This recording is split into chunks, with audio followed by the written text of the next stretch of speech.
How's it going, everyone? Shrimp Scampi Gaming here. Once again, bringing you another playthrough of this game.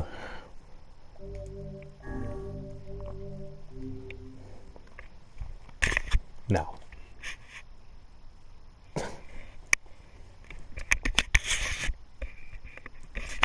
and forgive me if periodically through the stream I get bombarded by cats. I have two cats who both want my lap.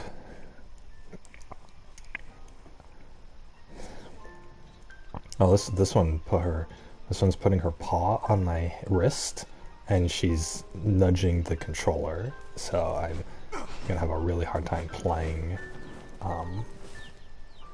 this game. But yeah, as you can see in here, my favorite game, Flower Simulator. Oh. These flowers haven't wilted yet. It's been 24 hours on this flower, and I don't know why it hasn't wilted yet.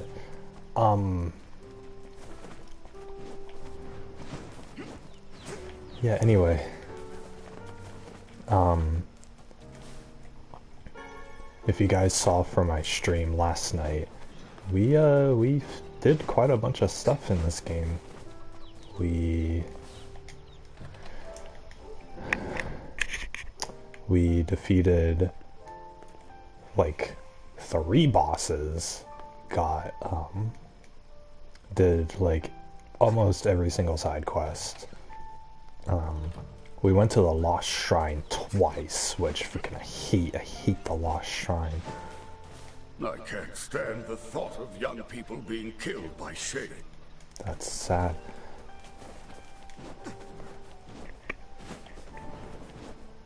But yeah, we killed all the bosses. We got all of the fragments. Look at that, we got all the fragments. So that was a jam-packed episode. If you guys want to go watch it, it is 6 hours long, and I do not talk throughout any of it. So very boring stuff. But basically, yeah, just we went around to each place and we got the fragments. So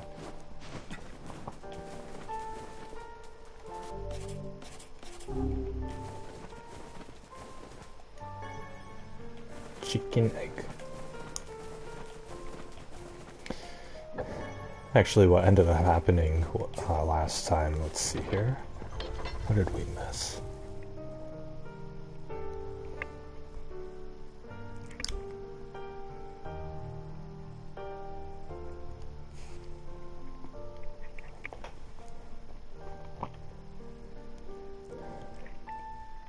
I'm trying to remember what happened in this game.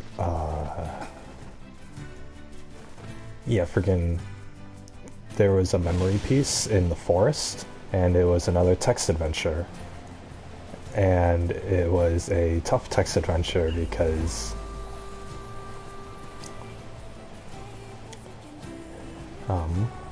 where we went inside this tree, and the tree was talking about how it had feelings, and it was getting its feelings back from being with our character. But then our character just wanted to kill it because he hates the shades.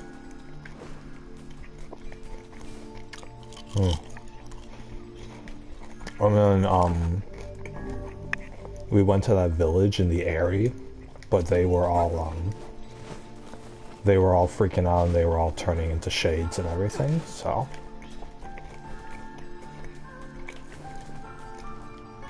that was very sad, but our character still hates shades, and he doesn't consider them human, and he just wants to kill all the shades.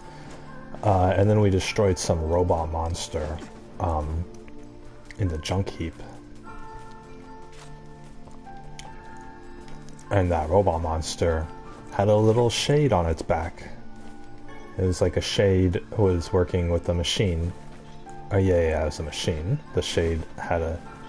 It was like this little kid shade, and it was on top of this big machine, and it was trying to fight us, and our character is like, oh, we gotta kill the shade because shades are evil, blah blah blah, right? And then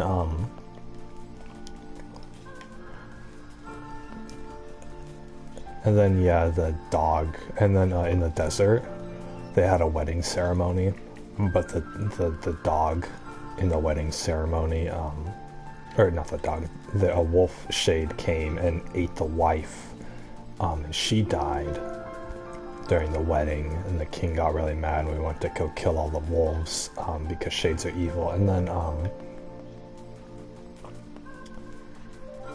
yeah, and then when we found all 5 fragments, Devila and Popola were in the room, and they were like, "Oh, please be careful, Nier. Please be careful," because that's all they ever say.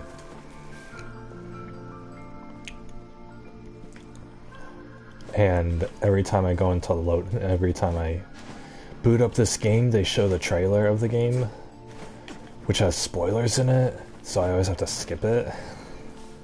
And then yeah, this lady, and so basically where we're at right now is we're gonna go defeat the Shadow Lord. We have all 5 fragments, so we can go do that. But first, this lady wants to be a fortune teller, and so she needed this magic stone, and so we went to the Lost Shrine to get the magic stone. Well, did you find my stone? And then we found the stone, now she can be a fortune teller. That's it.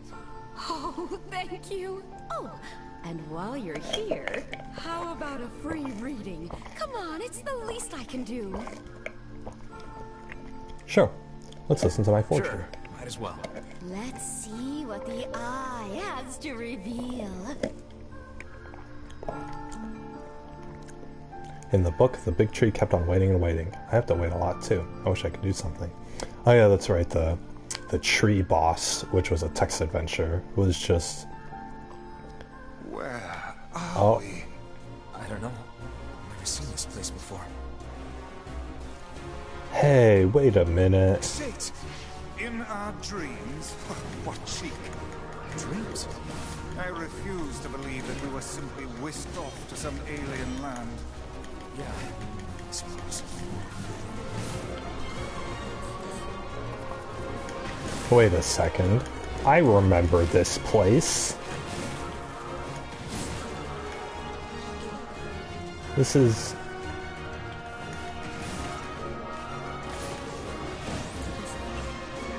This is the grocery store that we died in. It's 1400 years ago.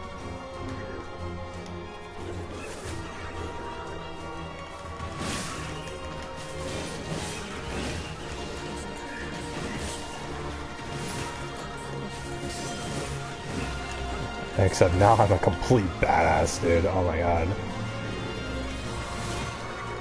Yeah, fuck him up. Boom! Look at that.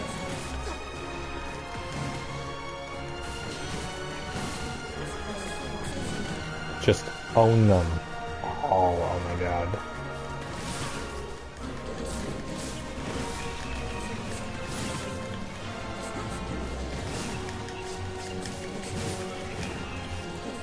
How come when she read our fortune, this is the place where we went?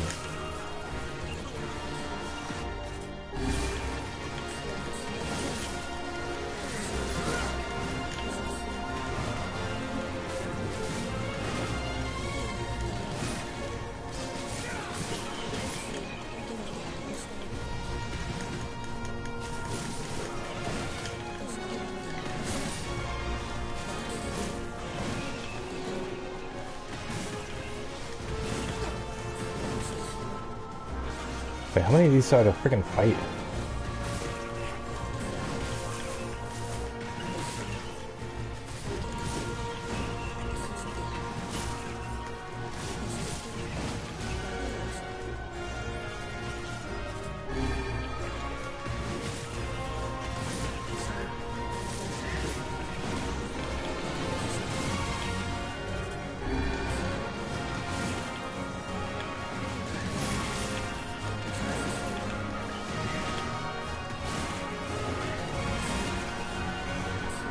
You know, I can the volume's really loud. You know, I can one-shot these guys, but they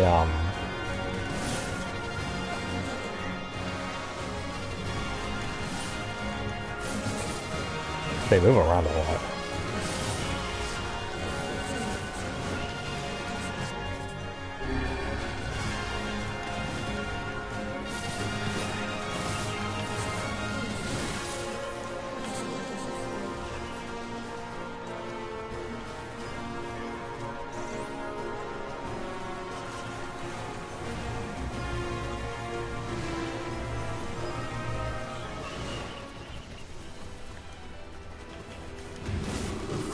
Dude, this is pretty much the same friggin' sequence.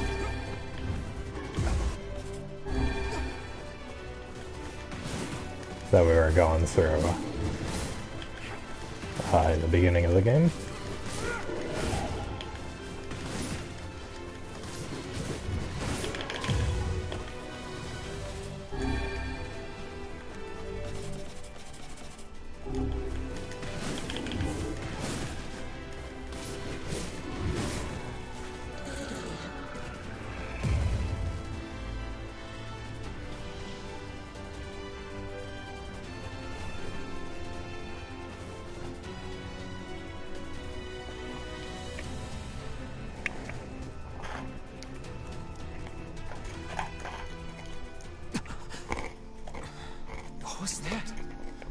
I cannot say, but I doubt it was a mere daydream if all of us experienced it as one.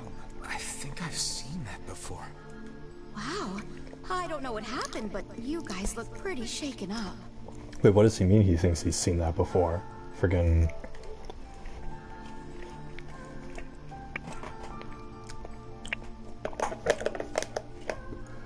It was 1400 years ago. There's no way this kid is the same as the one we saw in the beginning of the game.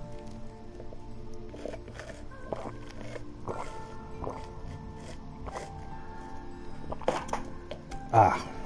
Yeah. There's a deep inner meaning behind this fortune, but I'm not really sure what it is.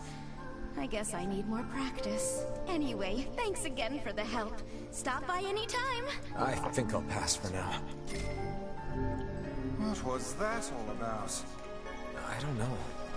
It gave me some serious deja vu. Did it now? Yeah, like I'd been there before, or something.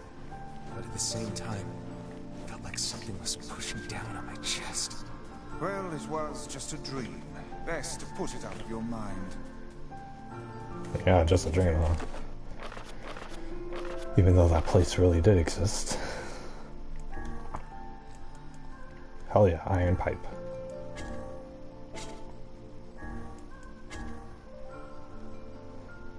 Oh my god. Here we go, here's the story. We finally for the iron this is the weapon that I picked up in that dream in the grocery store there. May 21st, we finally run out of money. Food just costs a lot more. Now, what the... Kiwi! What the hell? You just fell down. Kiwi, it's okay. It's okay. It's okay. Come here. Yeah. Come back. Come back up. There you go. There you go. Oh, Yoko, don't look at me like that. You jealous? Food just costs a lot more nowadays because of the war.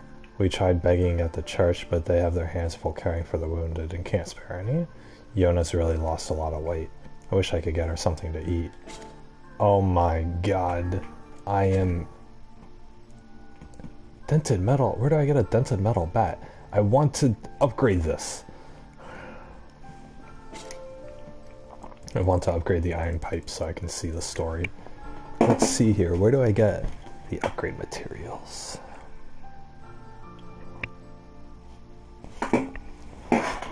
Dented metal bat. Near. No internet. Thanks, Obama. Alright. Whew.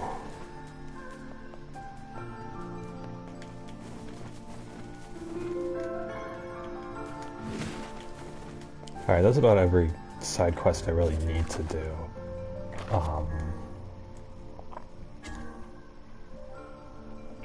Return to the man.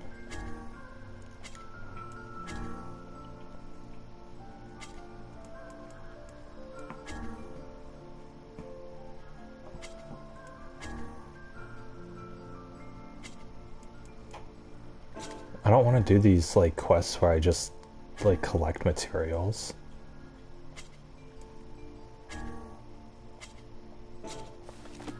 Because I need the materials in order to upgrade my weapons.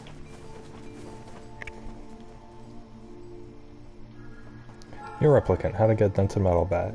Here's an entire news article.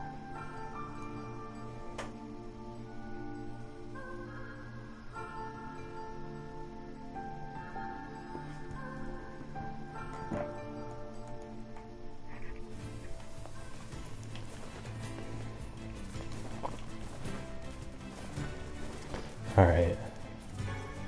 I might as well finish the friggin' quest. Where are you going?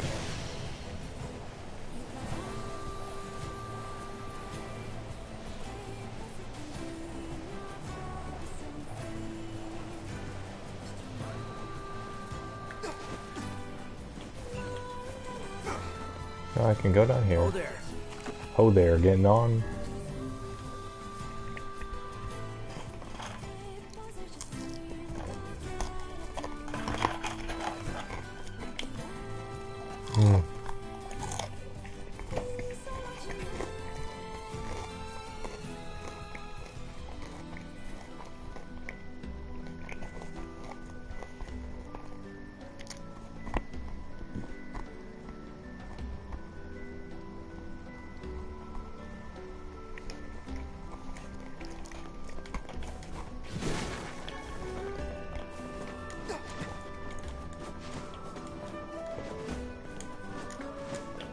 There we go.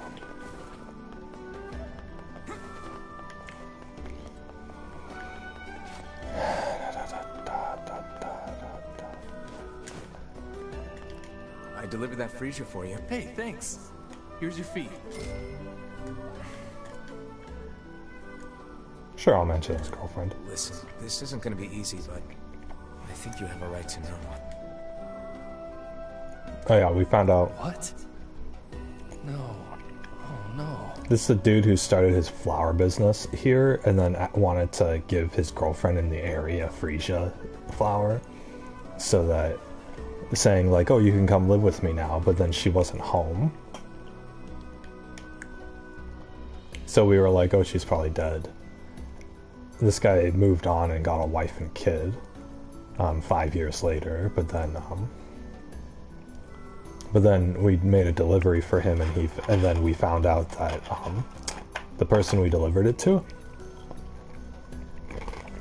was friends with his ex-girlfriend, who said that she turned into a shade. Sorry. If I would have just called her over here sooner. Probably best to leave the... Yeah. Probably worse to... I would have just... Well, he's married, but now he has regrets over his ex-girlfriend.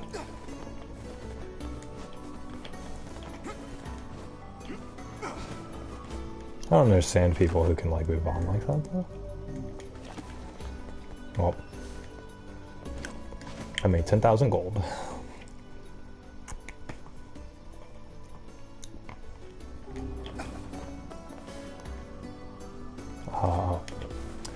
I actually wanted to grind for that dented bat material.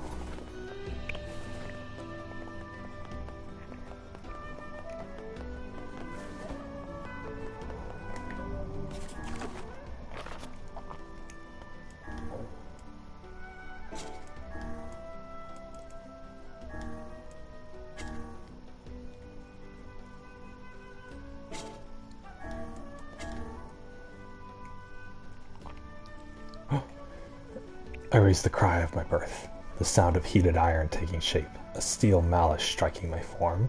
Born to deliver karmic justice, I enter the world under the careful watch of spark and flame as that give light to the gloom. I am blade born of deafening roar, I am weapon, I am iron will. I grant death, I transform the dread and screams of my foes to elation. I festoon my iron skin with their viscera. When I rob them of life, I am filled with dark joy. When I crush them beneath me, I find meaning in my birth, and I continue to kill, so I might share this delight with all. I kill and kill and kill and kill, I am weapon, I am iron will. Hell yeah, dude.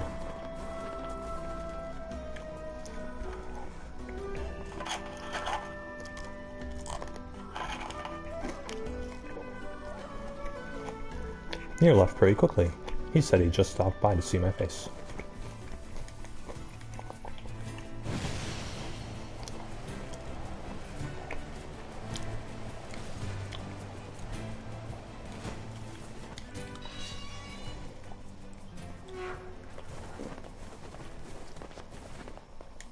E2.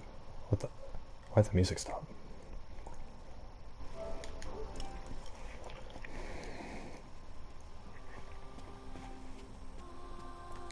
I swear I will find a way to cure you someday, Master Emil.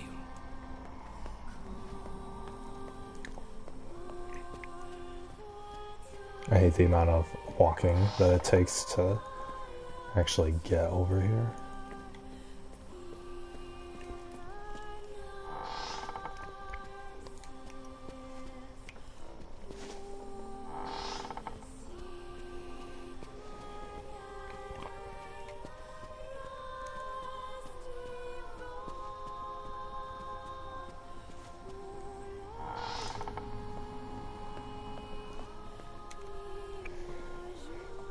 Okay.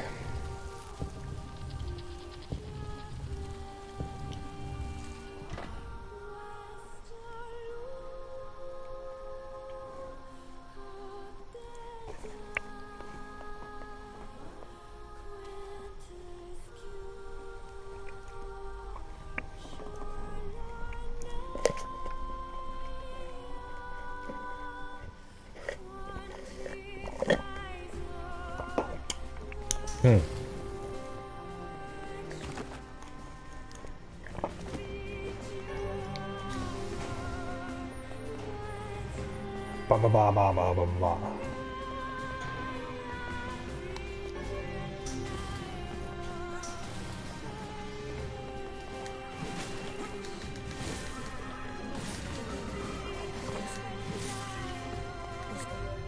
Gotta make sure I'm using the correct words.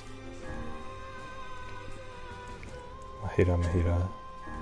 Is there a better one than Mahita? Oh, I'm dropped by 25%. Holy. 30%. Oh my god. Oh my god. Look at all these stats.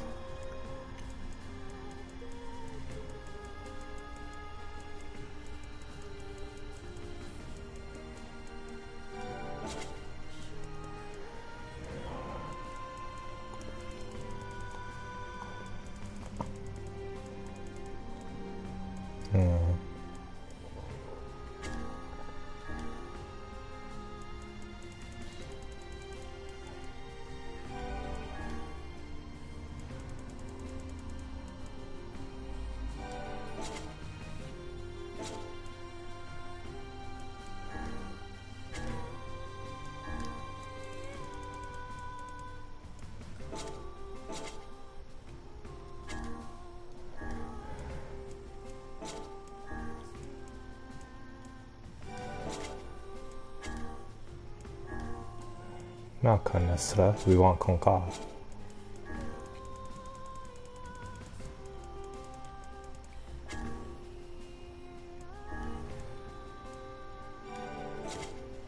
Oops.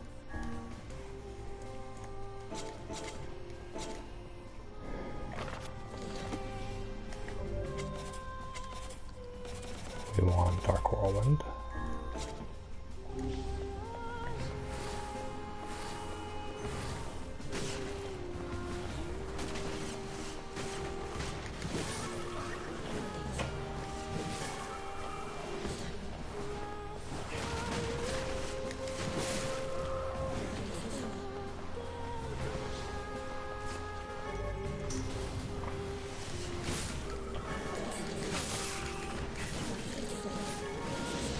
My god. Just massacre all of them.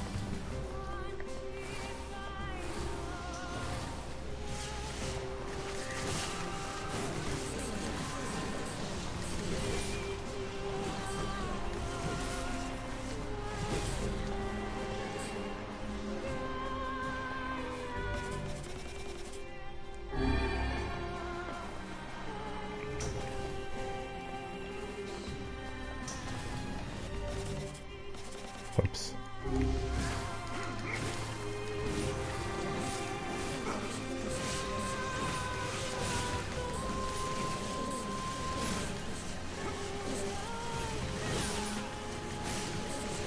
Yeah, look at this massacre. Oh my god.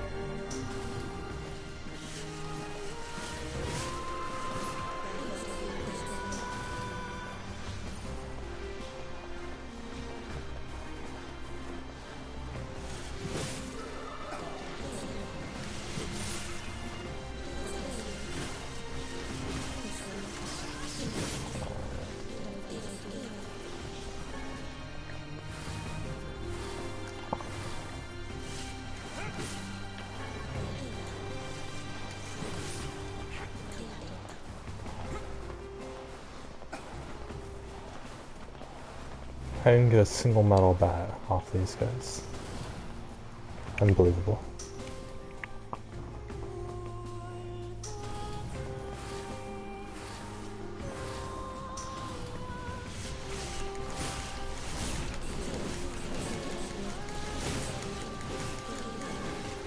Oh, there's one.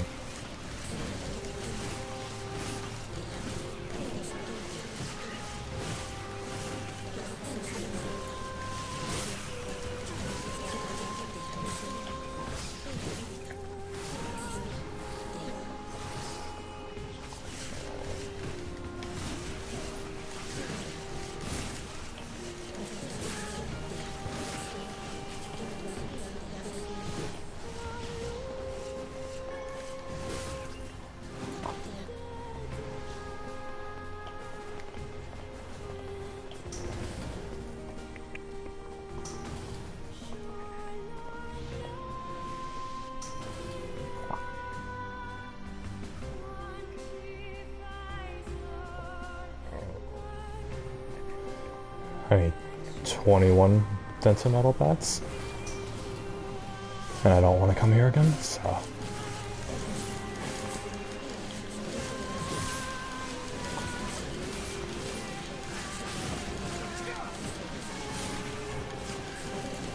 So much destruction.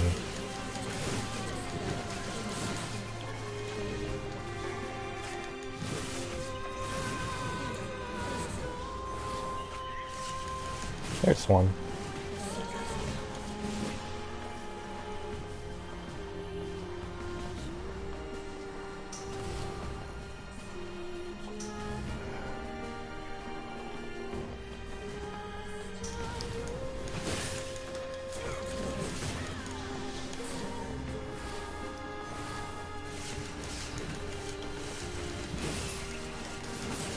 God, I really like this skill, because I get to do damage to enemies that, like, aren't in my range.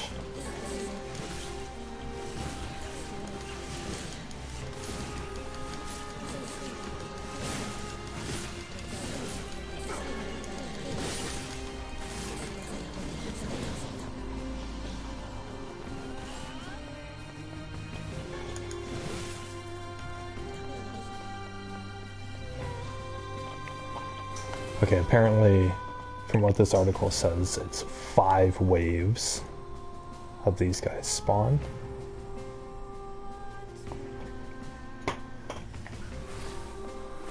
Every time I come in here.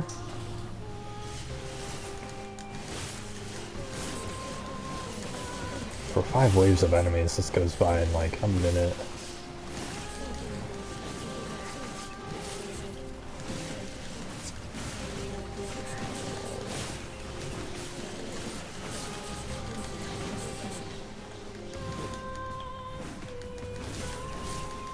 What if I could?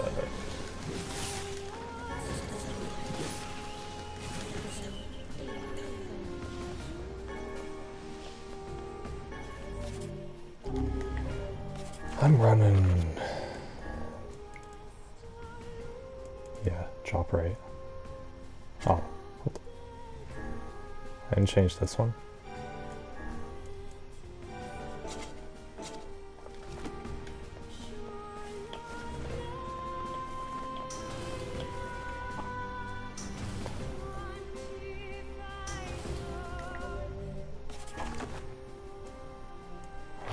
How much of this item do I have?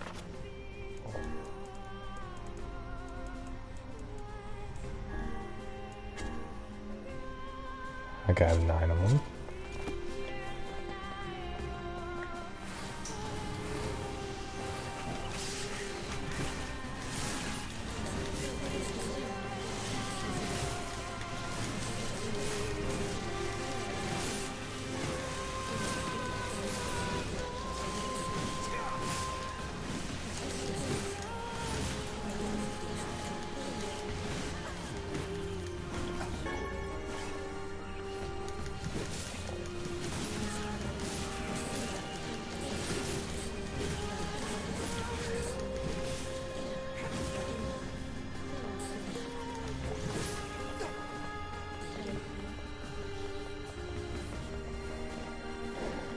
Easy peasy, guys, easy peasy.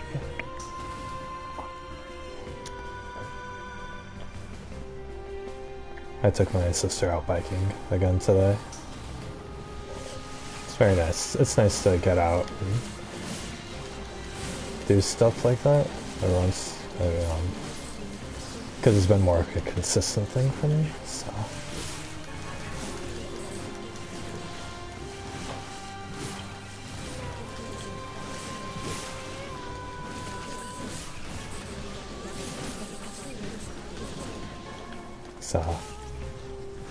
Normally I would go walking, like, behind her or whatever, while she bikes, but, this time I rode my skateboard behind her, which was a lot easier, but, we're out there normally like 30-40 minutes.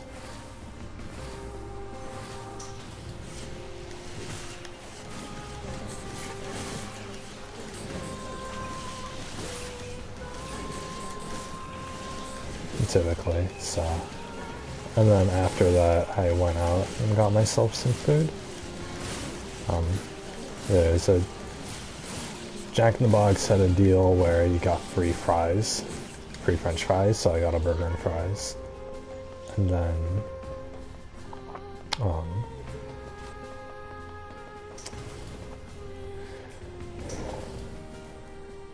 then McDonald's had a deal where you got a free slushie, so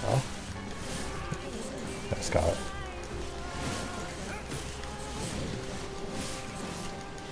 So basically I paid $3 for the burger, and then I got free French fries and free slushie. It's very good.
Alright, how many bats am I at now?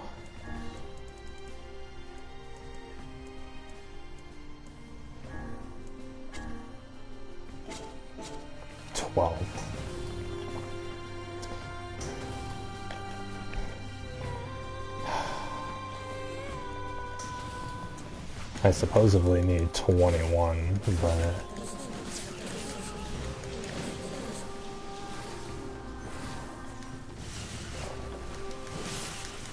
think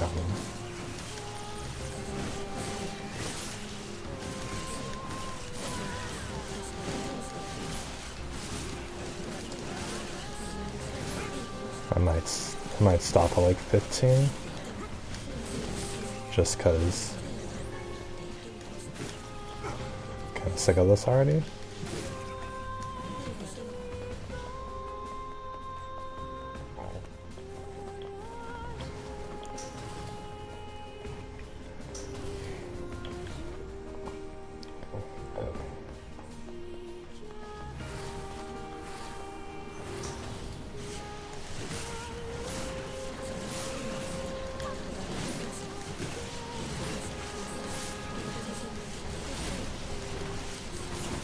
This area was such a pain in the butt for me last time, or the first time I did it, but now I'm just so powerful. Oh my gosh. I'm so good at video games.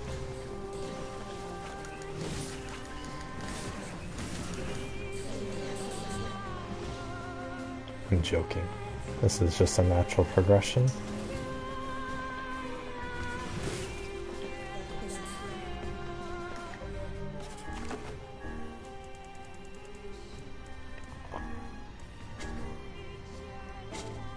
Yep, there's 15. I'll go one more run. I'm sure I'm gonna have to come back here for something else anyway.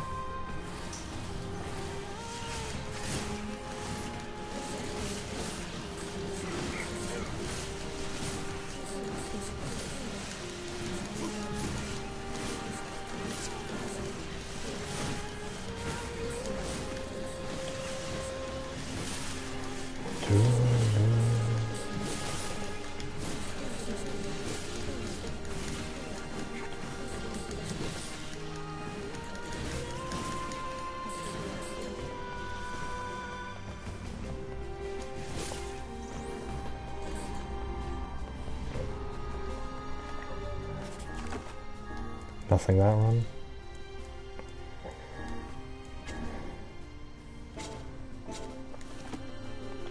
Nope. Alright, let's go back.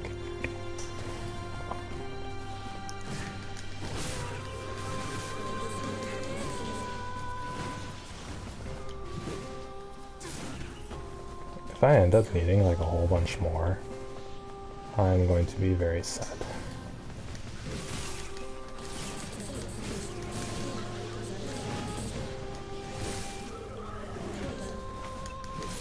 I mean, I know I'll need 6 more, but I really don't want to be here for that long.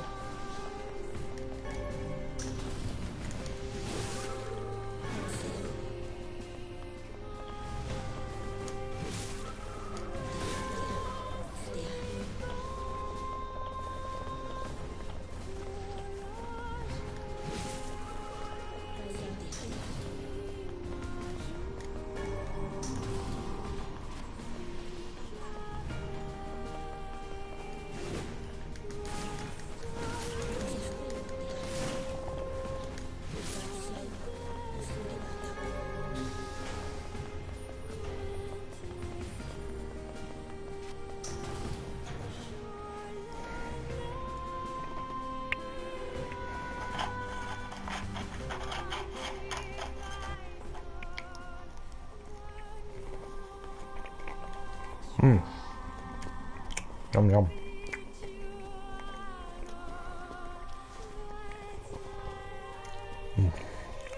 Getting like a whole bunch of fries and eating them by yourself is kind of difficult for me now.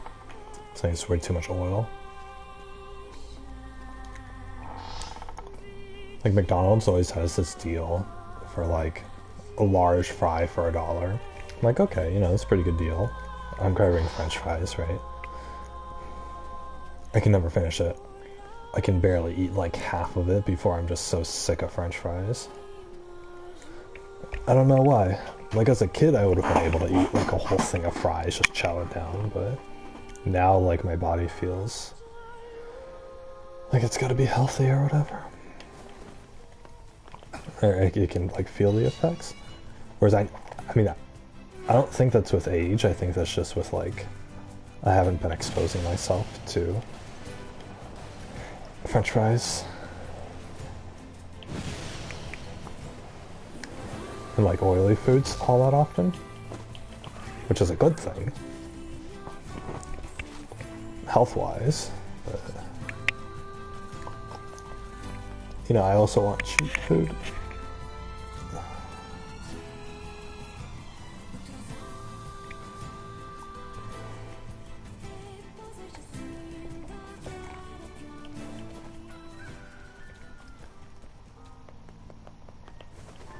I want to upgrade my iron pipe.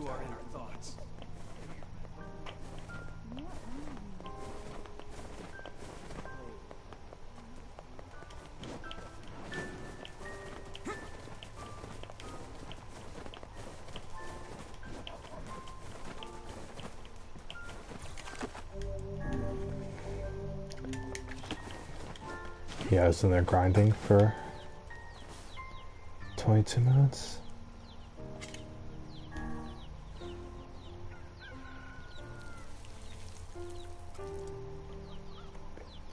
So I'm waiting for these flowers to wilt.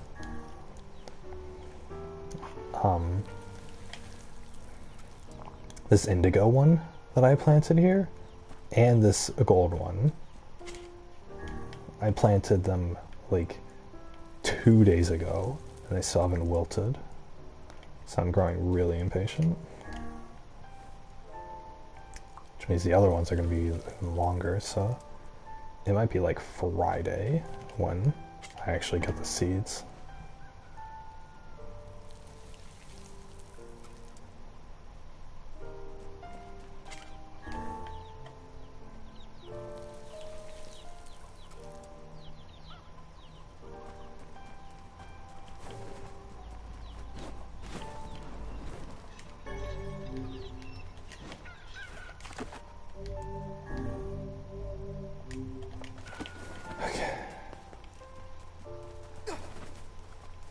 Now I need to go to Zabrazats.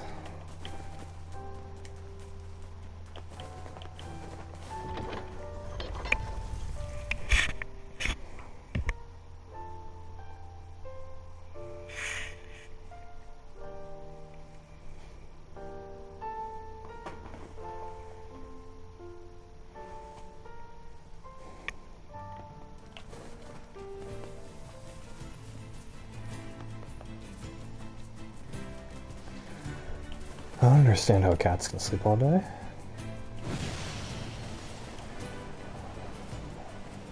You gotta figure if they put cats in prison instead of people, then the cats would actually be able to, like, handle it.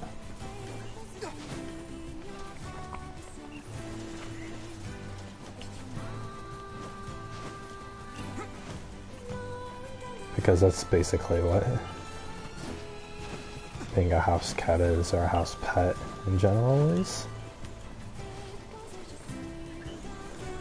Especially like hamsters and bunnies and stuff, they're in their cages like all the time. So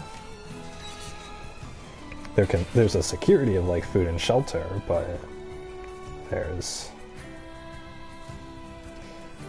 then there's also the lack of freedom.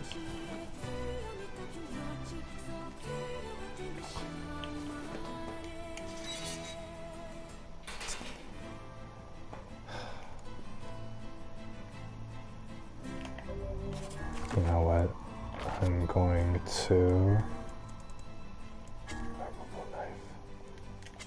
Can I abandon this quest? Can I not abandon quests?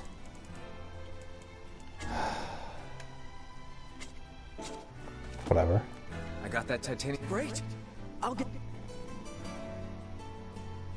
There you go. One world-famous junk heap kitchen knife. World famous, huh? Vegetable or bone, nothing cuts better. It's based off a design from my father. Your father cooked? Yeah, he did pretty much all the cooking. All Mom could do was bake bread. I sure miss those days. Oh, jeez. What can I help you with? Strengthen my weapons. Iron pipe.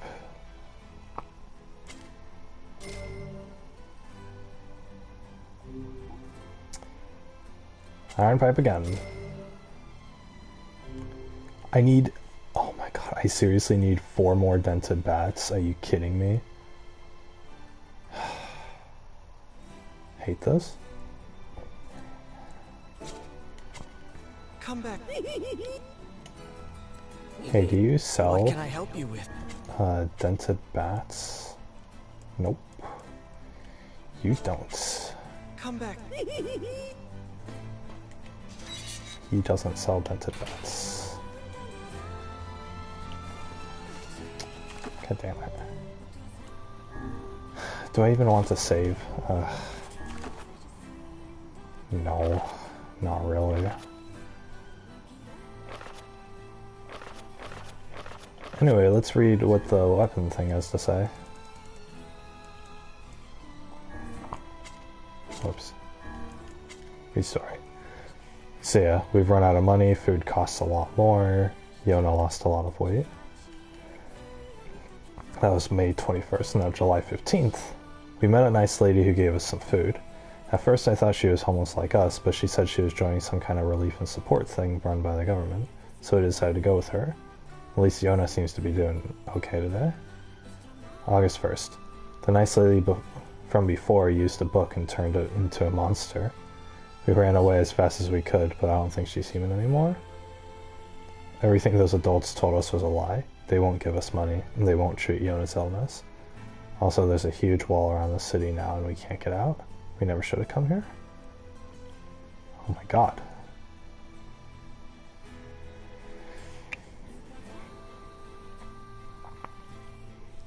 She used the book and turned into a monster. Jeez.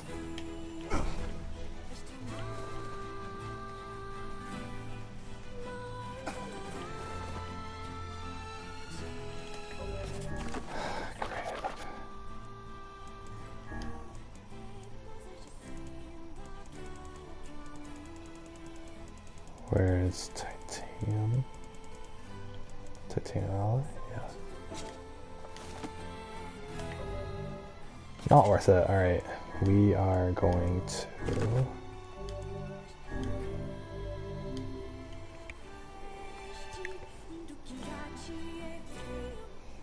We're just gonna finish the game now.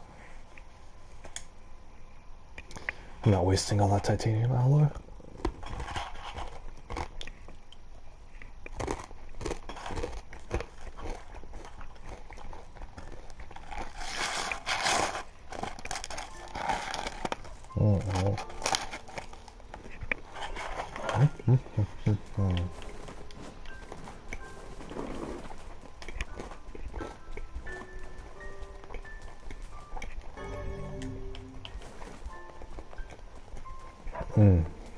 So basically,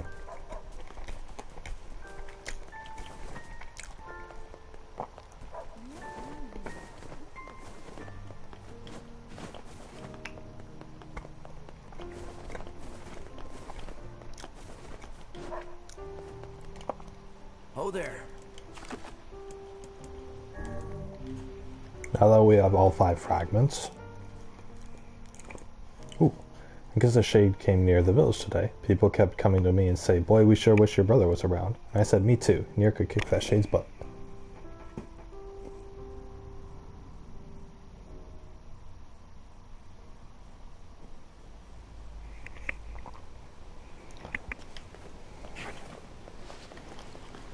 When I first came here, my companions were like, "Oh, let's make it all back alive, okay?" And then Nier's like, "Yeah, that's a promise."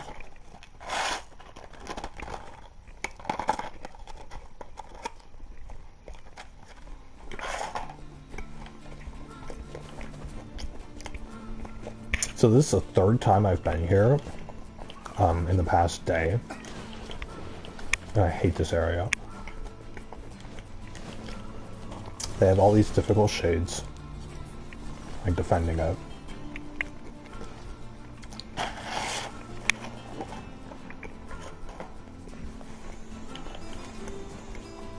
There's gonna be, yep, there's a floating mage shade over there. Those guys are so tough, I don't even want to deal with it.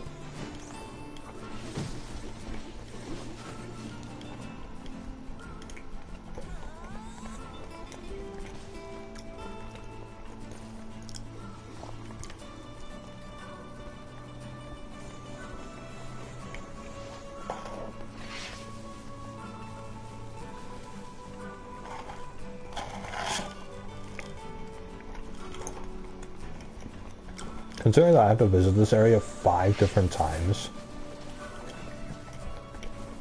throughout this game, so stupid. Did it once in the tutorial, or not the tutorial, but when like in the beginning when Yona got kidnapped.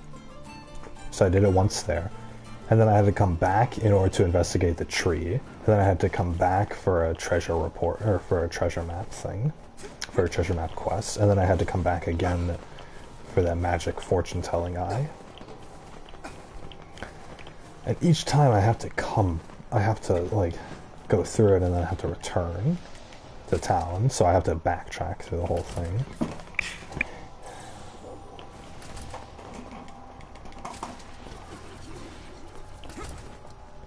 If I get hit by any of those enemies, then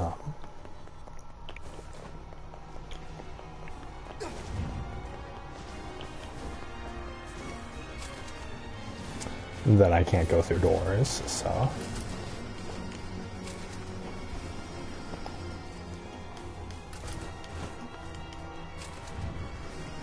And this place has a lot of doors, so. Shit.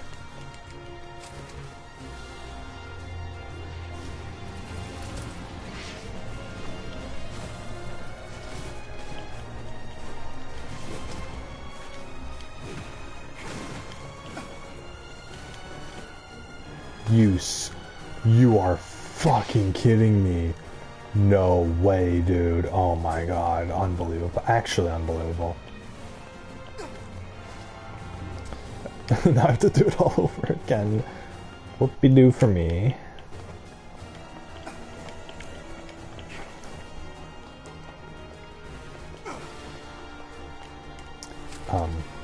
Anyway, yesterday I was having a lot of problems with my PlayStation account.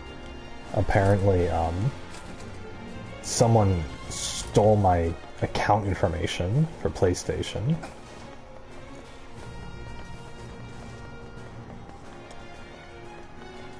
And what they did is, PlayStation has a system where if you're on an account, you can activate one of your game consoles as your primary PlayStation. And that basically means that you can play all your games on there, no questions asked. So what I found out yesterday was that somebody somewhere else stole my information, logged into my account, deactivated my PlayStation as the primary PlayStation, and then activated their own as the primary PlayStation. So they acted as if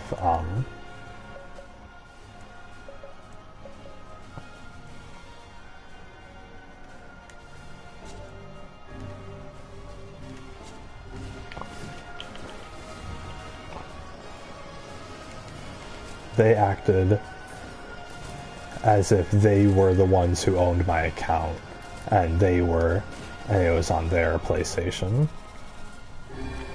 that they were playing.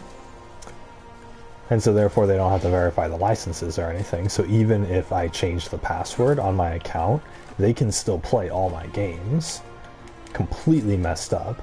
And so I tried looking for a solution to it online. You can so what the guy did is he logged into my account and then he remotely deactivated my PlayStation. You can do that through the website. The catch is, you can only do that once every 6 months. So he did it recently, and then I tried to, and it didn't notify me or anything. It didn't say, oh, we've changed the primary PlayStation to this other dude. And so it didn't notify me. And so yesterday I tried to do it. I tried to set my PlayStation as the primary. I tried to deactivate his and set mine as the primary, and it wouldn't let me. And it was like, oh, you've already done this once, can't do it for the next 6 months. You can't do it for the next 6 months.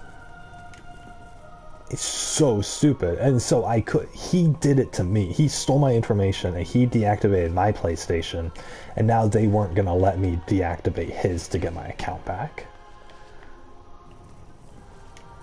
So, completely stupid situation. So I tried to call their tech support, and they wouldn't answer. They were like, oh, we have too many calls going on.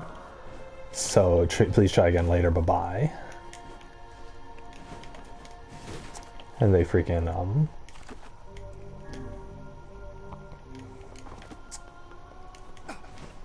and so then, thankfully, there was an online chat program, and so I had to wait like a half an hour in this queue in order to get help.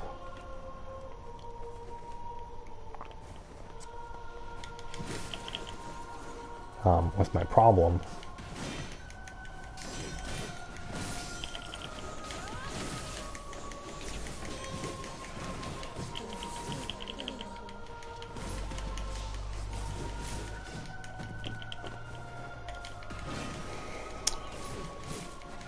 And eventually I did. And the dude's like, oh, you know, I'll give you the form to put in a support ticket. And so I put in the support ticket, and they're like, oh, you know,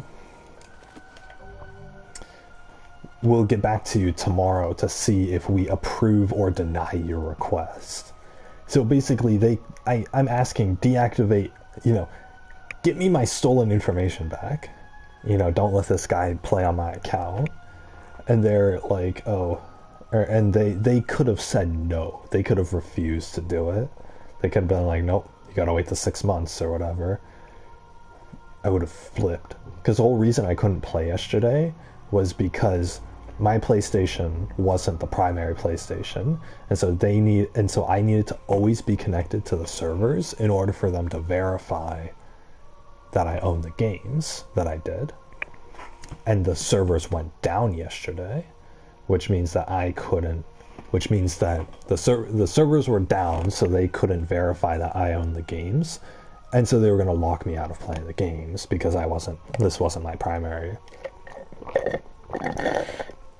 PlayStation. So I spent like 2 hours yesterday after I got off stream trying to figure this out and trying to figure out, okay, what happened to my account? Why is it not doing this? How do I get this to be my primary PlayStation again?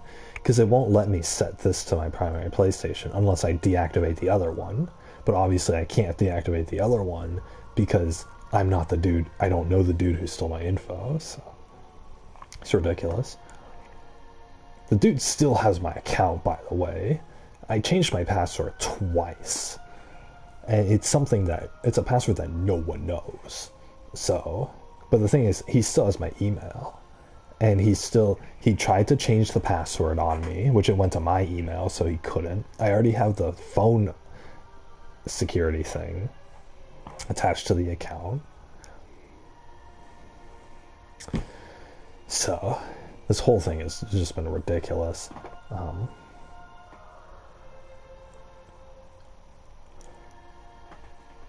But apparently what had happened before is that, fucking Google, you know how Google saves all of your passwords? They, like, you sign up for an account on a website, and it's like, oh, do you want Google to save your password? Or it saves it automatically or whatever. Google had a data breach a few months ago where they exposed everyone's passwords and account information saved onto Google. And so all of my accounts and passwords were exposed. And so I had to go in and change all of the passwords of all of the accounts because I have like 200 website accounts. But I'm thinking like, okay, I only have like 15 of them where I've spent actual money, where they're actually worth money.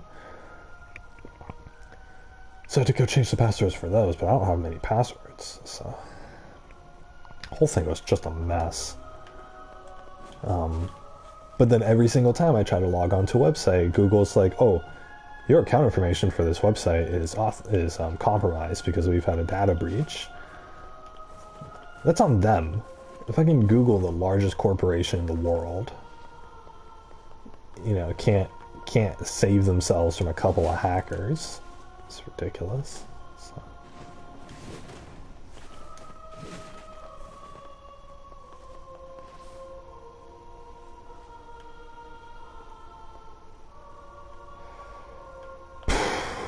But yeah, so in that time that the data got breached, my PlayStation information was taken, and then even though I changed my password, they set their PlayStation as the primary, didn't inform me that, you know, that there was a different primary PlayStation. So I had no idea up until now when I couldn't access my games. And they're like, oh, if you want to play your games offline, you got to put this as your primary PlayStation. And so then I tried to, and they're like, nope, someone else has theirs as the primary PlayStation. That's the only reason I found out was because of the server crash yesterday. So, I mean, in a sense, the server crash was a good thing because found out that I need to get my PlayStation stuff back, but some dude has been playing games on my account this whole time. And actually, I've been seeing, I'm sorry I'm ranting about this for a long time, but I've been seeing, like, there's been advertisements, and people have been trying to sell me this sort of stuff. People will sell PlayStation accounts that have a specific game on it. Like, if I wanted to play, like, Call of Duty, right? Instead of buying the game Call of Duty, I could buy someone's account that has the Call of Duty ownership on it. And so I'm thinking, like, and they're pretty cheap. They come pretty cheap too. Like, instead of paying $60 for Call of Duty, I could pay $10 for this account with Call of Duty on it. But I'm thinking that, okay, it's probably, if they're selling it so cheap, then then it's stolen information. And so someone probably got my account information, sold it to somebody else, and then that person, you know, that person was trying to play, because they tried to download this game called Control onto the primary PlayStation, thinking that they were the primary PlayStation, but now that I'm the primary, because I got the email this morning, I woke up to it saying, like, oh, your request has been approved, well, you can assign yours as the primary PlayStation now. And so I got up and I did it, like, literally the next minute. And then the dude who has my information tried to get into my account again, so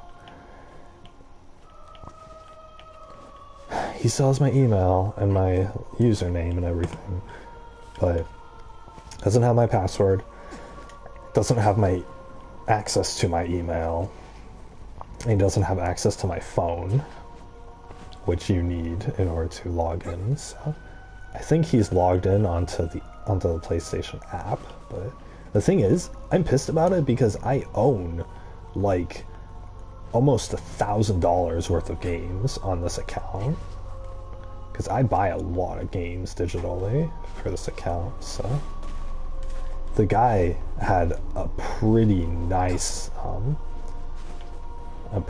library of games when he was playing with my account, but now he doesn't get to, because that's what you get when you fucking steal other people's stuff. And now he doesn't have any of his save data either, so fucking serves him right. But if he's just one of those sorry saps who bought the game account from someone else, then, you know, I feel kind of bad for him, but I can't let somebody play my... Sight. And yet I find it strangely nostalgic. Yeah. This is where Vice and I first met. And first fought together. Wow! This is where you used to live, Vice? Well, yes, I suppose. In a technical sense. Pretty nice digs for a floating magazine. At least it was free from annoying hussies like yourself.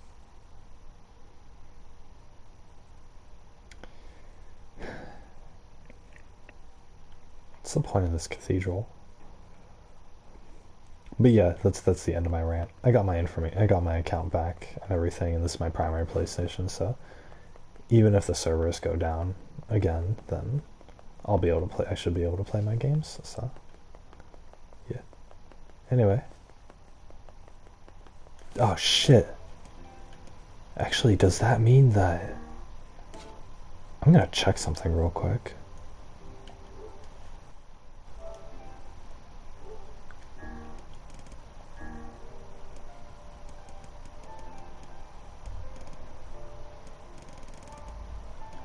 No, I think the dude was playing online. It's technically, if he was trying to play some of my other games, then he would have been earning trophies on them.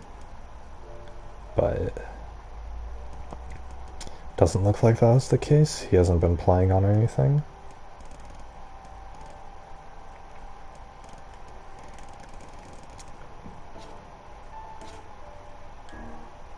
Yeah, I think the dude was playing offline, so any like trophies he would have earned with my games probably didn't. Anyway, this is we're going to fight the Shadow Lord now, the guy who stole our sister. Oh boy. Alright, the only thing I need to confirm is that I have 34 weapons, I believe. 1, 2, 3, 4, 5, 6, 7, 8, 9, 10, 11, 12, 13, 14, 15, 16, 17, 18, 19, 20, 21, 22, 23, 24, 25, 26, 27, 28, 29, 30, 31, 32, 33. Wait. No, it's 28 weapons. Because I think the next area has 2 weapons, and then I should be able to get 3 weapons from here. And now the path is open. Well, you know, I have a save point. So.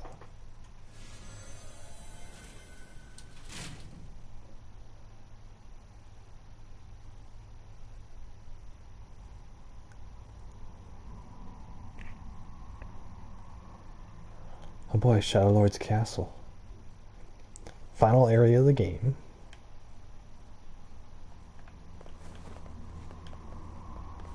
It's all white. Spooky, spooky. Are you guys ready for this?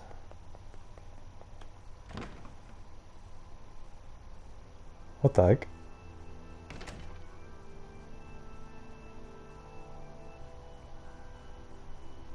Oh.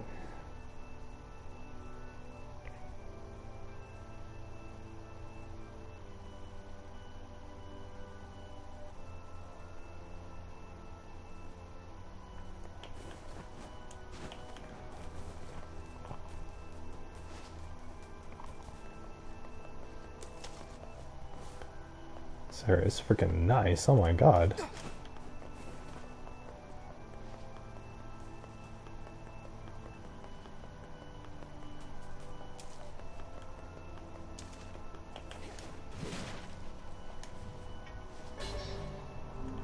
The Phoenix Sword. Hell yeah. Phoenix Sword. Let's go. Alright. This is a story of a time long ago.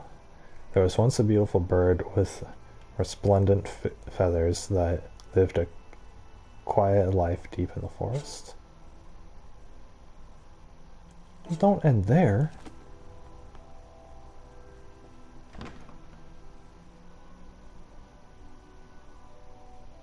What the hell?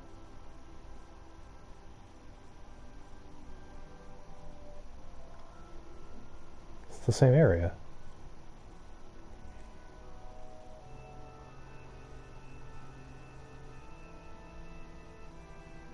Oh, one of the statues got knocked over.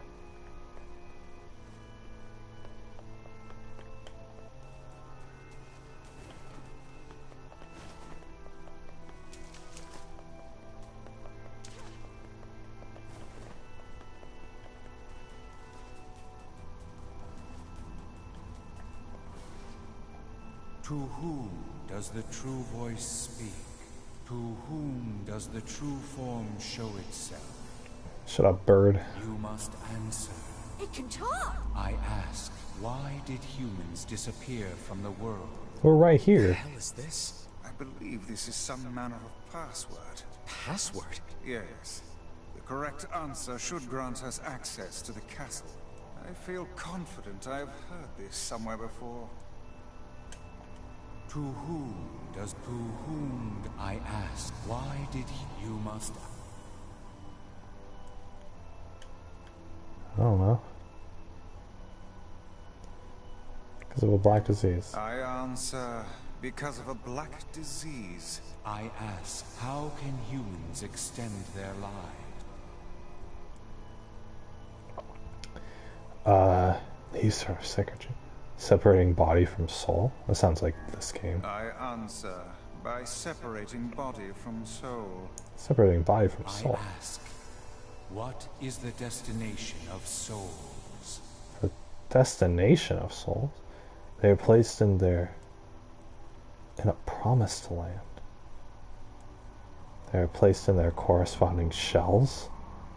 That sounds dark. This game's gonna turn dark. I answer, they are placed in their corresponding shells. Very well. You are acknowledged as master. You may enter. Well then, it seems the way is open. Whoa there. Wait, so humans died from the Black Disease, but they extended their lives by separating their body from soul and then putting the souls in corresponding shells.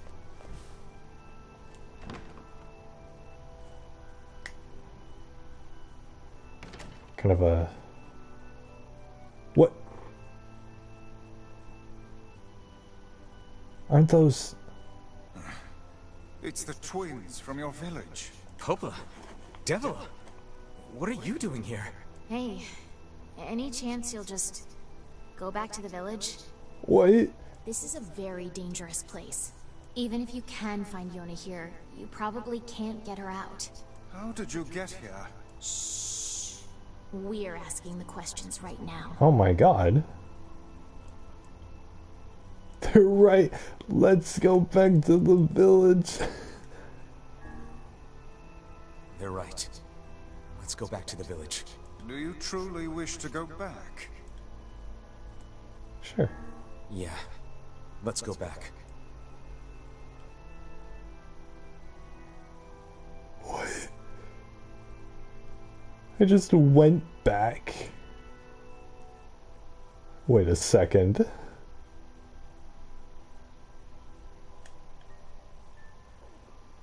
What? Wait, did I really?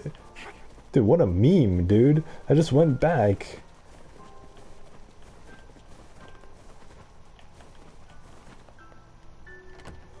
What the hell? Why did I go back to the village?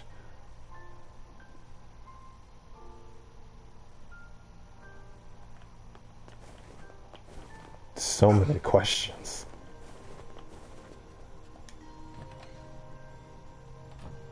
Popola. Please speak. Oh, shut up. Oh my god, why did I go back to the village?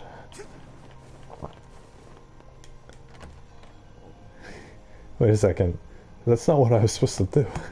I didn't think they would seriously send me back to the village.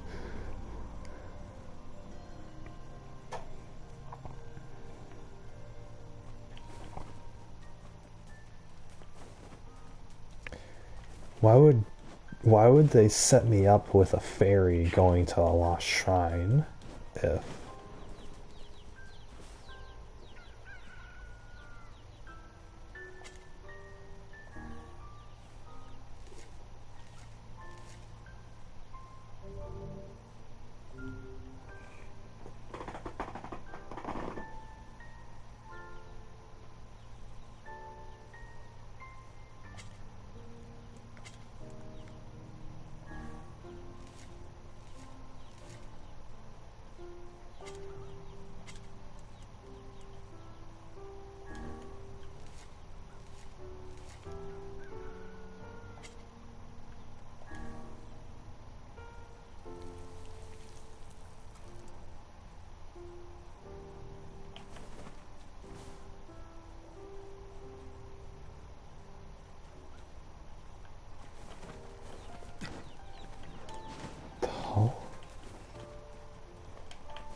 Do I have to do all that again?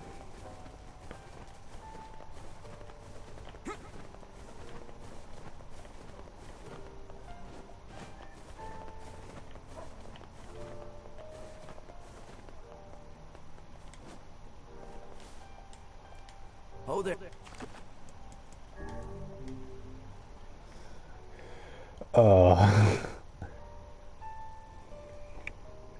Dude, I'm so confused.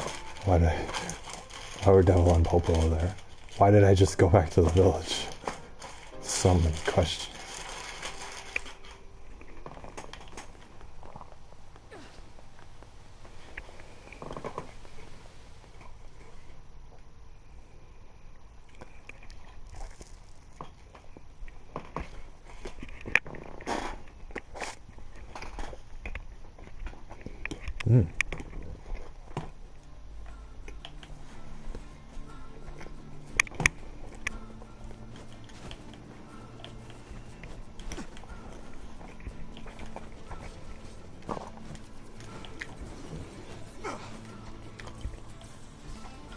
Why were they so supportive of me pursuing this quest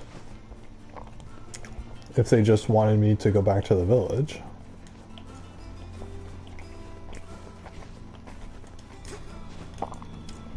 They were the ones who helped me.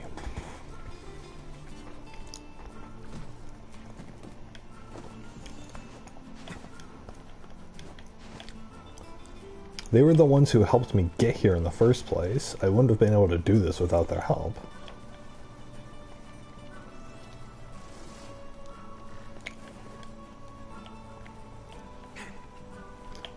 So why would they be standing in my way once I got there?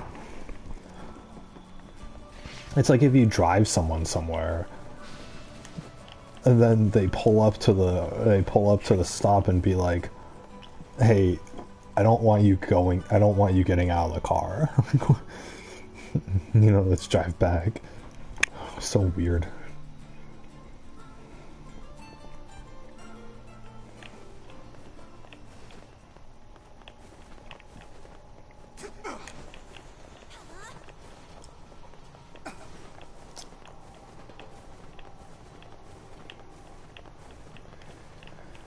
Anyway, the reason I'm going through all this instead of just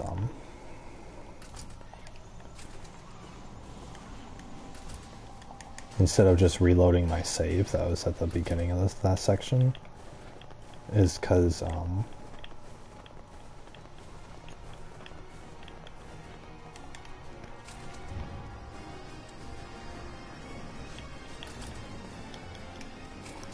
I wanna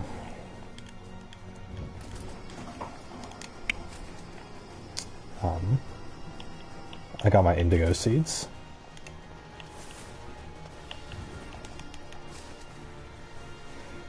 This game really makes me want to play Final Fantasy though.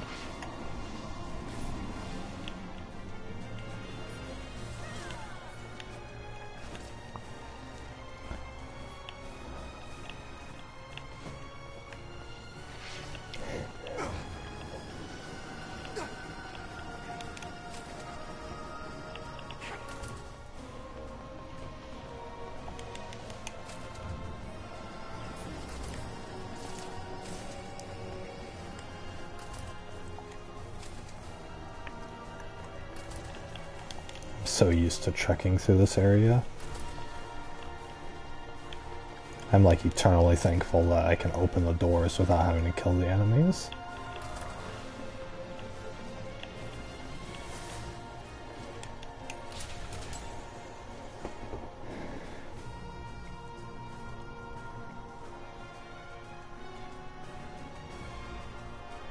I have to wait a lot too. I wish I could do something.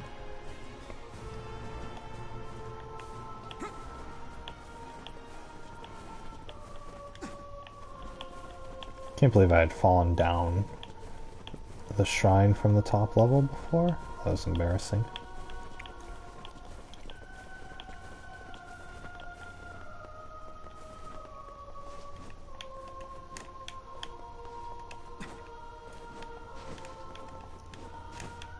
What the?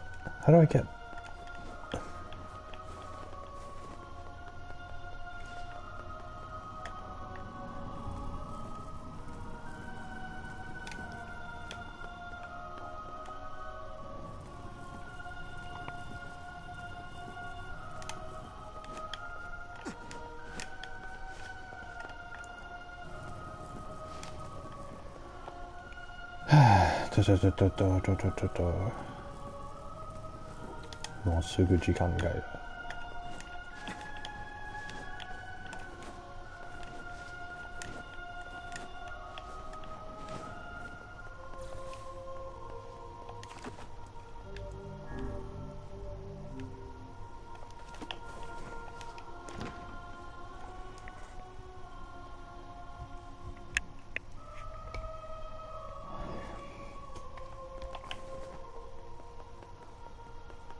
It's the Popola.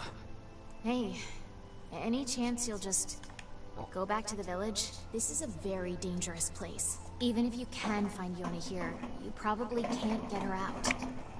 But the confusing thing is, how would they know that? How did you get here? Shh. We're asking the questions right now. What are you two doing here? I'm not going to answer that. You can figure it out yourself. What are you I'm not going to... They're right. Do you truly... No. Yona's so close. We're here to rescue Yona. No dice, huh? Well, I guess we don't have a choice then. No, I suppose not. How sad. What? Do I have to fight them?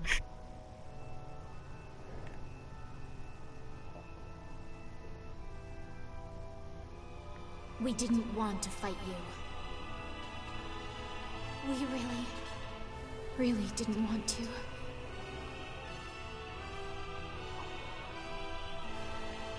Why? Why would the... What's happening? Sorry, but this fate was predetermined. Still, we spoke to truth. We really wanted to avoid this if possible. We were hoping to put it off for 100 years or so. Until the next generation came along. What do you mean the next generation? Are they shades? I don't think so. Is it magic drop? It's a lie. I don't believe it.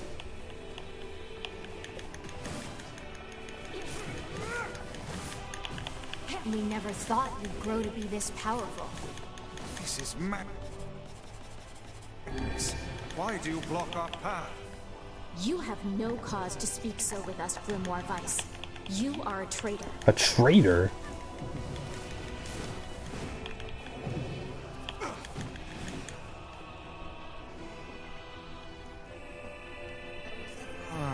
What now?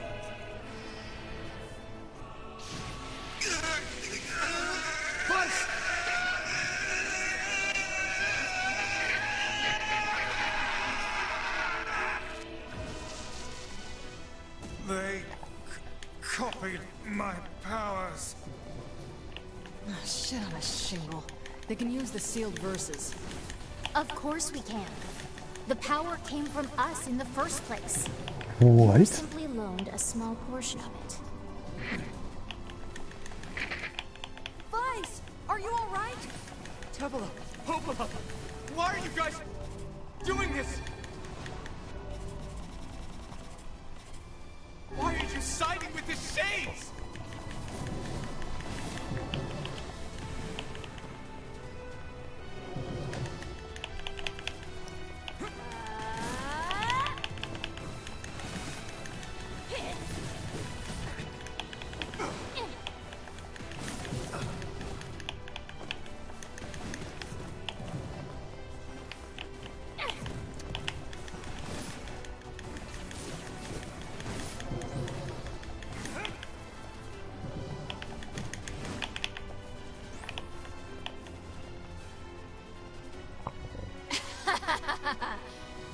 Why?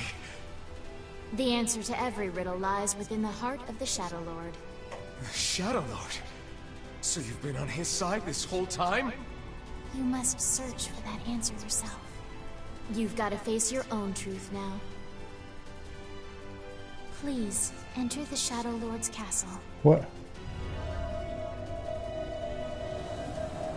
Why did they need to fight us if they were just gonna let us go inside anyway? What? Devila and Popola are fighting us. Yes, they do seem to be putting us through a great deal of...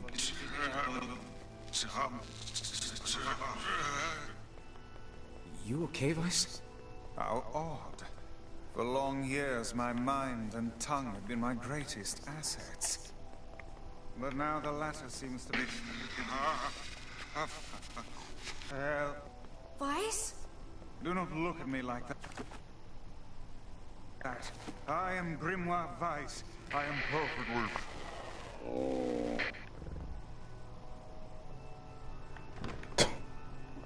Oh my god.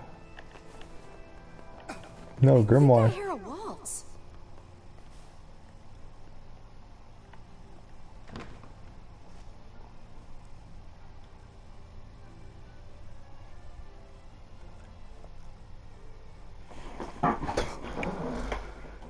Oh boy.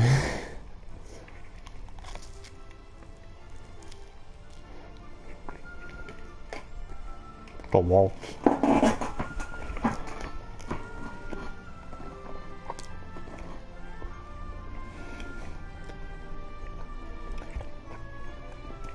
It certainly is a grand affair. Bunch of dancing bastards. They're all shades.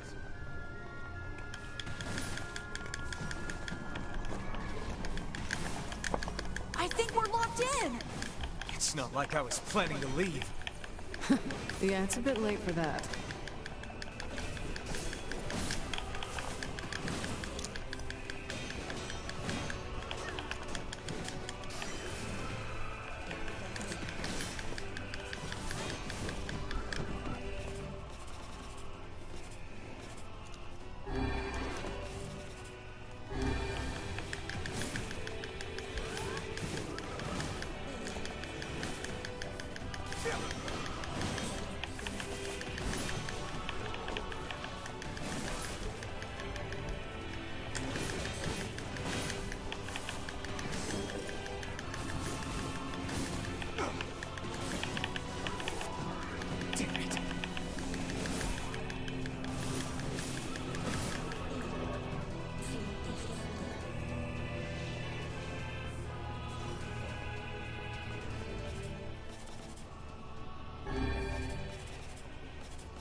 Bunch of dancing bastards.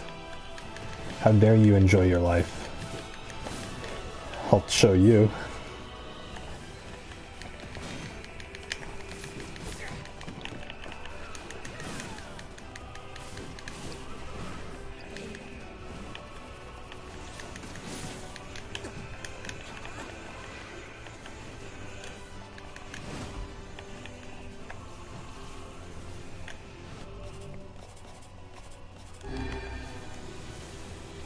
Damn it!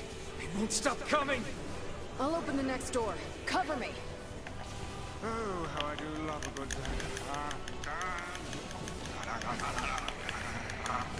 Fights! Oh, right. Protect the hussy, yes? Good plan. Let's go. Protect Kaine for us. Stupid door. Come on. Oh, come on. Kaine! Hurry! It's not open yet? Do I look like a goddamn locksmith to you?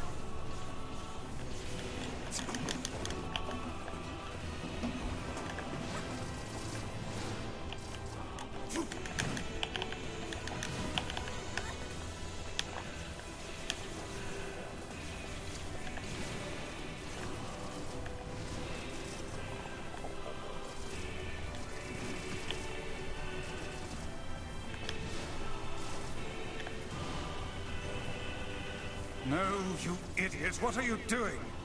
Lock doesn't want to open? Fine. I'll just break it down. Stop, you impatient fool!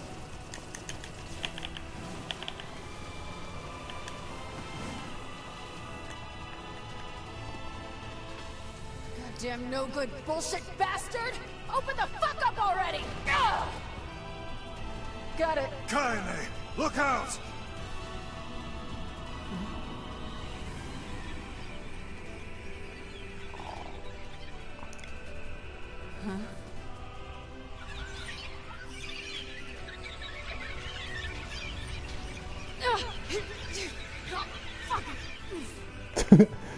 Ah, fucking. These things are freaking me out.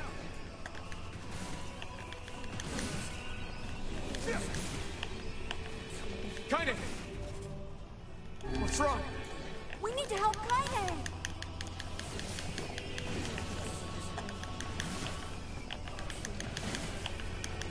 We need to help Kaine! They just keep spawning. You okay? Yeah, but we got problems.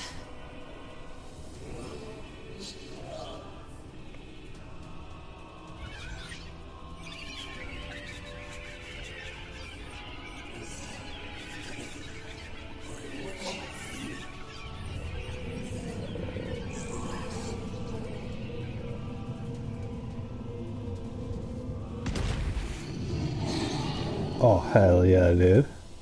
It's a big boar. No, that's what I'm talking about. We don't need forgiveness, asshole. Kaine?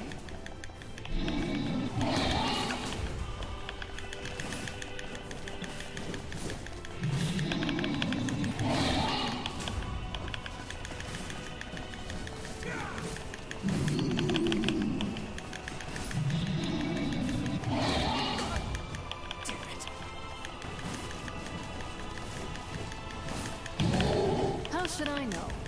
Kaine, are you alright? Oh, I killed it too fast. I didn't get all our dialogue. Oh well.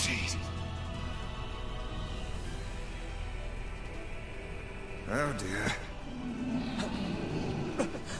Oh, heck yeah, dude.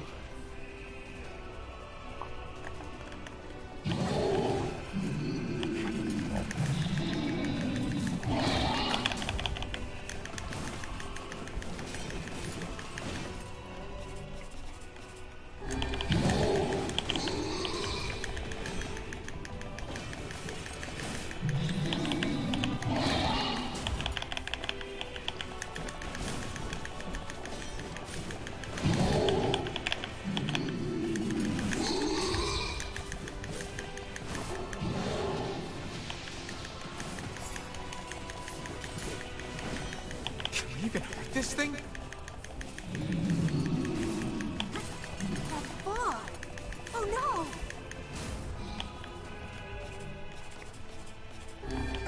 I can't stop now. Damn it. Stay focused, Kaine. Don't fall victim to such distractions. Come on! We have to keep going! Let's go.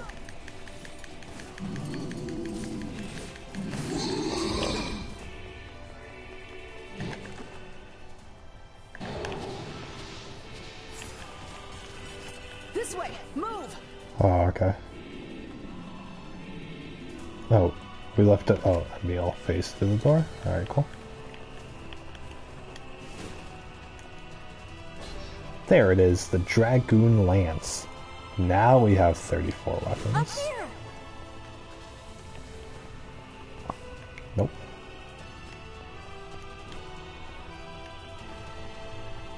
Oh, bunch of elevators.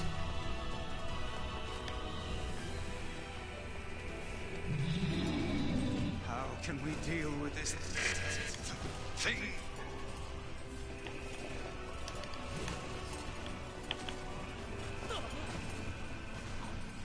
Oh, am I not allowed to do that? Oh, whatever, you stupid game. I wanted to kill the boxes.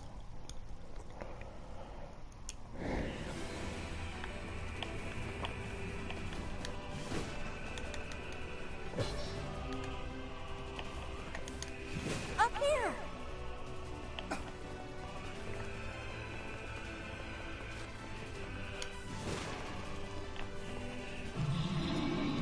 How can we deal with this thing?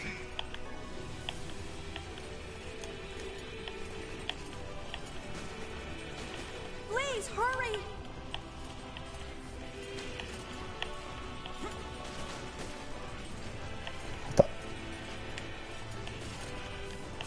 No, no, no. No, no, no. What the? Bro, what am I supposed to do? He's too fast.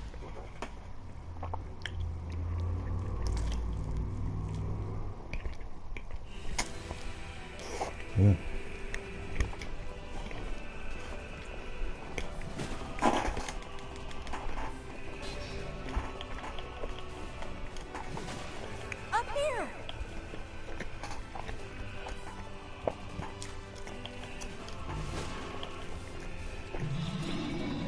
How can we deal with this thing?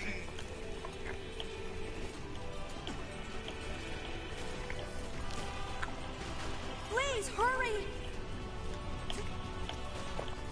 Great.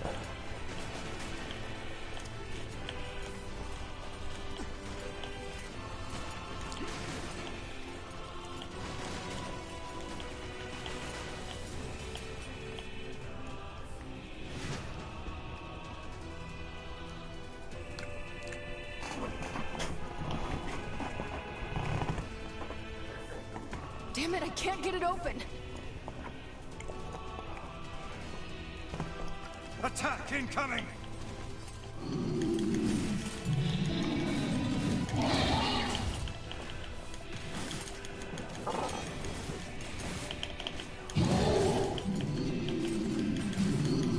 His entrance is locked too.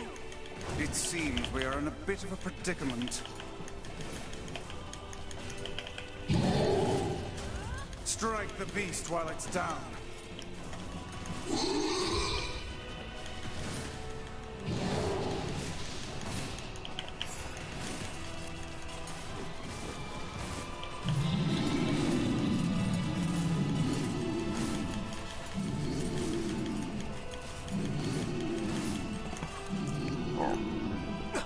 What? No, I was owning that guy.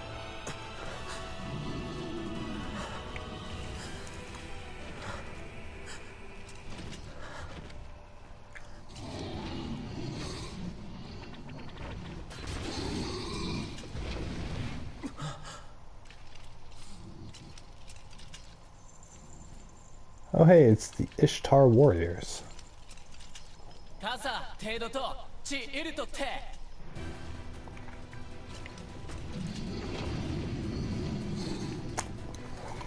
Oh freaking boy.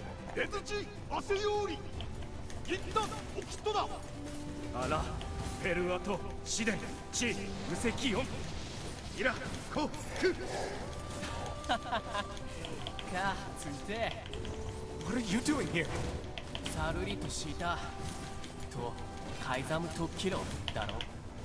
You are correct.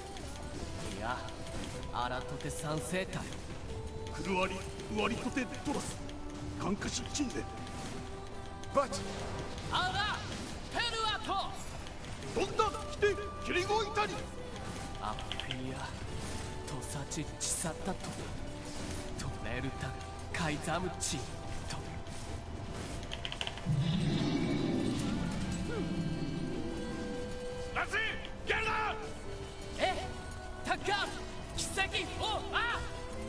Kiseki Hoha. Hey! Stop! Let me go! Stop it! Damn it! King, no!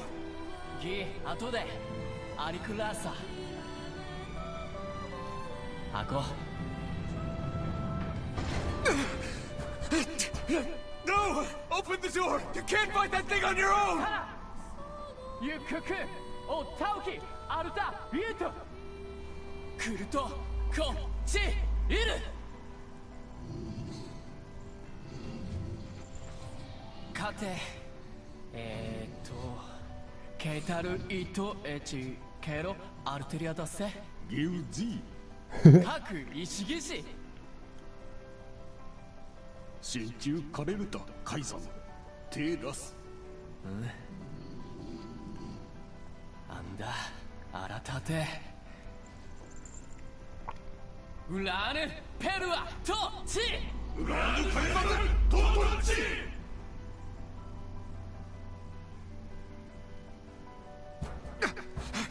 Open the damn door!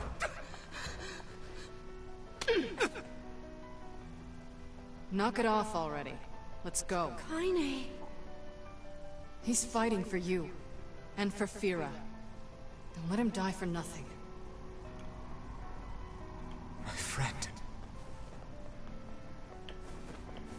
Yeah, you're gonna lose a lot more friends along this journey, I have a feeling. Puck says yes.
Oh, there's Devil and Popola. Why were the village twins? Why are they fighting us? Devil, Popola. Oh, look. You made it. Why are they acting all We've been cocky? waiting for so long. So long, it's been 10 minutes. Why are you doing this? It began 1,300 years ago. Jesus, 1,300 years ago? Humanity, finding itself on the brink of extinction, undertook a last-ditch rescue plan called Project Gestalt.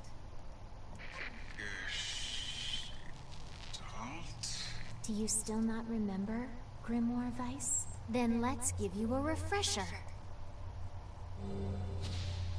Oh, what the? No, I needed to see those. Oh, thanks for the documents. Weiss! My mind. I remember, Devila. Popola. You are not human. In fact. Oh no. Yeah, sometimes the truth can be a real bitch. You want to finish that thought for him, sister? All of us. Every person standing in this room are mere shells created by the true humans. True humans. What are you saying? You still don't get it? You aren't human. So then humans, I mean, the true humans, are extinct? No. They still live on. You know them as shades. Each shade is a twisted remnant of what was once a human being. Crazy, huh? Now let's skip the part where you stand there with your mouths agape and just get down to business. Wait. Wait! Sorry, but we're gonna be needing that shell of yours. The rightful owner has been waiting for a very long time. Please don't be angry with us. We are only doing our duty. Our endless existences have a single purpose: to control the lives of others in accordance with the will of the true humans. You have your own motives, your own desires. And we have ours. I fear it really is just that simple. Don't speak such foolishness. Sorry.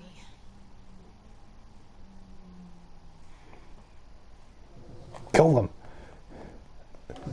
They are not the what?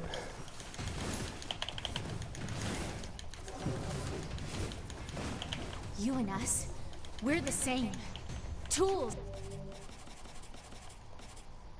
in the hands of a master. No, I'm nothing like you.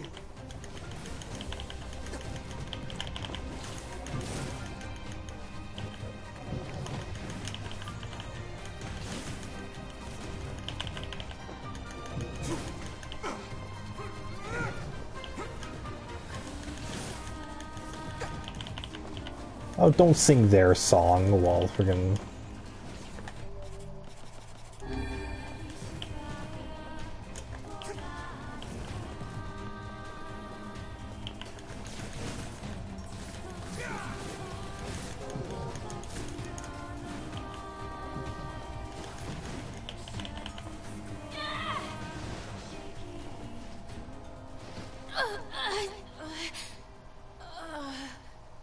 Devila? Devila?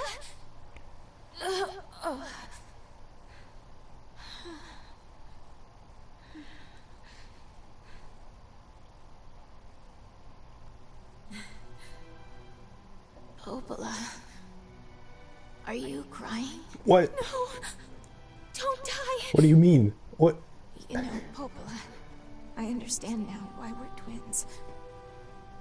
It's because we were born without souls. Devila, I can't stop the bleeding. Oh God, I can't stop it. This world is too lonely for one without a soul. There's too much emptiness.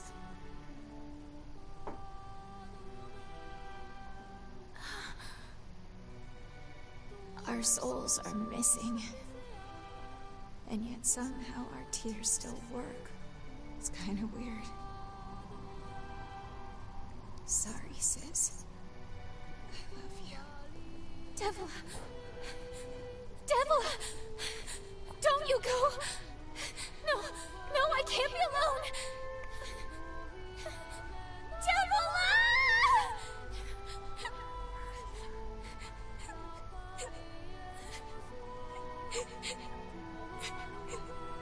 Popola. Let's stop this now. Stop? Stop? Now you want to stop? You think you have the luxury to stop? You cut down my sister like a goddamn animal and now you want to stop? You're the ones who attacked us! Popola, wait! It doesn't have to. No one stops! It's way too late to stop! No one stops! Oh. Oh my god. Please, don't do this, Popola! You and Devila were like parents to me! Those two have watched the world wither for time immemorial. Oh my god, okay, we need... The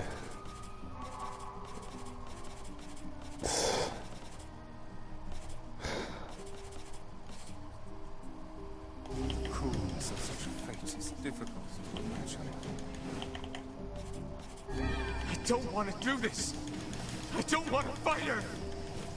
Stop bitching and start fighting! It's the only way!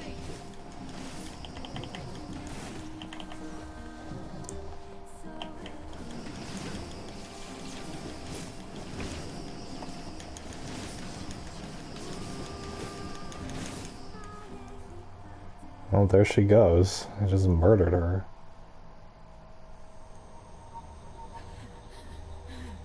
No stopping. No stopping ever!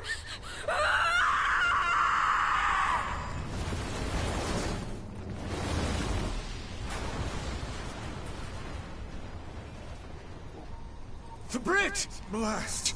We're trapped! I've got an idea!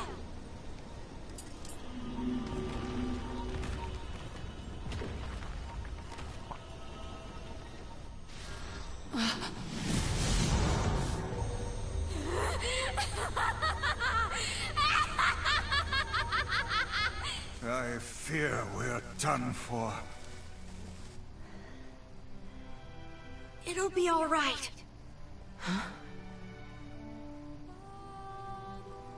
You know, when I was young, I hated my eyes. And now that I'm older, I hate what my body has become. But there's something else there now. Something like pride, you know? I mean, without all this, I couldn't have become your friend. Goodbye, my friends. Thank you for everything. Emil! For so long, all I could do was destroy. But now, I have a chance to save something. God damn it. No! Now get going, okay? Emil. Don't worry about me. I'm gonna be fine. Oh my god. No, you're not. Emil! Emil! Emil! You jackass, get back here! Emil!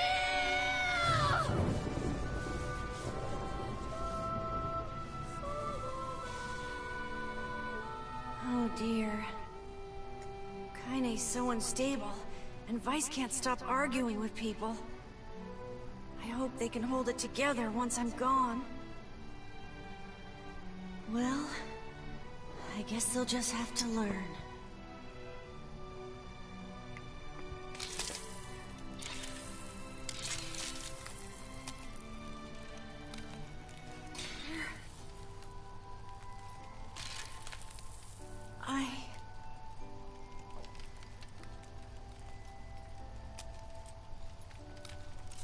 I want to see you again.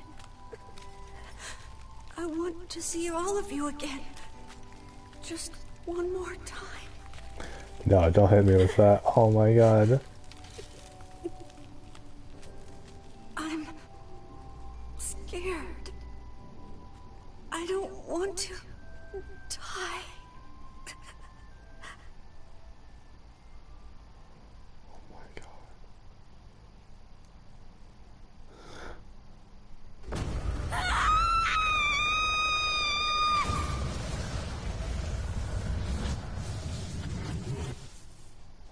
God, what the hell?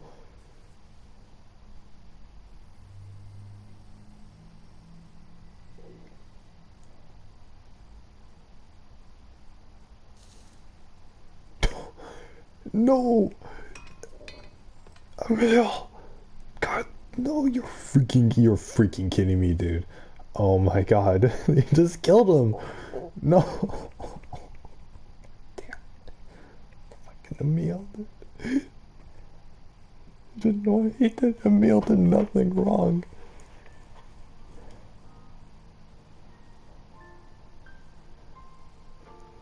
Stupid plot, what's going on? The Sand King died.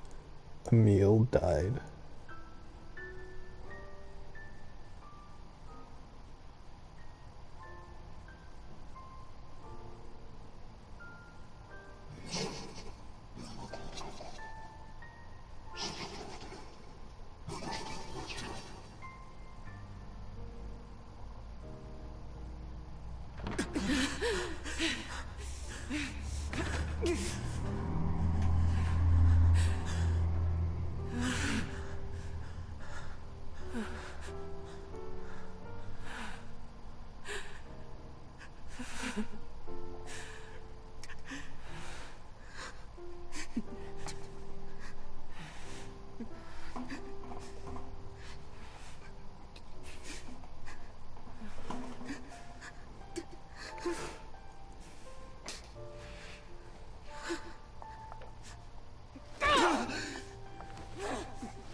Let's go.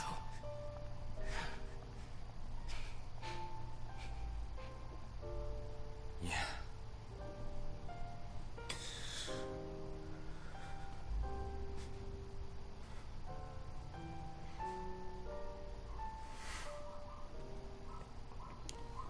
This is so fucking sad. Oh my god, this is so what the heck? You can't do that. Go back. Emil's still alive. Go back, get him. No. God damn it. Fucking kinda, dude. Let's go. Yes, walk. This game, I swear to God.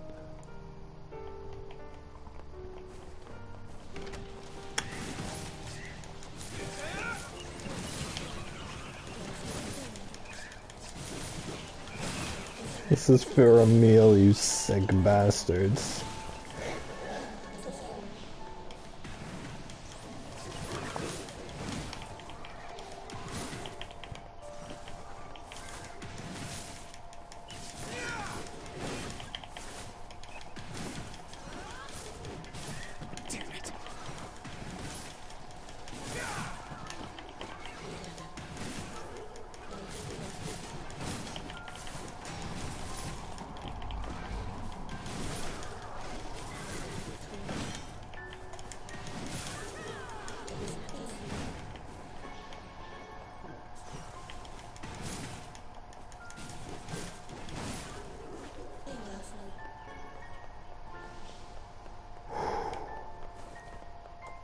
Dude, I'm pissed.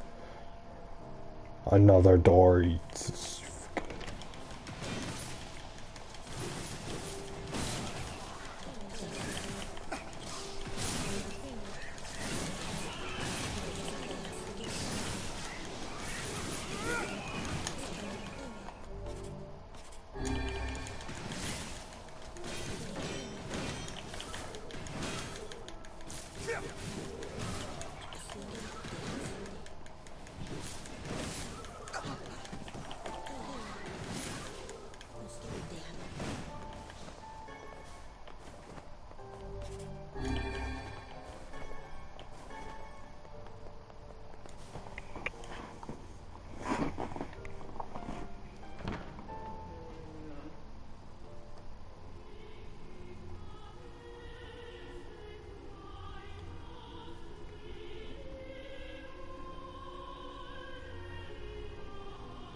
It's Yona.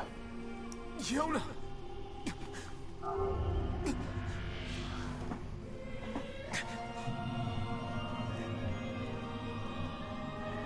It's the Shadow Lord. He took Yona, kill him.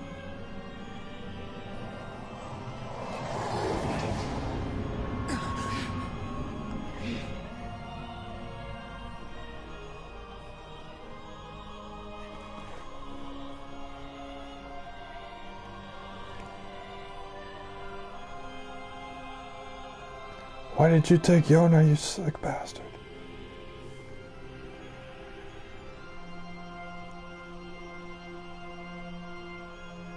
This ends here.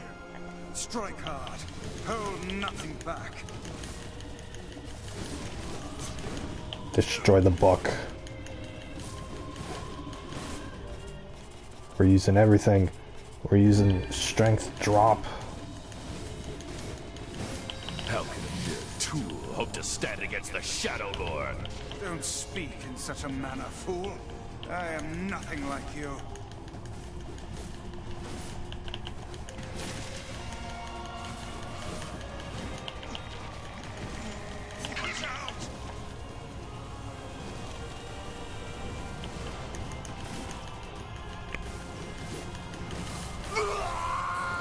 Yeah, end him.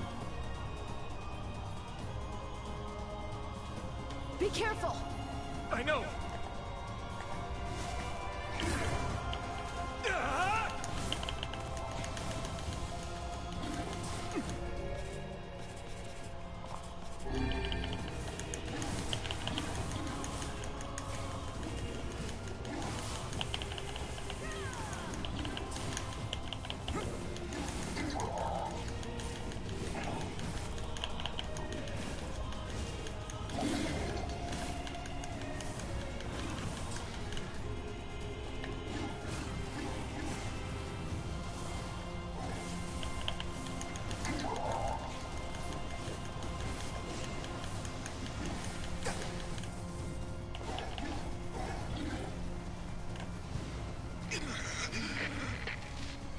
Vice, you alright? Naturally, I am as fit as a fit.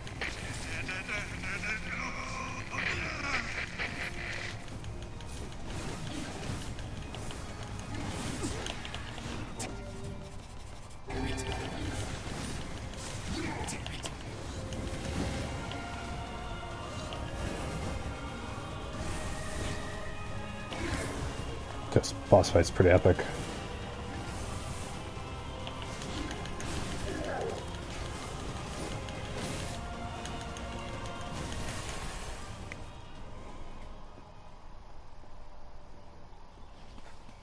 Wait.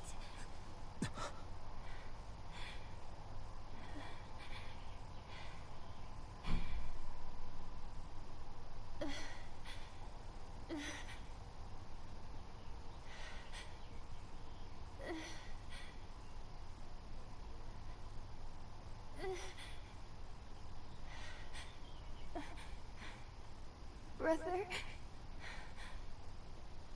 Yona.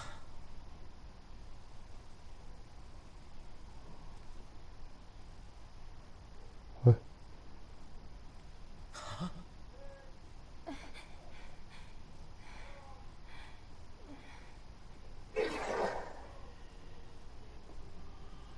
Please, just stop. I don't want to do this anymore. I don't need someone else's body. I don't want it.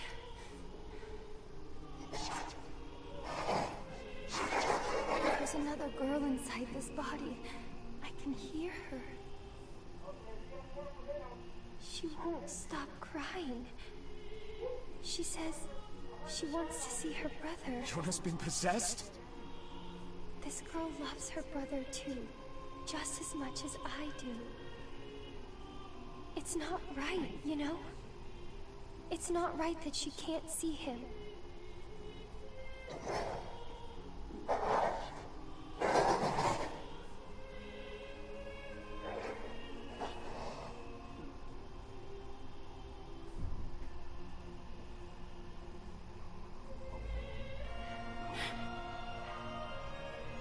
It's you, isn't it?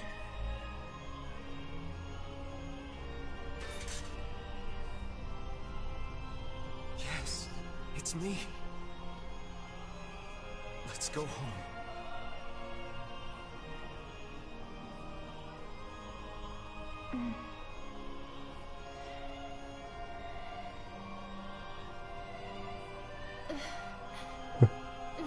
No.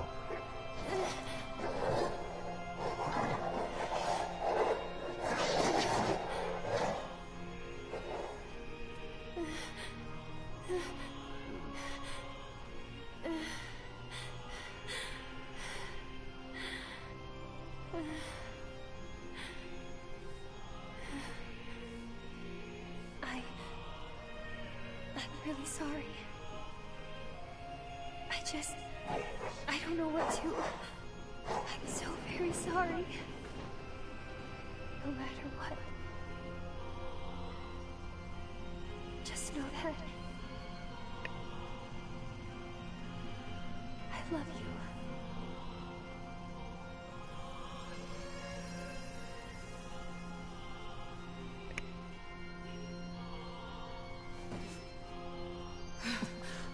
Hurry. The shade that possessed her is gone.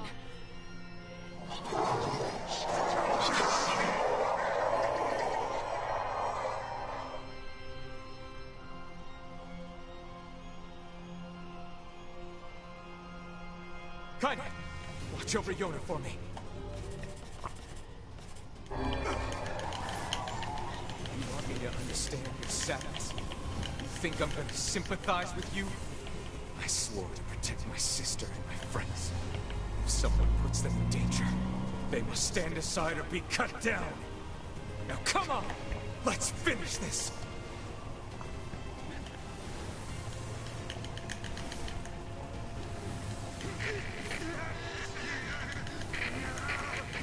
Weiss, what's wrong?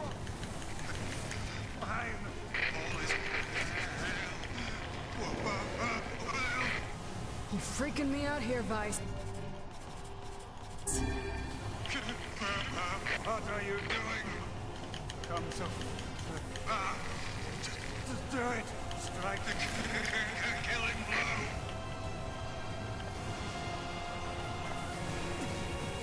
This guy's health isn't going down at all. Oh my god.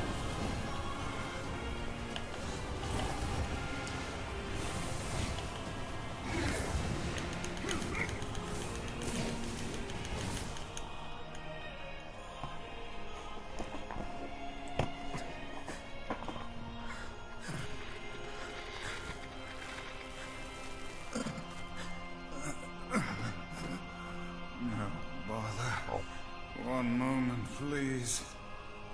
You okay? Fine, just fine. Alright, no I'm not. Vice. It seems some headstrong idiot has decided to push me beyond my limits. I should have taken that job as a cookbook when I had the chance. Vice. I'm sorry. I'm sorry. Only joking. I hate cookbooks. But... Let's go. Out of the way. I have one final task to fulfill. Where are you going? Why, to stop him, of course. But after that, it's up to you. Only you can see this battle to its conclusion. I wish you luck, my friend. You can't. I swore I'd always fight by your side. You are an exceedingly stubborn lad. You know that, yes? Perhaps that's why I've so enjoyed our time together. But I fear this is where our journey ends. Vice! Oh, and remember what I told you about using my full name? Well, forget it. I've grown rather fond of Vice. Vice. I knew you'd come around. Don't let it go to your head now. Wait, where's he going? Wait, what was all that stuff about the soul and the body and them being empty vessels? What do you mean Vice has lost all his powers? I have something to defend. I have a reason to live.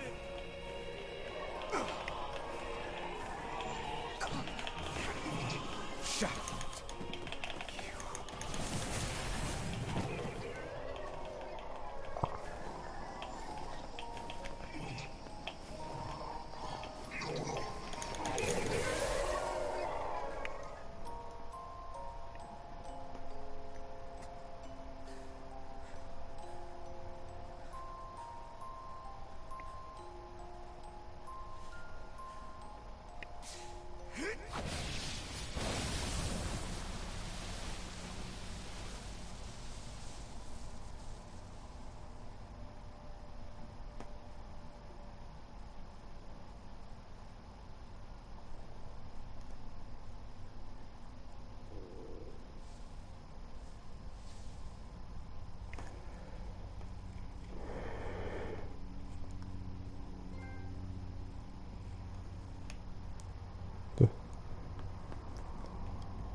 You got a full bed.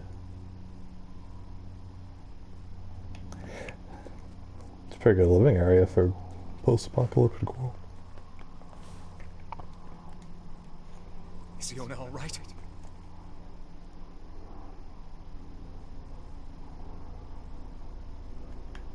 Oh God, no. Oh, please, the girl is fine.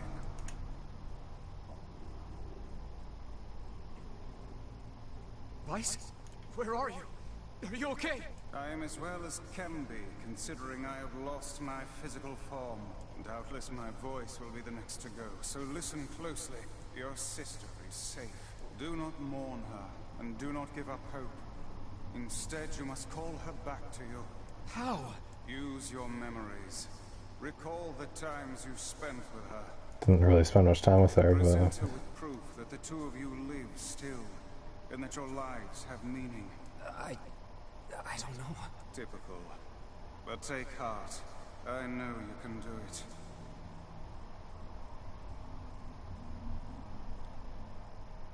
What's my favorite food? Cookies. What's my favorite book? That's my magic storybook. What's my favorite place? Home with you. What's my favorite flower? Aw, home with you. Aw, that's my favorite place too.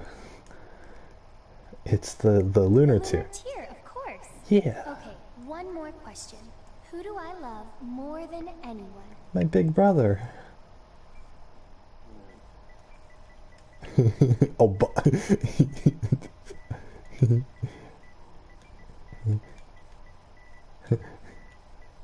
Obama.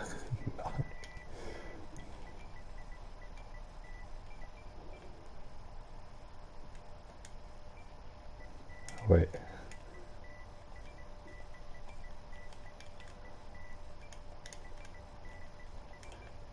Obama. Hell yeah. I wonder if we put this answer in.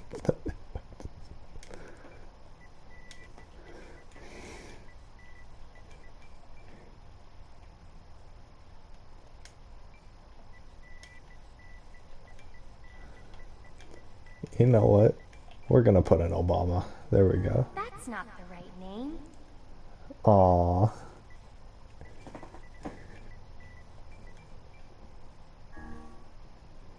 That's not the right. Darn it, she didn't take Obama.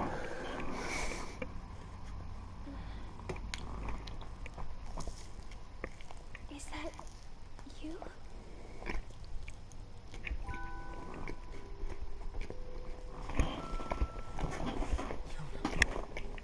Hmm.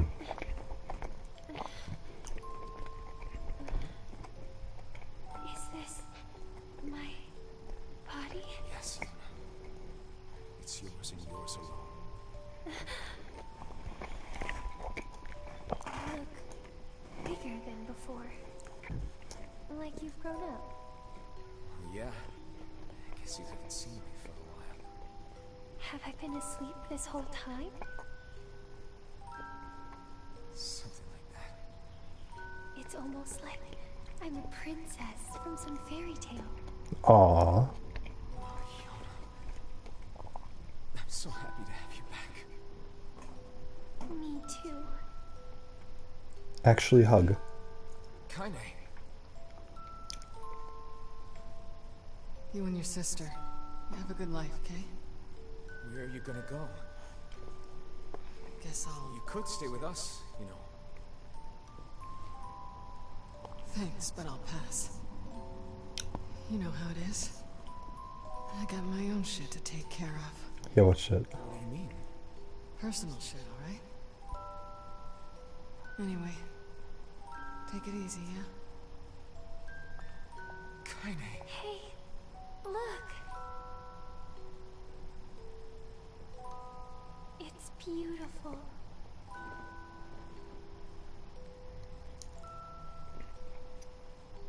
For the longest time, I heard someone telling me how they wanted to see the light. And now, they can finally see it.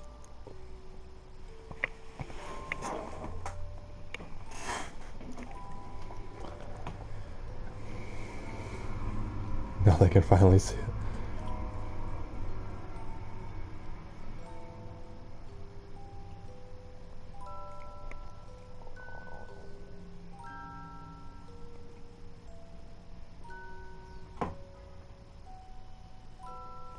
Dude, what were those documents they flashed in front of us?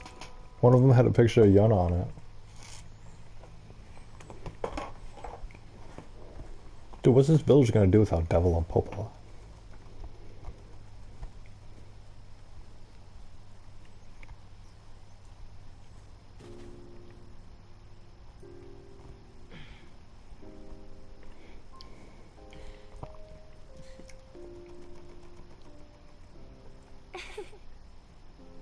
Thank you.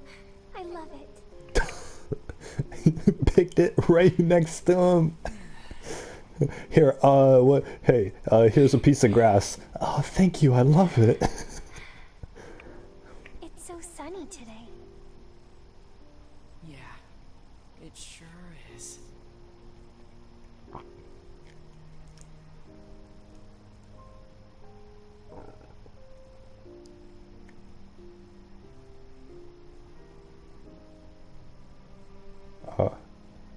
There's the Shadow Lord and his sister.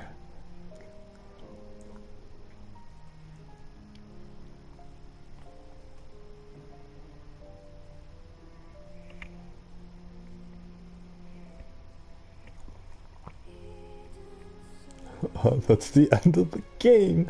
Wait a second, what was all that crap about? Oh wow, they did these credits in alphabetical order.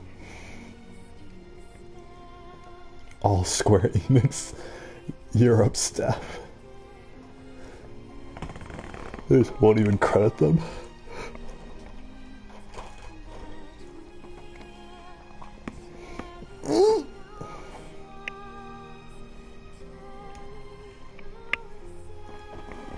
Okay, look.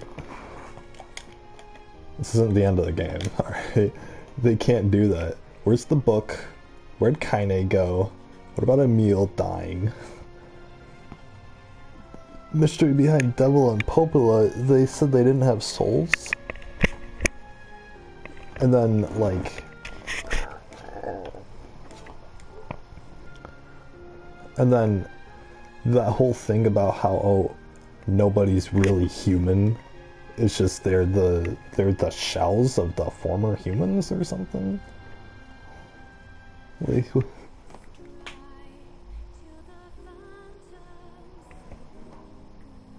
and then the sister was possessed by the other sister. But were those like, if that was the same Yona, then is the Shadow Lord and that version of Yona the people from the grocery store 1300 years ago? So many questions. So no, I am not satisfied with, oh, we beat the final boss ending, we have to play more. Kiwi. Yeah, I'm eating a cheeseburger.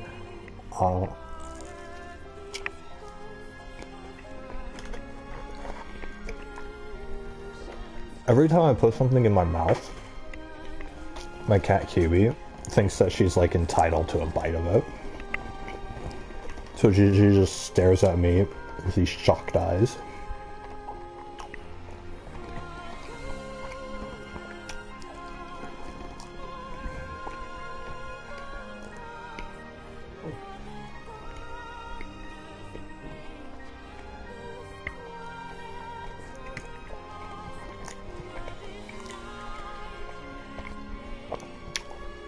Dude, Mariko Aikawa did the second violin in the music.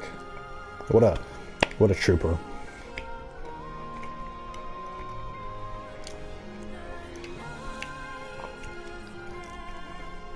Why did they alphabetize this by first name?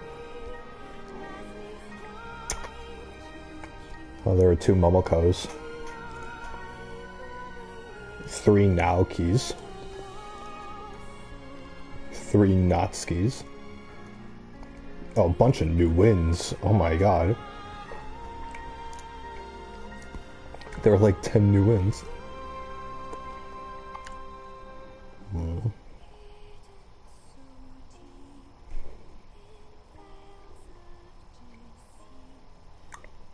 Ryo Katsura, Ryo Koike, Ryo Sasaki, Ryo Yamazaki, then Ryohei.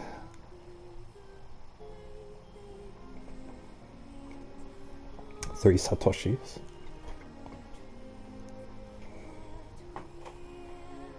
There are 2 Shinoskes.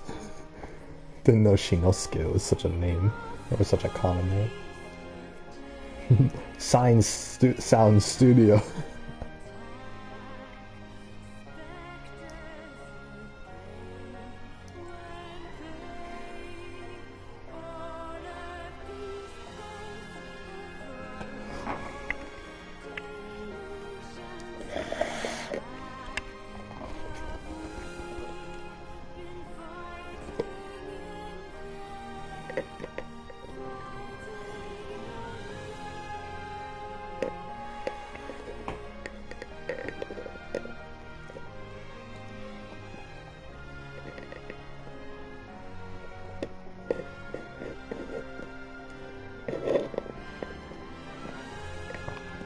A lot of names here. Wonder how many Z's there are gonna be. Y names are pretty common in Japanese.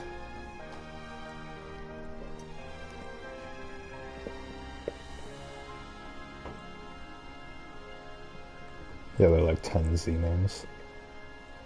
Zongs and Zangs and Z's. Bunch of Chinese people? Oh. I mean, let's just overwrite this one.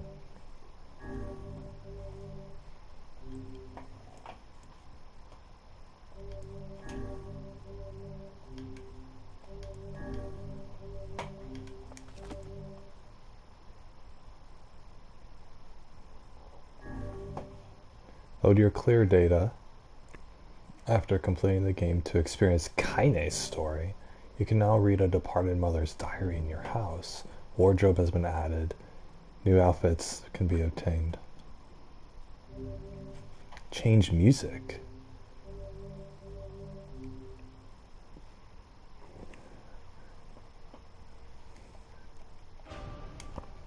Huh, wacky.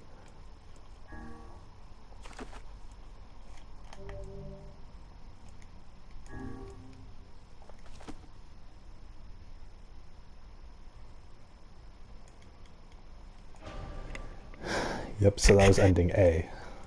Remember I said earlier there are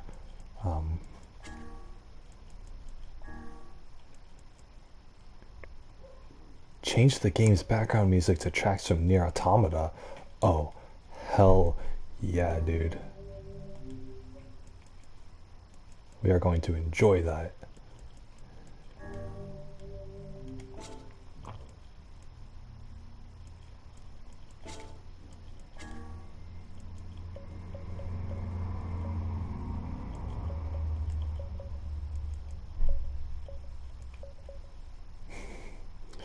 Boy is going to be 9S.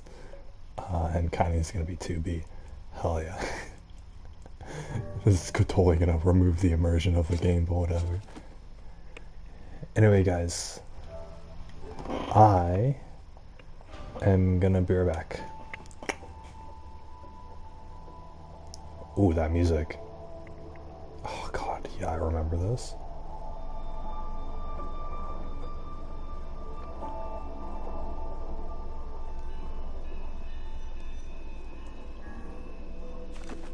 Maybe we don't want the music too loud.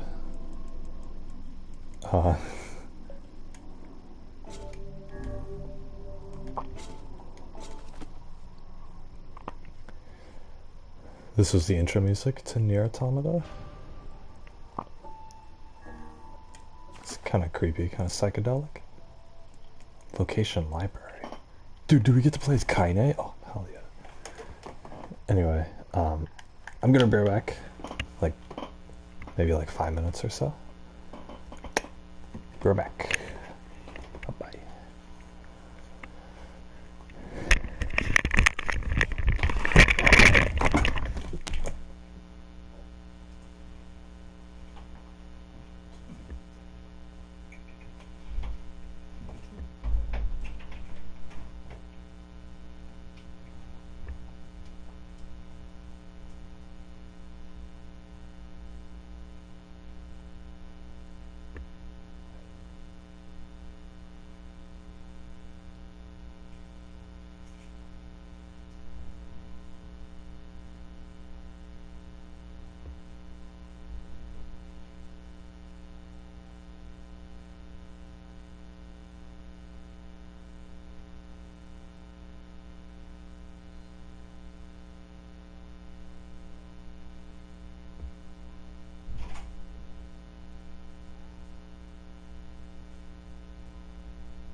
Alright, hey guys, welcome back.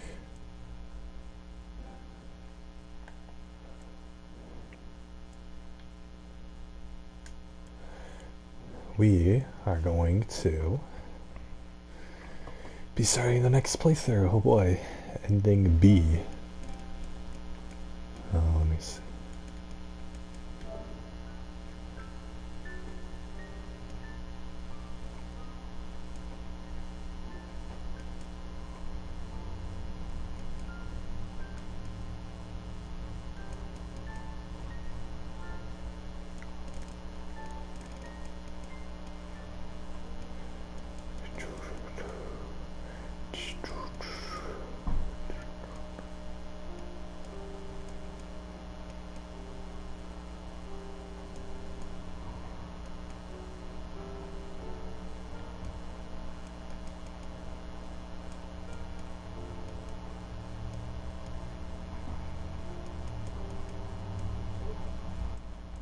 Alright, let's start. Just checking achievements.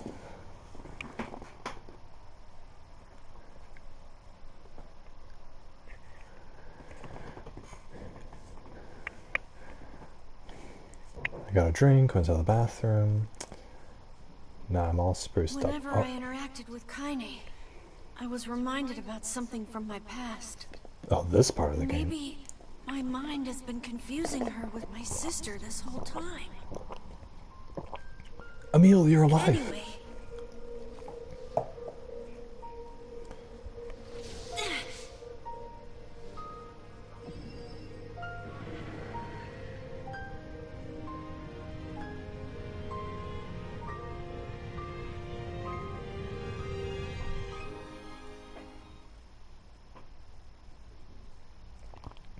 Kaine's dreams discrimination. That's racist. The sound of rain filled the air, filled the village. The steep cliffs that surrounded the area magnified sound, causing even the slightest drizzle to rattle like a thunderstorm. Thin wisps of smoke streamed from huts as the villagers huddled in their homes and waited out the rain. A single child, however, had braved the downpour and was now wandering slowly towards the wooden hawk-shaped weather vane at the center of town. The wanderer reached the vane, which had existed for as long as anyone could remember, and stared. The child's face was simultaneously delicate and fierce, like a teacup that had survived a shipwreck. Those traits combined with pale white skin to give the face of an almost sexless quality. If the beak turns east, I go home. If it stays west, then I... The child blinked. Rain slowly dripped down the young one's short hair and began its long descent to the ground. Come on, come on. The child felt a slight breeze and watched as the vein slowly creaked to life. Spinning this way and that for a moment, it finally settled with the beak pointing firmly towards the east. East? Really? Before the vein could move again, a jagged rock came spinning and tumbled through the air, striking home against the child's head. The force of the blow dropped the child to the ground as a hail of stones began to fall all around. Oh no, they found me. A heartbreaking smile crept across the child's face as the stones continued their assault. Through the rain, the sound of multiple footsteps grew louder before a voice rang out. Yoo-hoo, Kaine. The voice belonged to Demo, the worst of all the bullies in the area. As Kaine struggled to stand, a final stone came skittering through the mud and bounced against her foot. Blood oozed from a cut above her eye and blurred her vision, but she could make out the shape of Demo and his usual gang of idiots. The boy seemed taken aback for a moment by Kaine's seeming indifference to the blood dripping from her face, but quickly regained his bravado. What's up, freak? You like the rain? You like getting all wet? Or did you finally decide to run away from home? Though she knew it was futile, Kaine turned to leave. Before she could get more than a few steps, the other children scrambled to surround her, cruelty burning in their eyes. Kaine knew those were not the only eyes on her. The tormentor's parents watched from the safety of their homes. She was attuned to the sensation. It was one she had experienced many times before. While some villagers simply turned a blind eye to the actions of their children, many encouraged it openly. In a society ruled by superstition and fear, Kaine was something to be hated, and if possible, destroyed.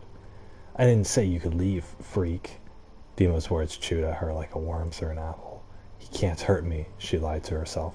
Be strong, be brave. He can't hurt me, he can't hurt me, he can't. Oh, look, the little freak is gonna cry. What's wrong? Are you sad that everyone hates you and wants you dead? Kenny prayed for the rain to flood down and carry her away from a world that seemed to have no place for her. But if there were gods, they chose to ignore her. As Demo crept ever closer, the clouds began to thin and the rain slowed. Even the weather hates me. I'm useless. A failure. I wish Demo's rock had taken my head off. Kenny couldn't meet Demo's leering gaze. She lowered her eyes and stared at the muddy ground below. The bully moved forward until he was inches away. She could smell the scent of old meat on his breath. The boy grabbed Kaine's face with thick fingers and yanked it upward. She tried to turn away, but he forced her gaze back and jammed his thumb against her eyelid to pry it open. Show me. No. Did you just say no? Demo grinned evilly. You don't say no to me. No one says no to me. Not even taking his attention from Kaine. He called to his cohorts. Come on, guys, let's give the freak what she deserves. As soon as Demo was finished, kicks and blows began to rain down upon Kaine. Demo paused, still grinning, as Kaine crawled into a ball to try to make the pain stop. I don't get you, freak. What you acting like a girl for, huh? Everyone knows what you really are. Kaine ignored the question, choosing instead to stare at the weather vane. It continued to point east, as if supremely confident about the future it had chosen for her. Go home? Yeah, that's a funny joke for someone with dead parents and no home to go to. Freak, chanted the children. Freak, freak, freak.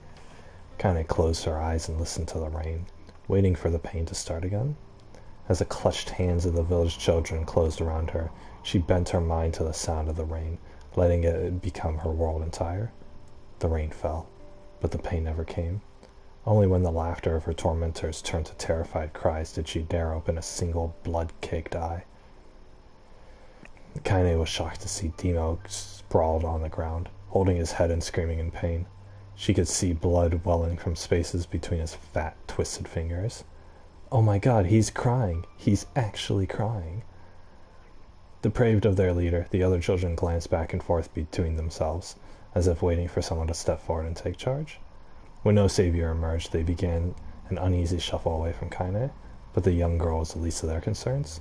Instead, their attention was rapt on the ancient woman standing a few feet away. After struggling for breath for a moment, she finally spoke in a voice thick with rage.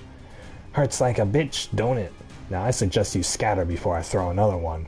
And if any of you little bastards ever touch my Kaine again, I'll do far worse than throw a rock. You can count on it. The old woman crouched down and gently touched the hand Demo was using to cover the wound. Before he could think to protest, she ground her palm into the wound and twisted it back and forth. Ow! He screamed, leaping to his feet. Stop it! What are you doing? Quit whining. Ain't no one ever died from a scratch. You hit me with a rock, you stupid bitch. A big one. That thing could have killed me. The old woman shrugged. Death is the best cure for stupid. Demo's face twisted with rage at her words. Locking his eyes on Kaine, he took a step backward and spat on the ground. Get out! Leave this village! No one wants you here, either of you! Seeing the old woman grab another stone, Demo's companions turned tail and ran. As they fled, the old woman grabbed her side and barked out a single laugh. Ha! Look at that fat boy go. Guess he's healthy enough to run from a fight. The woman's smile faded as she turned her attention to Kaine. Kneeling down, she removed her shawl and placed it around the young girl's shoulders, then produced a cloth from the folds of her dress and began blotting at the blood on her forehead. Oh, Kaine, she said, why didn't you fight back? You're stronger than that lot. The words of her grandmother stung Kaine, and she turned away. Don't be nice to me, she said. I don't deserve it. Nothing matters anymore. Her tears, held in check for so long, had finally begun to fall on the muddy ground below. Everyone hates me. They think I cause bad things to happen. They think I'm a freak. I wish I was dead. As Kaine's tears turned to sobs, she felt her grandmother's hands on her shoulders. Despite her advanced age and diminutive size, she was a woman of surprising strength, and Kaine found herself unable to turn away. Don't talk like that, girl. It's a river wide and deep that flows between the realms of this world and the next, and it grants no mercy to any that attempt their crossing. You got a duty to fight until your last breath, understand? The old woman tightened her grip and tried to still the tremor in her voice. You know the pain of losing someone close to you, Kaine. You know it because you survived it. As the words hit home, Kaine was struck by the force of her love for the old woman. As a young child, she didn't even know of her grandmother, but when her parents died, the woman quickly accepted her as her own. Grandma, as Kaine called her, was cunning, vulgar, and quick to violence, and their first few years together had not been easy. But with each year that passed, Kaine and her grandmother had grown closer. However, it was only now, sitting in the mud with tears and blood caking her face, that Kaine truly understood the depth of her affection. Here was a woman who had seen hard times, who had seen death, who had fought through all these things and somehow emerged on the other side. If anyone could understand Kaine's pain and loneliness, it was her. Do I make you sick, Grandma? Course not, don't be an ass. Kaine drew her grandmother's moth-eaten shawl around her body and shuddered. But my body, it's not normal. If I was normal, then Mom and Dad wouldn't... Hush, interrupted Grandma. I'll not hear another word of this nonsense. You're my granddaughter, and I love you, and if folks have a problem with that, they can just go to hell. With that, the old woman reached out and placed a wreath of dried flowers around Kaine's hair. The skill it took to bend the flowers without breaking the stems or losing a single petal was remarkable, and the beauty of it made Kaine want to cry all over again. My gosh, these are lunar tears. Grandma, you made this for me? Lunar tears were legendary flowers. Most people could live their entire lives without ever seeing one, and yet her grandmother had somehow collected a dozen or more. Kaine reached up and touched the wreath as if she couldn't believe it was real. Where did you find these? Just stumbled upon them while I was out doing the shopping. The old woman turned away as she spoke, leading Kaine to suspect that the search had been more difficult than she was letting on. The pains she took to construct the ornament, let alone track down the flowers used in its construction, made Kaine's heart hurt. She reached up and gently adjusted the wreath, admiring the way it felt between her fingers. Didn't quite turn out right, said her grandma, as she squinted at it. These old hands have trouble with delicate work, but it sure looks good on a pretty girl like you. Kaine blushed and turned away. You think I'm pretty? Of course you are. What a fool thing to say. Thank you, Grandma. Her grandmother smiled. We're gonna be fine, you and me, she said. Long as we got each other, we'll be just fine. Kaine took her grandma's hand in hers, and the two of them struggled to their feet. As they began the long walk home, Kaine gripped the hand with all her might, as if trying to stop smoke from drifting away on the wind. The rain had stopped.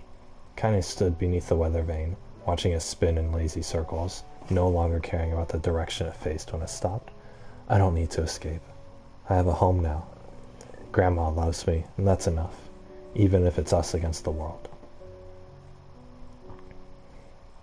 Kaine let her gaze drift up past the vane and into the cloudy sky. The last faint hints of a rainbow were slowly fading. As she turned and headed for home, the light scattered into a million particles and vanished, seemingly taken away on the breeze. Aww.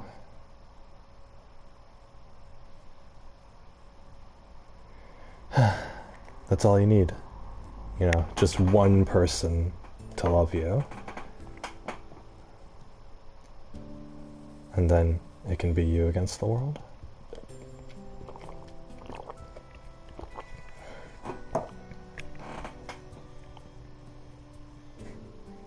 It's just that most people have a hard time finding that one person, eh?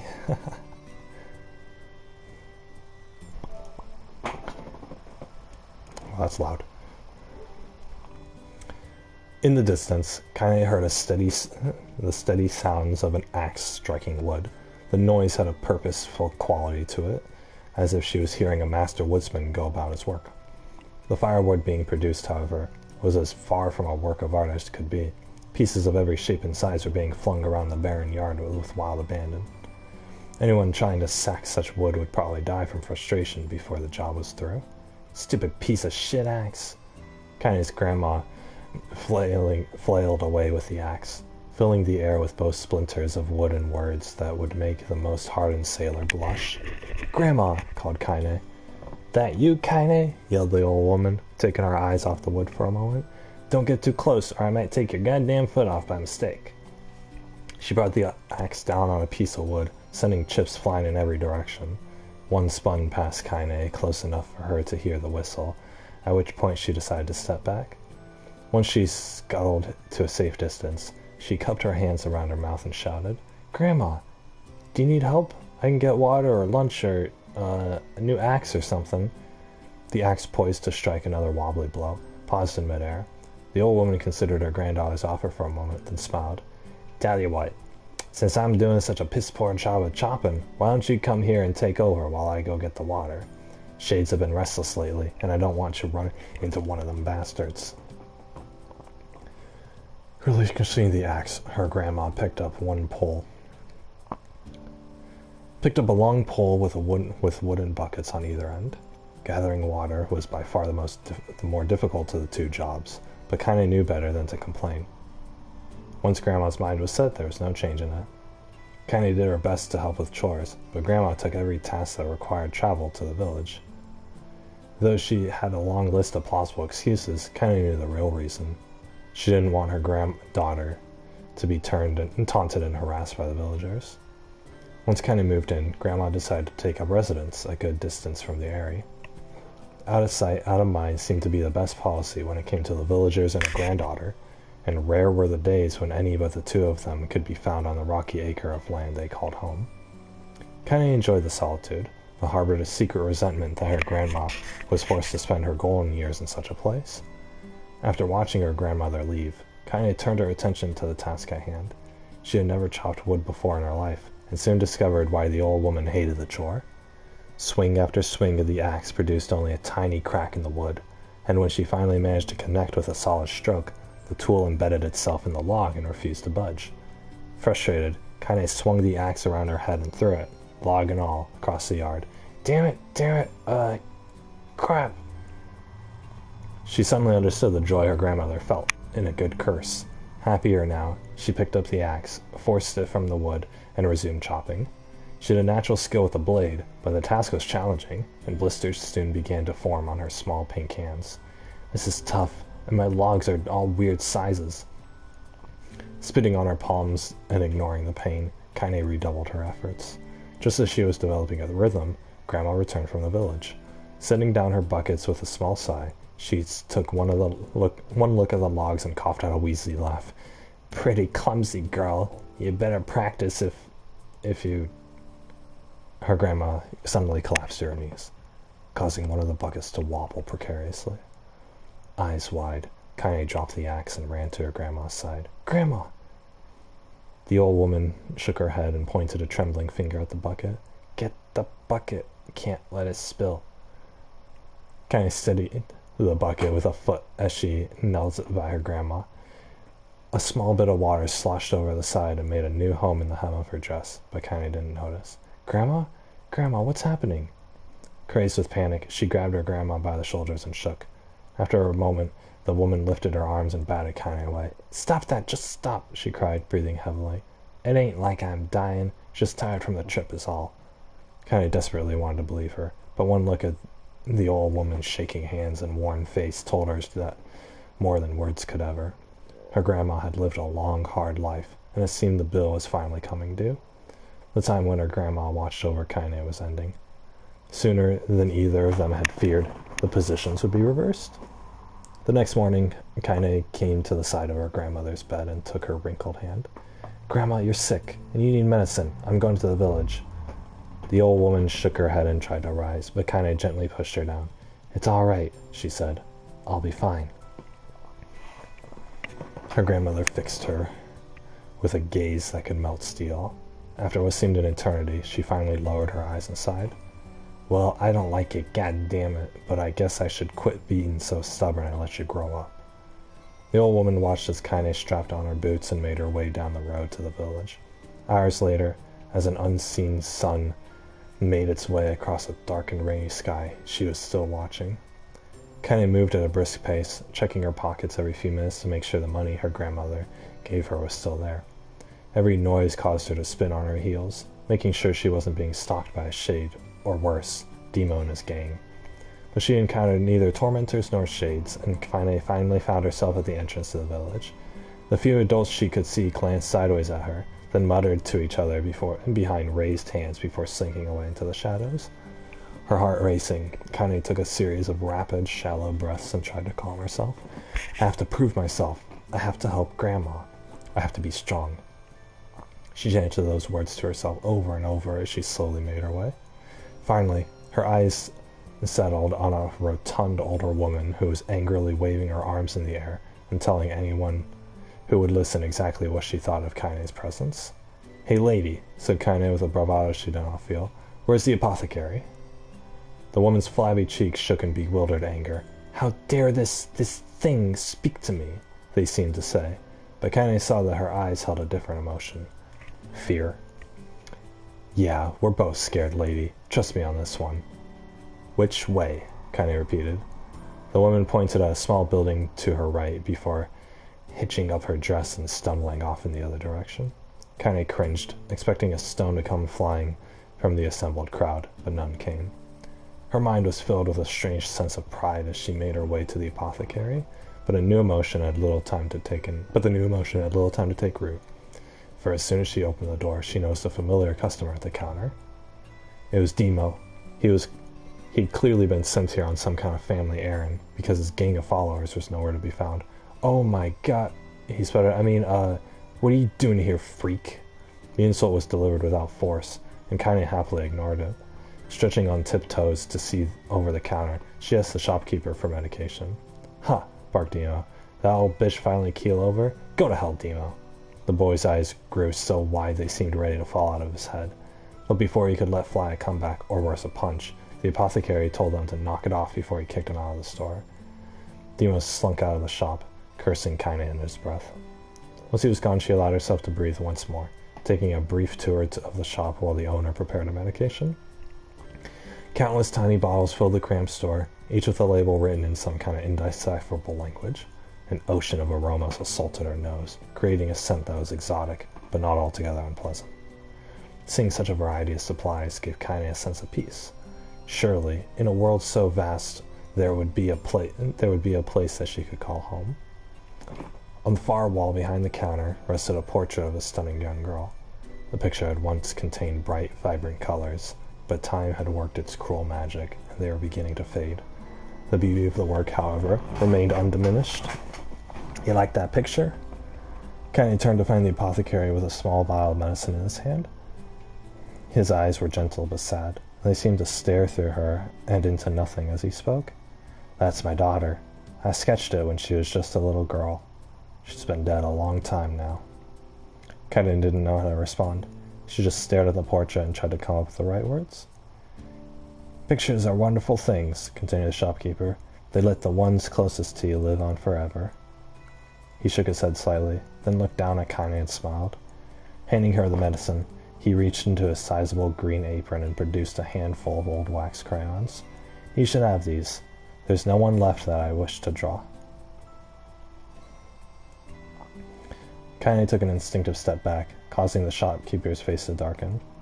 "Yes, I've heard the rumors about you," he said. "It's a small village, and word travels quickly. Between you and me, I'm not sure which of them to believe, but I also don't think they matter much.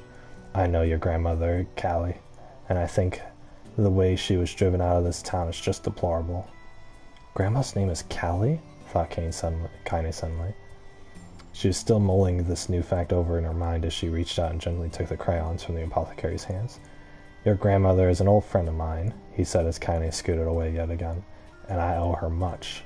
I wager she would like it if you drew a picture of her." "Yes, I think she would like that very much." Kaine murmured a quiet agreement, but inside her heart was bursting. Never before had a villager treated her with anything but complete contempt. It was a tiny, almost imperceivable step, but it was a step nonetheless, and with enough tiny steps she might one day discover the rest of the world. When Kaine returned home, she found her grandma asleep in her bed. Her feet were blackened and raw, even bleeding a bit in places, leading Kaine to think that she had been pacing around the room until exhaustion finally caught up with her. She placed the medicine by her grandma's pillow and turned to leave, but found the old woman's hand clasped around her arm. "Back already, are you?" asked her grandma with a yawn. "Come here, let me have a look at you." Grandma sat up and examined Kaine from head to toe. Finally satisfied that nothing terrible had befallen her grandchild, she leaned back and allowed herself to relax. Well, how was it? Those bastards give you any trouble? It was kind of fun, said Kaine with a small smile. No, seriously, it was. Fun, eh? Asked her grandma with a voice which implied she believed anything but. Uh-huh. So anytime you need me to run an errand, just let me know. As she spoke, Kaine removed the crayons from her pocket. After a brief explanation of their source, she informed her grandma that she was going to sketch her portrait. A portrait of me? Ridiculous. No one wants to stare at a wrinkled old crone. But Grandma, it'll make you live forever. Horse shit, said her grandma, throwing back the sheet of her bed. Living forever just pissed me off. Now put those crowns away and help with dinner. But Kaine will not relent, and in the end, Grandma found herself leaning against the wall of their house as posing for a master artist. Kaine took the crayons, eyed her subject carefully, and set to work. Just as her grandma was about to nod off, Kaine finished the piece. After staring at it for a bit, she realized she released it from her grip and let it slowly drift to the floor. It's terrible. It doesn't look like you at all. I'm sorry, Grandma. I thought the crayons would, make drawing easy or something. The old woman's eyes narrowed at her grandmother's disappointment. The old woman's eyes narrowed at her granddaughter's disappointment.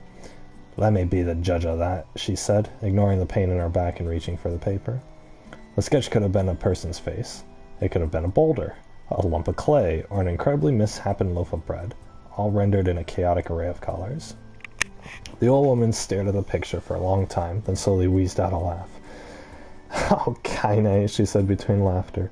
You truly are my blood. You're as clumsy as me, and I love it. But... Hush. I won't hear any more bull about how ugly you think this thing is. It came from the heart, and I'll treasure it always. True to her word, the old woman gave the picture a place of honor above the kitchen table. In the days that followed, Kaine would often catch her staring at the portrait with a strange smile on her face, an action she interpreted as silent, mocking laughter. A week later, Kaine would stand it no more, and asked her grandmother to take the artwork down. Posh, said the old woman. I'll take this down when they roll me in my shroud. She pondered this for a bit, then turned to Kaine and dropped to one knee. Listen to me, girl. Seeing this picture makes me happy in a way I never felt before, and it makes me want to go on, so that someday you can feel the same happiness. It was a moment that burned itself in Kaine's memory, a perfect blend of pride and love and joy that came together to form a lifelong remembrance. She swore to never forget this moment, to never forget the old woman who had made her place in the world possible.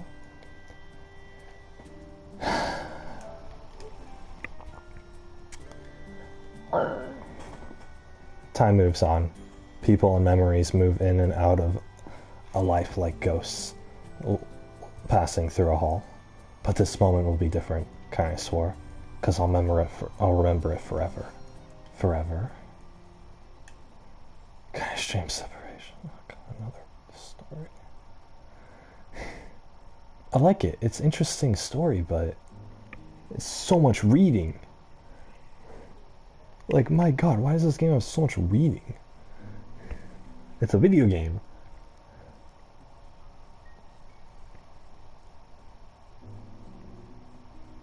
I need, like, a second person to... Well, I mean, most of it is narration. But it would be nice for someone else to read to take the load off.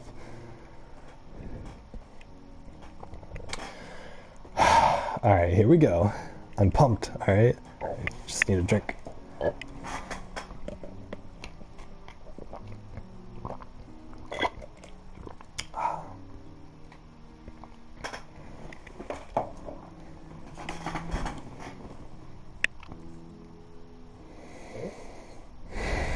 Aw, Kiwi's just laying on the ground. Aw, she's so cute.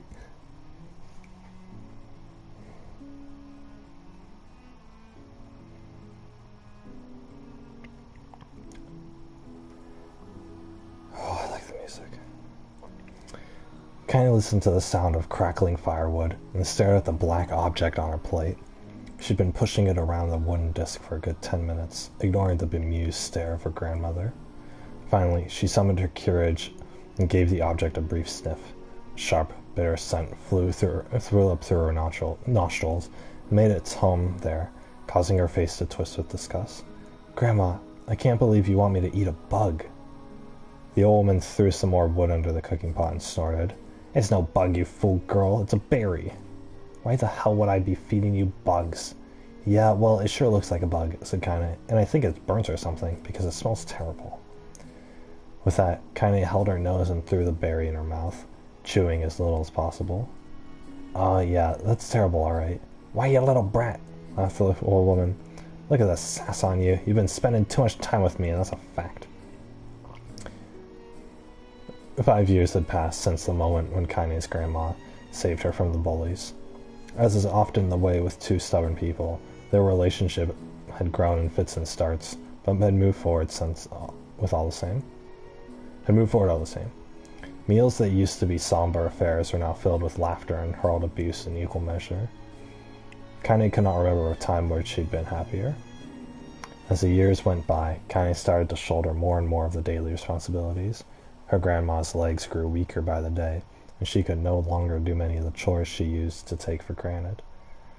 And so this morning found Kaine lacing up her work boots with a breakfast of burned berry rolling through her belly. "Where are you going today?" asked Grandma suddenly. Kaine looked up surprised. The old woman rarely asked for specifics anymore. "Well, I was going to check on the kelma trees and see if they were ripe. I thought we could make some jam or something. And I'm going to pick up some flagstones, so I need to take the wheelbarrow." "Flagstones? What in the hell for?" Kaine stared at her grandmother, then held out an arm and swept it across their home. Constructed mostly of cloth, rope, and rubble, the old place sagged like a boxer in a final round. "Grandma, a dying cat could chew through this house. I'm going to build a stone wall so we have some protection." The old woman laughed, exposing her toothless grin to the world. "God damn, girl, if a bunch of thieves wanted to ransack this old place, let 'em come. We got nothing worth stealing anyway. I'm not worried about thieves. I'm worried about shades. People saw one west of the village yesterday." The old woman tilted her head and stared at her granddaughter. "Well, shoot. I don't know why you have to do it today. We can worry about it some other, Grandma. No. If I don't go to the kelma trees, we won't eat tonight. You know that." A confused expression passed on the old woman's face. For a moment she was a small child lost at a carnival. "Yes," she said after a bit. "Yes, of course you're right. I'm sorry, Kaine. Lately it seems my mind is—" She didn't finish the thought, instead walking over to her nightstand and gently taking the wreath of lunar tears from the drawer. The flower's petals had aged to a brilliant whiteness, and Kaine thought it was more beautiful now than the day she first received it. "You're going to be a true woman soon," Grandma said as she placed the flower in the girl's hair. "So that means less chatter about shades and building defense walls, more talk about how beautiful you've become." Annoyed, Kaine reached up to remove the garland, but the look on her grandma's face stopped her hand. "You're a beautiful thing," said the old woman, "and there ain't another like you in all the world. I'm very proud of you." "Okay, Grandma, that's enough. Goddamn compliments for one day. Such a mouth on you. Where'd that come from? Gee, I wonder. I'll teach you to sass me, girl," yelled Grandma. Suddenly she lurched forward and grabbed Kaine by the ears, pulling her around the room with a crazed grin on her face. "Grandma!" yelled Kaine with a quaking voice. "Grandma, stop it! What the hell?" The old woman stared at her and blinked, then slowly held her wrinkled hands out as if it was the first time she had ever seen them. Oh, I don't know what happened there. I'm sorry, girl. Sometimes my mind just..." Kaine thought the look on her grandma's face was the most heartbreaking thing she had ever seen. "Listen," she began, "maybe I should stay home after all." "No, I won't have you stay here to keep an eye on an old codger like me. You go get your fruit and your wall and whatnot. I'll be fine. And when you come back, I'll have a nice grasshopper dinner waiting for you." Kaine rolled her eyes, then kissed her grandma on the forehead and made ready to depart, trying desperately to ignore the worry that was gnawing at the walls of her heart.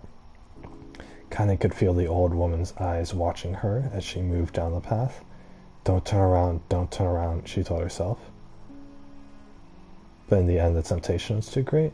She spun on her heel for one final look and saw a small, bent woman standing in front of a ramshackle hut with a sad expression on her face. God, she looks so old now. It's like the wind could reach down and just carry her away. Kenny worried about her grandmother all day, causing her work to suffer. What little fruit she could collect was tossed carelessly in the wheelbarrow, and she only found a couple of stones before losing interest in the project.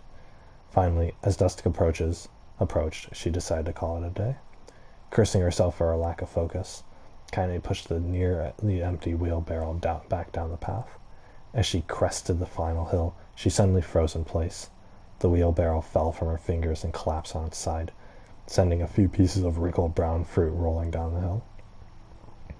Her gaze was transfixed by the thick black cloud that hovered just ahead. Tracing his path with a finger, Kaine suddenly felt her stomach knot in on itself. No. Oh God, no. Her grandmother's house was ablaze, the flames licking up as if trying to touch the sky itself. Grandma? Grandma! Kaine ran then, faster than she had ever moved in her life. Once she tripped on a stone and went sprawling into the rocky ground, but she leapt to her feet and continued running, unmindful of the blood that spilled from her wounded hands and knees. As she got closer and closer, Kaine's mind began to race in time with her footfalls. It's too dark. It's too dark. Not just fire. Can't be fire. Too much smoke. Gotta save her. Gotta save her. She burst through the front yard and came to a sudden halt, her worst suspicions confirmed. The smoke from the fire was mingling with the thick, inky blackness of an enormous shade. The massive creature supported itself on 3 twisted feet and achieved balance through means of a large and armored tail. Scales, horns, and claws sprouted from its body in a random, chaotic pattern, giving it the appearance of a lizard designed by some insane god. Seeing Kaine, it let out a roar and flicked its tail, sending small whirlwinds spinning across the yard. For a moment the creature retreated into a shimmering, inky blackness, as if her mind was unable to comprehend that such a thing could actually exist. But then the smell hit her, a blend of rotted meat and excrement, and the horror became real once more. The creature bellowed again. This time Kaine responded with a scream of her own. "All right, you bastard," she thought as her scream echoed off the high cliffs around her. "It's you or me, let's go." The shade eyed Kaine with a bemused interest. Then it began looking from her to the house and back again, as if urging her to look at the destruction it had so gleefully wrought. With dread building in her heart, Kaine glanced toward the house. Through the smoke and flames, she spotted a small figure struggling to escape the ruins. "Grandma!" At the sound of her voice, the old woman began waving frantically. "She's alive," thought Kaine. "Alive!" Kaine's legs sprang to life as she raced across the yard towards the flaming wreckage of the house. Before she could advance more than a few steps, the shade opened its mouth and let out a roar powerful enough to uproot trees and send them flying. The blast sent Kaine tumbling through the air before smashing her against the rocky earth. Stars danced in front of her eyes as she tried to remember how her legs worked. "Get up! Get up! Get up! Get up! Get up! Get up! No!" As Kaine struggled to her feet, the shade stomped towards the house and pinned her grandma to the ground with the tip of a claw. The old woman struggled to move the claw from her stomach, but she might as well have been pushing a mountain. She coughed briefly, sending a small spray of blood into the air, then collapsed on the ground, her energy spent. Kaine looked to her feet only to fall back to earth with a gasp. Her ankles were on fire. One or both of them were surely broken. Ignoring the pain that screamed through her body, she began dragging herself across the ground, leaving a drunken trail of dust and blood in her wake. "Grandma, hold on just a little longer."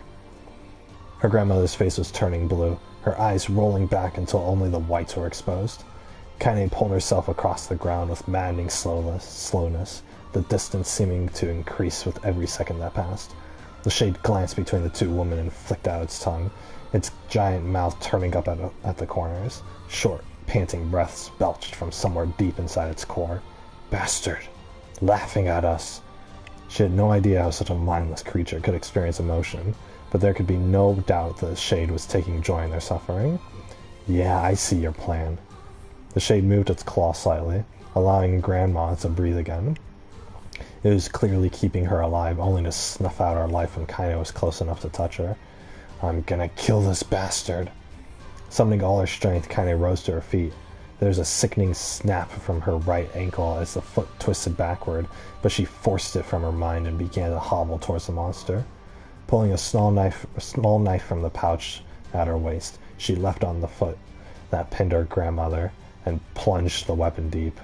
"Give her back!" she screamed. "Give her back to me!" It was like stabbing a rock. After a few swipes, the knife broke at the hilt with a dull snap. The shade panted laughter again, then raised its tail and sent it rushing through the air towards the young girl that was lashed to its foot. Kaine never had a chance. The tail struck her square in the chest and sent her crashing into the burning wreckage of the home. As she lay on the ground with the blood pouring from multiple wounds, a small, weak voice spoke up. "Kaine." Kaine's vision blurred, but she forced herself to focus on the sound. Finally, her eyes cleared enough for her to make out her grandmother's hands reaching out to her through the smoke. "Grandma? Kaine, you gotta run. You can't best this one." Kaine grabbed the hands and held on with all her strength. "Grandma, come on, we have to go." The old woman coughed loudly.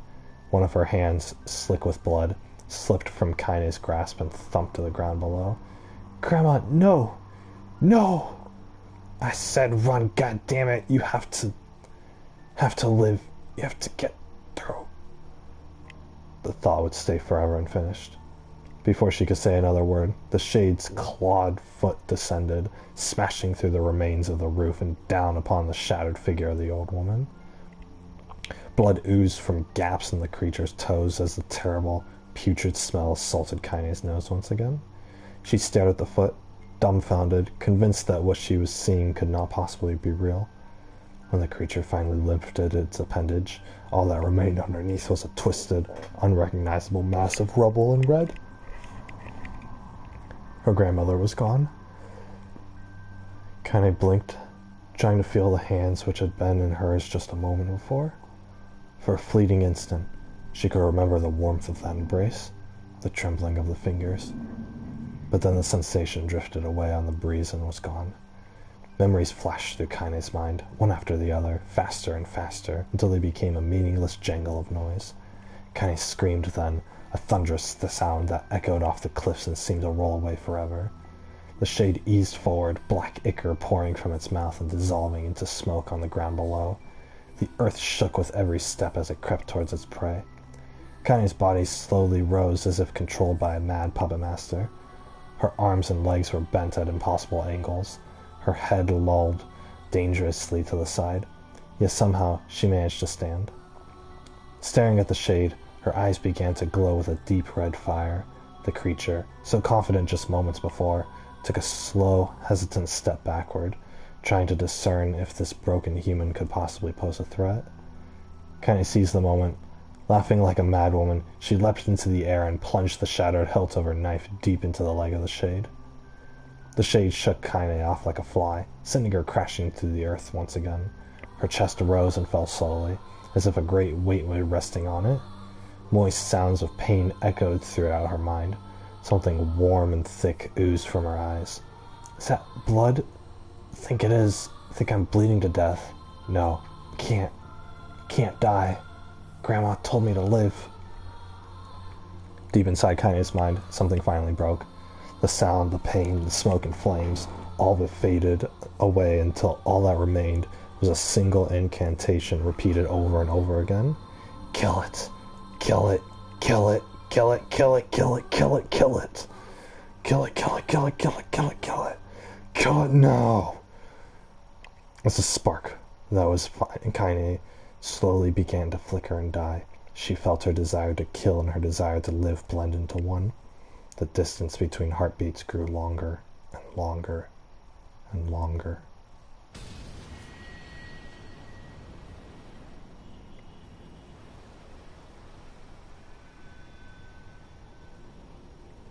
Oh, that's right, we put the different outfit on her. Oh, frick. Totally forgot about that. The beast approaches. Damn it. I know.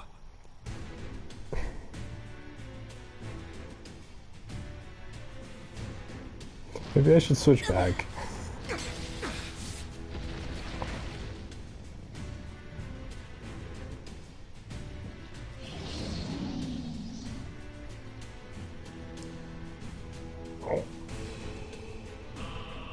End him.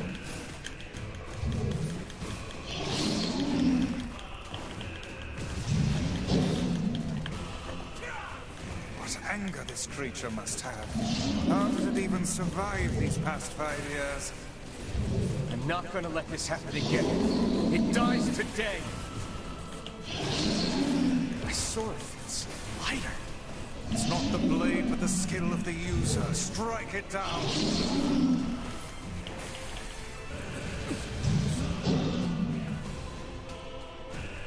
Oh.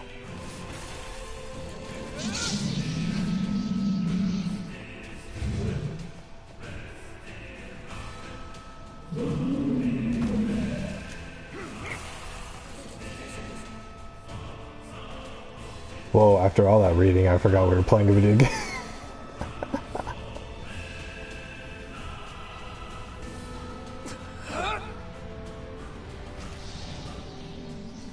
Yeah, choke him.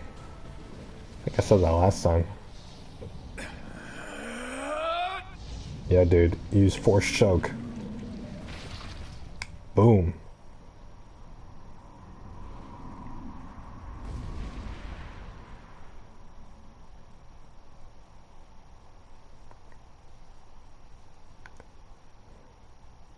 Yeah, that outfit doesn't really match her. Dude, I need to change Emil's outfit. I can't stand him looking at me with that smile all the time. Oh no, another...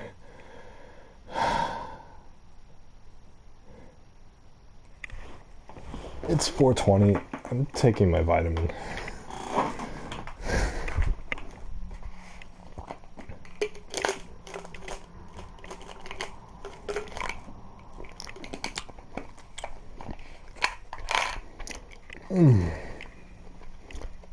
I need some vitamin C.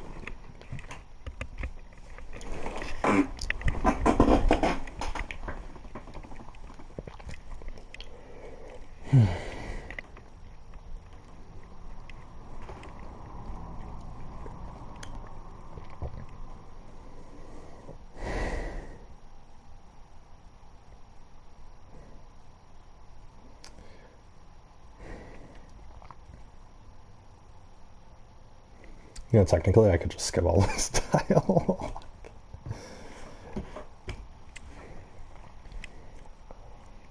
Kinda lost her grandma, though. Very sad.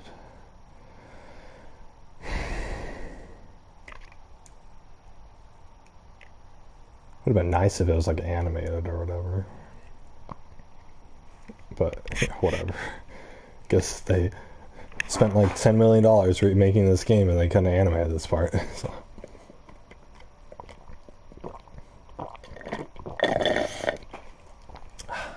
Considering that you need to read books, like separate books from this in order to get the full story.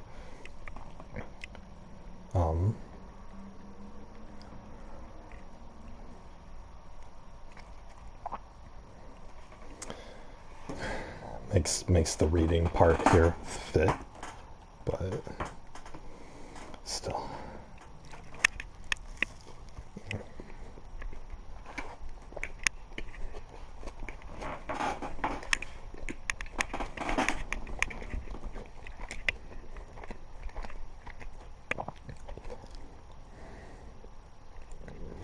Gently, weakly, softly,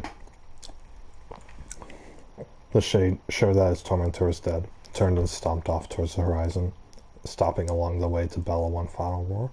Couldn't kill it.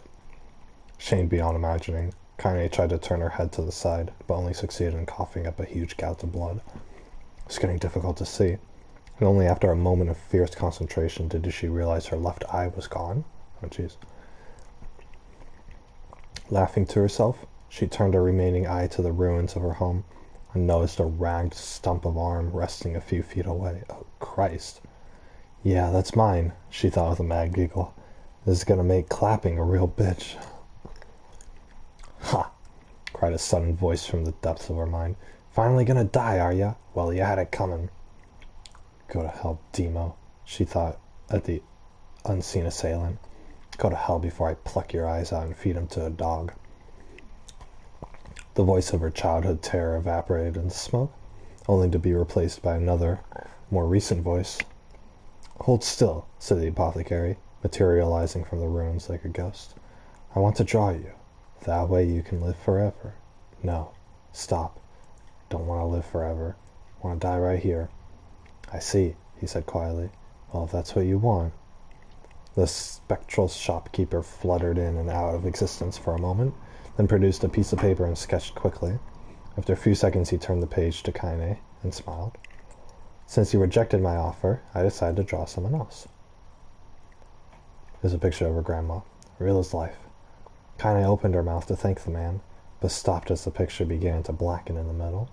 Before she could say anything, dozens of multi-legged insects began to swarm around the image, tearing it apart with sharpened pincers. "Stop! No! Don't hurt that picture!" Kaine reached out with her remaining arm and waved futilely at the air. To her surprise, the insects fell off the picture and to the ground below, where they vanished into tiny black tendrils of smoke. Relieved, Kaine turned her good eye back to the picture, only to open her mouth in a silent scream. The sketch now showed her grandma as she truly was, a smashed, unrecognizable lump of nothing. Oh crap, dude. That's... oh my god. So the bugs turned the picture into the dead, like, lump of meat that her grandma's corpse probably is. Oh my god. Oh, that's sick. The apothecary smiled and broke into a jolly dance. "See that?" he cried as he danced his jig. "It's perfect now. She looks just like you. Ha ha ha ha." "I look like that? Oh god, I'm gonna die. I'm gonna die."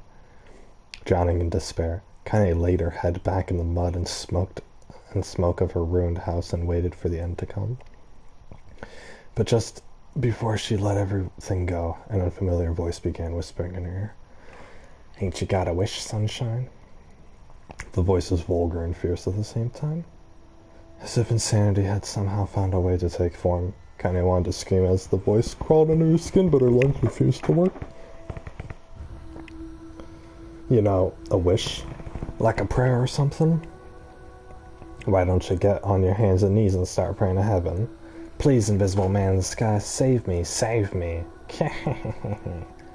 Kaine finally resorted to shouting at the voice with her mind. "I don't make wishes, they don't come true for me. I'm a curse, a freak, I should be left to die." The other voice boomed in her ears. "Oh god, you're the best." Kaine glanced down and saw a black, tiny substance oohing from her legs. She tried to brush it away, but her remaining arm would no longer respond. The substance slowly crept around her feet, then began moving up towards the rest of her body. Is this death? Is this what it's like? Or is my mind just losing itself? She could feel the slime oozing upward, feel the hot, searing pain it left in its wake. Whatever else might happen, she was still alive, and this thing was real. "Come on," said the voice, "let it go."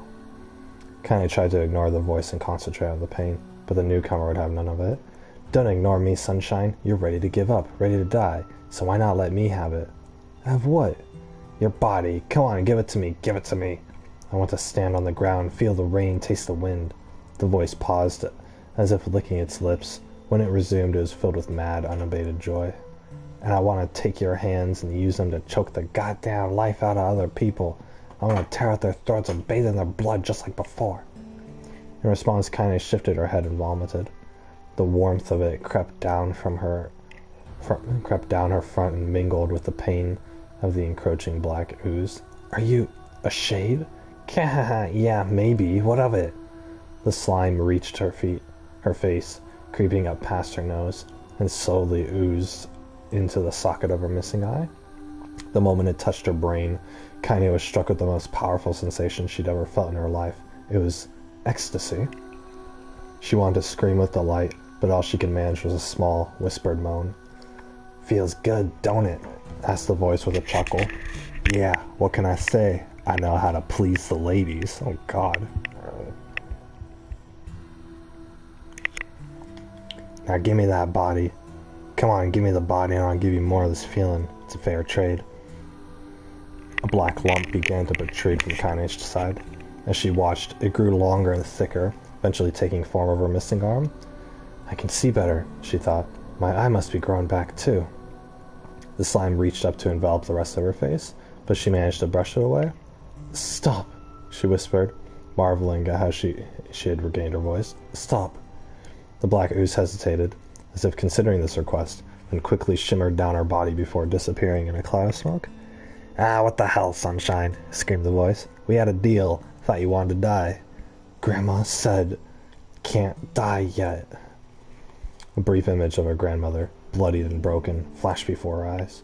She saw the shade that had killed her and heard its mocking laughter, then closed her eyes and forced the image from her mind.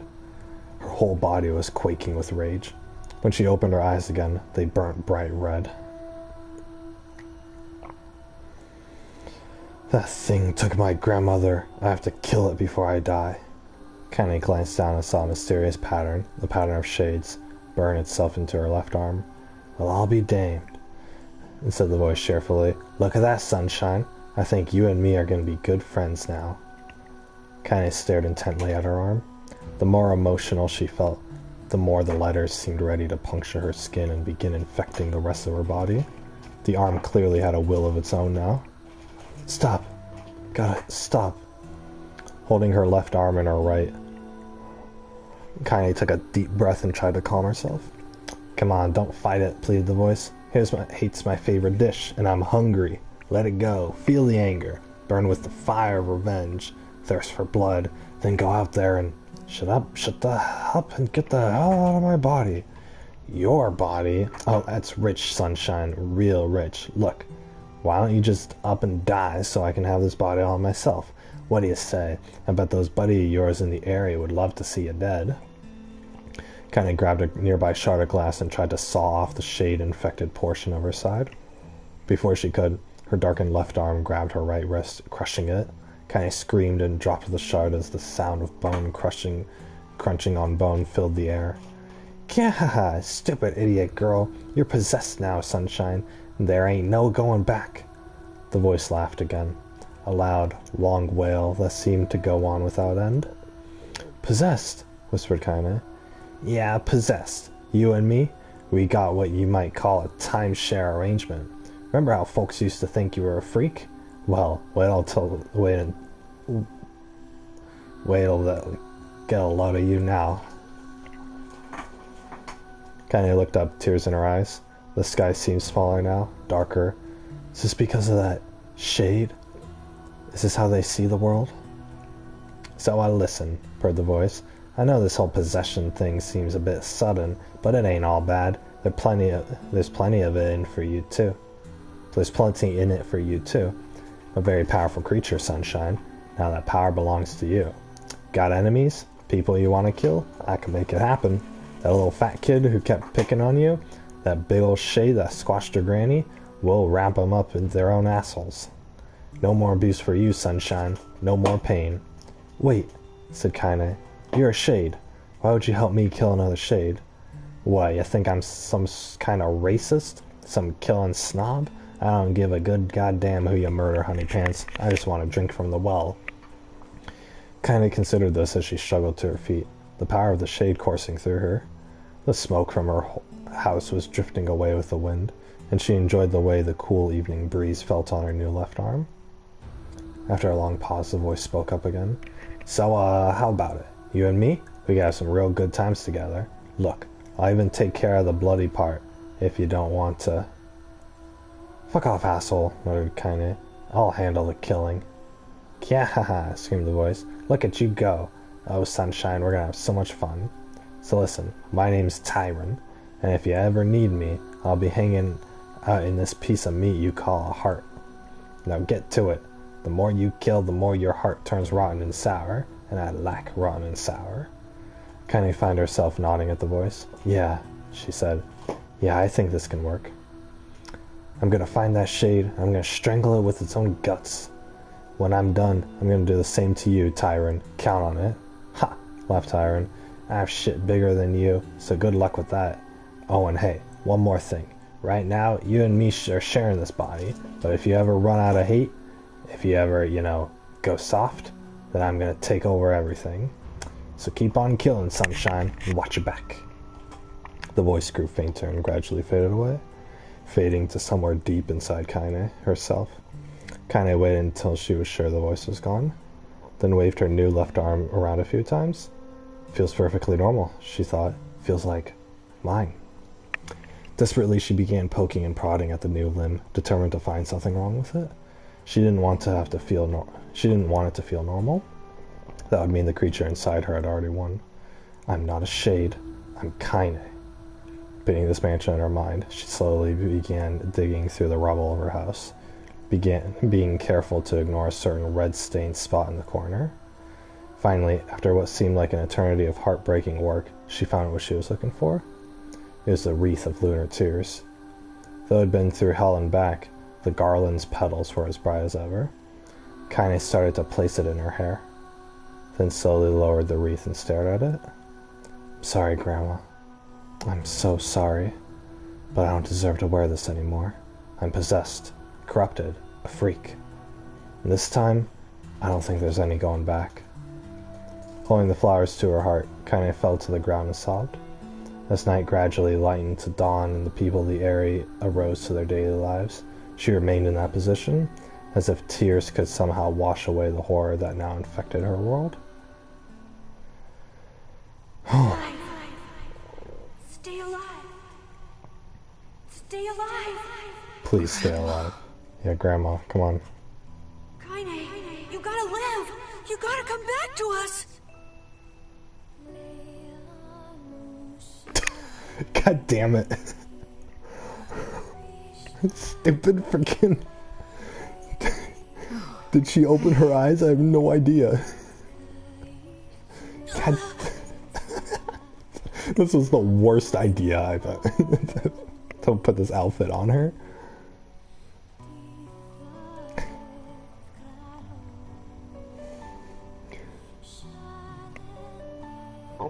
Emil, you were the one calling me, weren't you? Doesn't matter what Emil looks like, because she's blind. Recognize me? Of course. I knew you right away. Thank you, Kaine.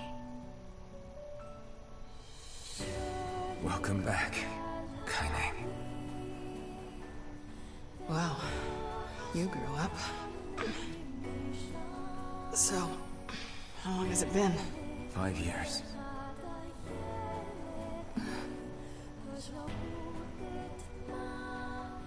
Oh, that's right, she wants the D. Dang it. Can't see her eyes. Frick. Like, shit. That's a long time. Like 90% of human emotion is expressed through the eyes. Any luck with Yona? We are still no closer to finding her. We need a way to locate the Shadow Lord. By the way, this is for you. Is that a lunar tear? It's not as good as your grandmother's, but I tried. No, it's great. Thank you. Yeah, I spent a week cultivating flowers.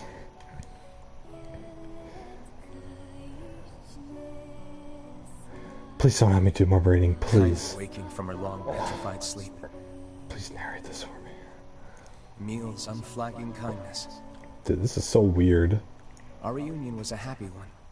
We let it wash over us like rain. Until Devil and Popula tried to kill us. Menace.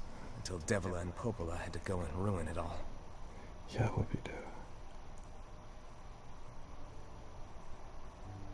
Are you kidding me? You can't be serious. Please try to understand. People are tired and scared, and I'm sorry.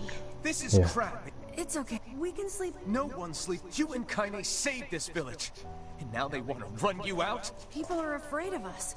And really, I understand. I mean, look at me. Was this Kaine's childhood all As over long again? as you're still with us, I can deal with it. Right, Kaine? I'm used to sleeping outside. But we'll see you later. Sorry about this.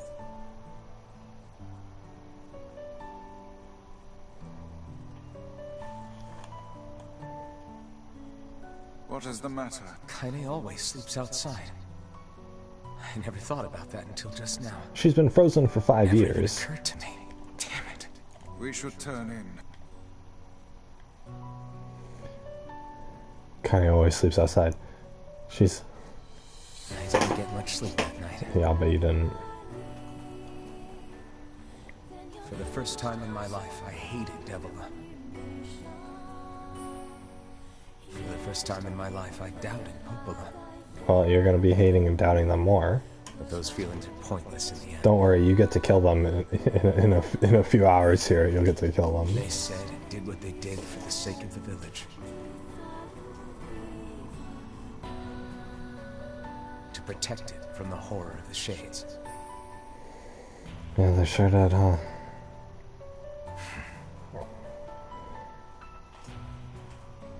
Really, how can I blame Devila and Popola? In the end, I'm just as bad. Because I never once stopped to think about Kaine and Emil's situation myself. Dude, it's so weird to, like, jump into this part of the story when, after, like, we already went through everything and, like, killed the Shadow Lord and stuff.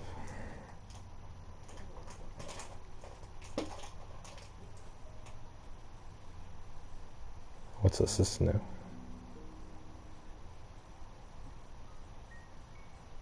I should apologize to Kaine and Emil. Apologize to them? What good would that even do? Yeah, what? Wait, is that... Campfires are weird, aren't they? I feel like I could stare at the flames forever. Well, don't get all googly-eyed and catch your clothes on fire.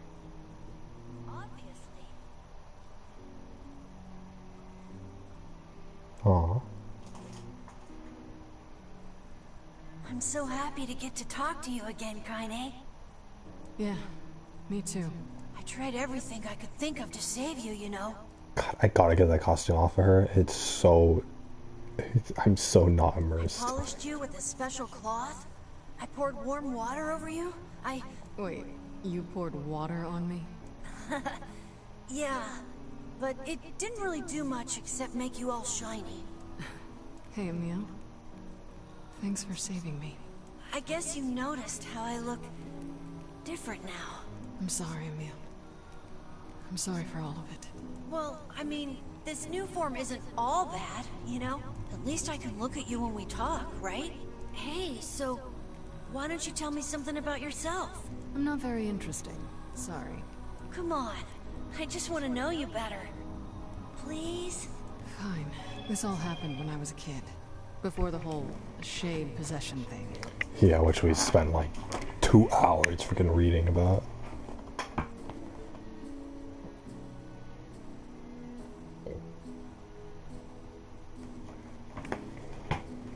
My body is different.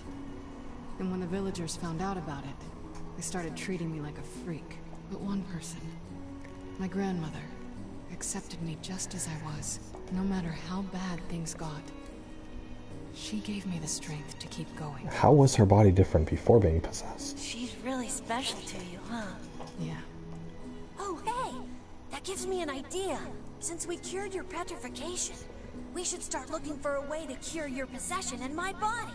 I know we can do it if we all work together. Heck, it'll probably be super easy. Let me guess. More warm water? Okay. Can we just forget I told you about that? Aww.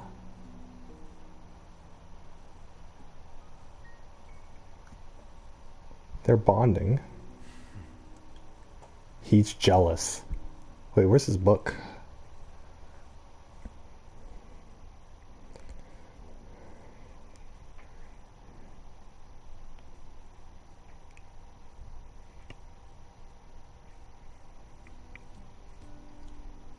Sleep well? Sure. And yet your red eyes tell a different tale. Don't be so hard on yourself, lad. I need to go see Devila and Popola. Very well.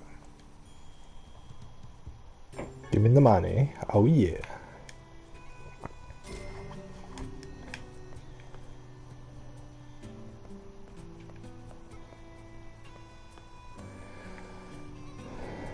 I'm not touching that. Until I freaking save the goddamn game.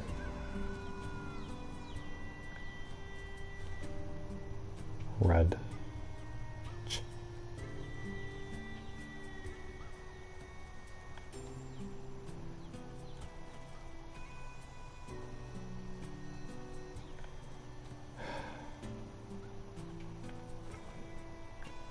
Which ones do I swap out?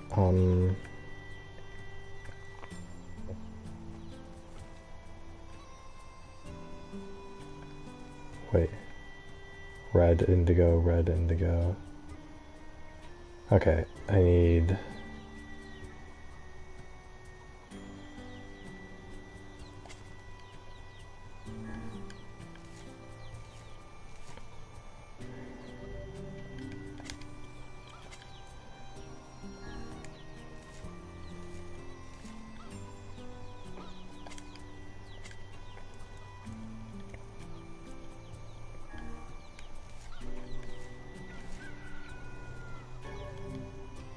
Oh, what the...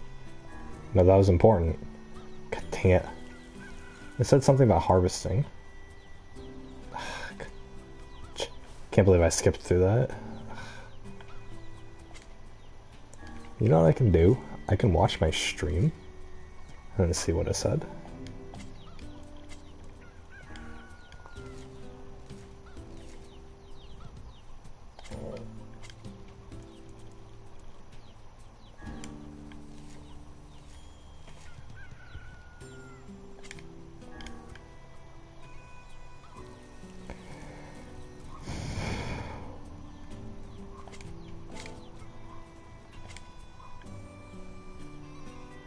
Wait, is this red or pink? Have I been getting red or pink? Oh no.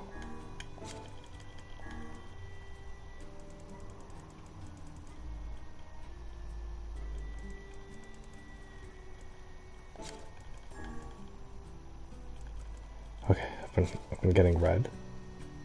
Does this look red or pink? Does this look red or pink? Does this look red or pink?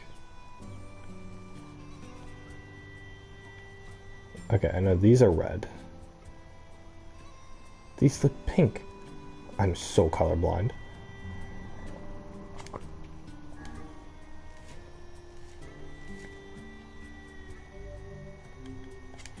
Yeah.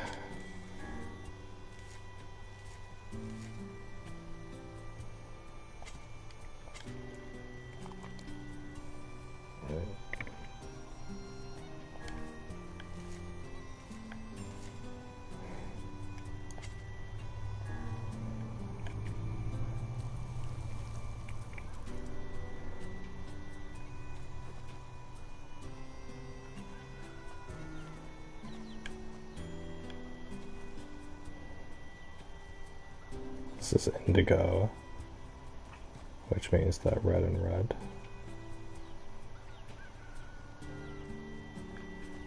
Okay, so I need to plant.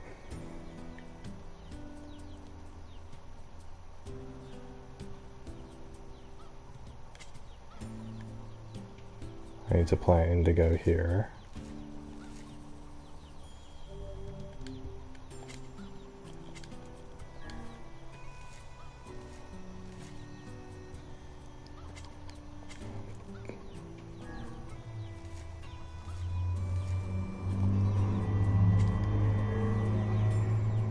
I need to plant red next to me.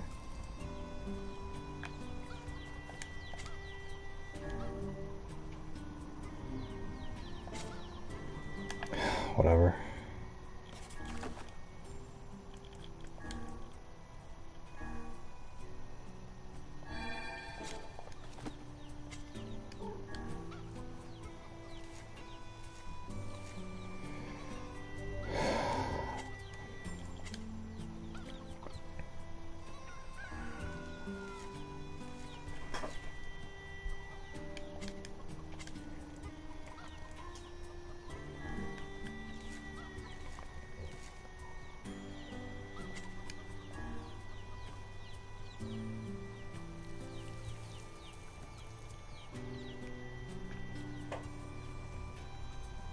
There we go.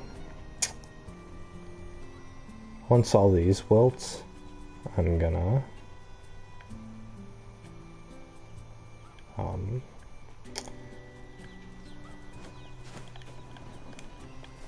I'm gonna plant more up there.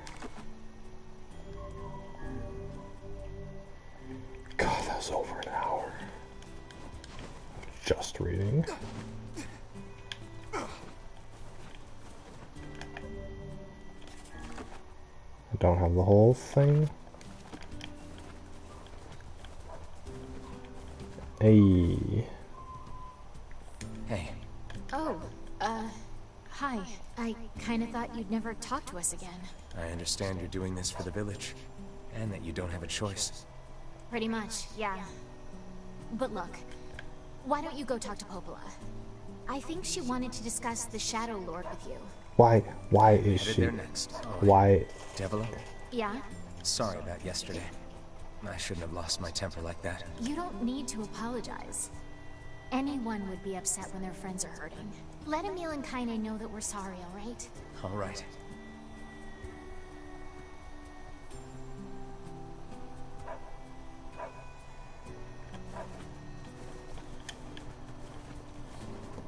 If Devila and Popola know what's going on, why are they like...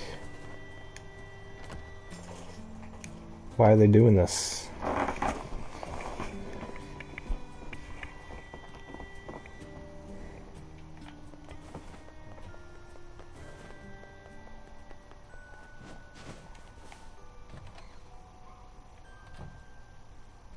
Popola? Oh, Look, I want to apologize for stop. You didn't do anything wrong. Yeah, but neither did you. You're just trying to protect the villagers. And I jumped down your throat for it. It's very kind of you to say so. Regardless, please don't let it trouble you. Killer.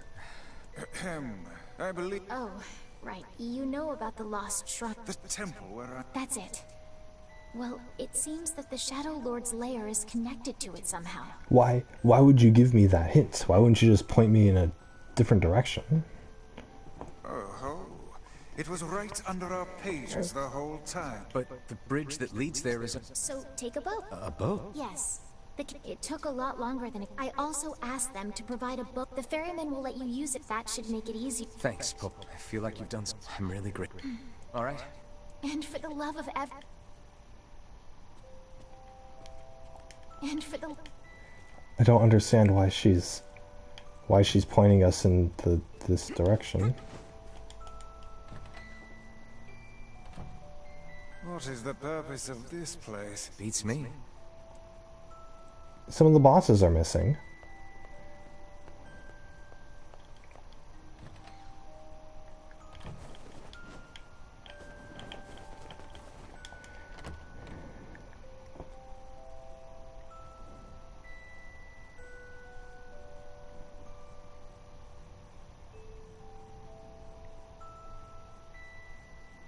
What's up with this music? Oh, that's right, I changed the music. Path above the entrance to the shopping district. How excellent to know the canal is finished. Hopefully this puts our days of running all over behind us. The faster we can move, the faster we can save Yona. Let's use it as often as we need.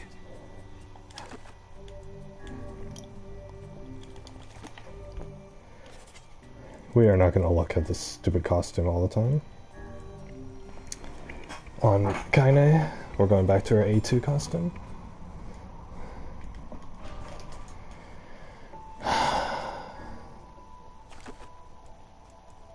Wardrobe.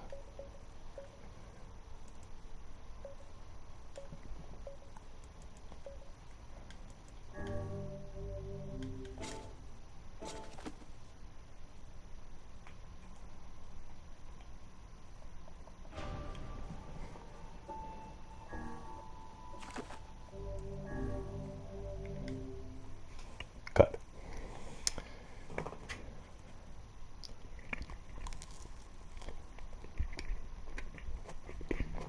Now,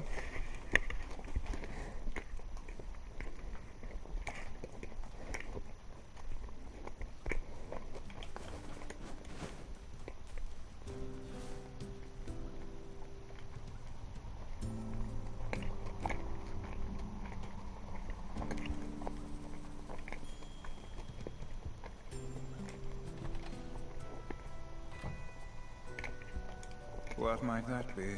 It's Mom's diary. I have not heard you speak much about your mother. She got the Black Scrawl and died when I was little.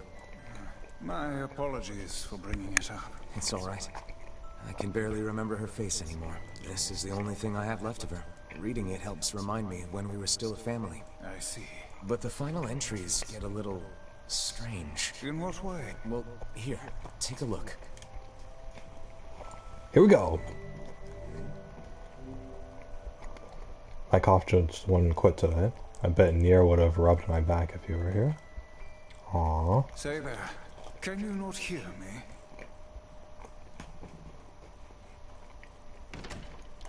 What the? Wait a second. Why are you standing about like a slack-jawed ninny? Sorry. Felt like I was dreaming or something. Whoa there. Sleeping on one's feet is quite the talent indeed. Come now, there's the door. Right. Let's go. Okay.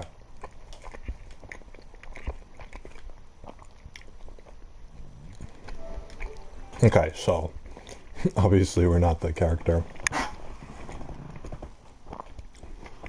Back in 2010, when this game first released, they released two different versions of it. Nier Replicant released in Japan, and it was the story, you were the big brother and you're trying to save your little sister from the illness.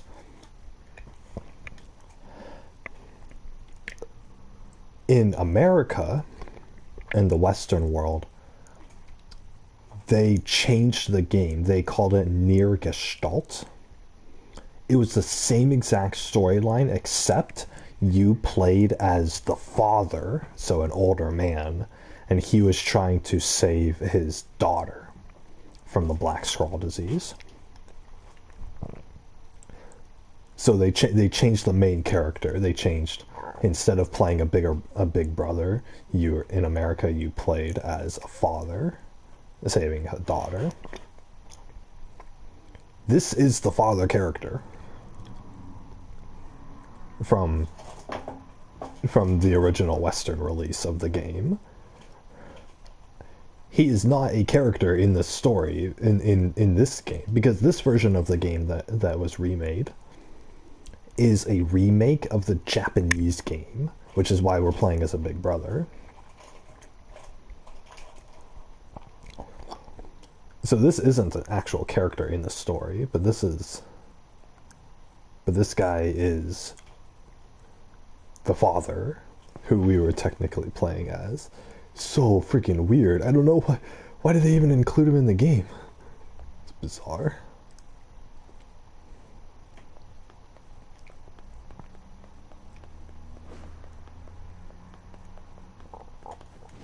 But yeah, the reason they changed that was because in Japan, the whole big brother little sister dynamic is popular in Japan, and it's more like sympathized with or whatever. I don't know why, but you see that in anime a lot, right? Since anime is mostly like high schoolers, and there's the brother sister dynamic to it or whatever. Whereas in the West, in American shows and stuff, people typically sympathize with like a parent-child relationship more. So, like, you know, the love for your kid or whatever, right? As an adult. So that's what Westerners like, and that's what they sympathize with. So the battle is over. Hell yeah.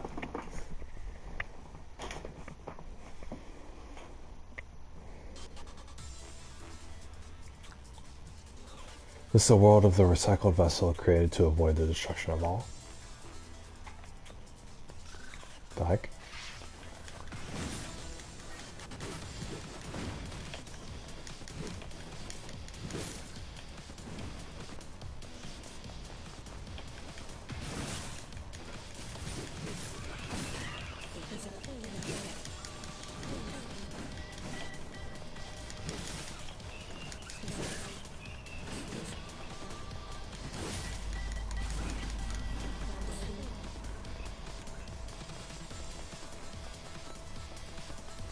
Hey, this is the place where the boar was chasing us.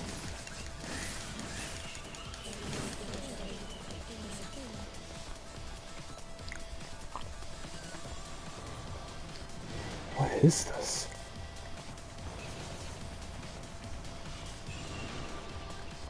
We were reading a diary, weren't we, of the kid?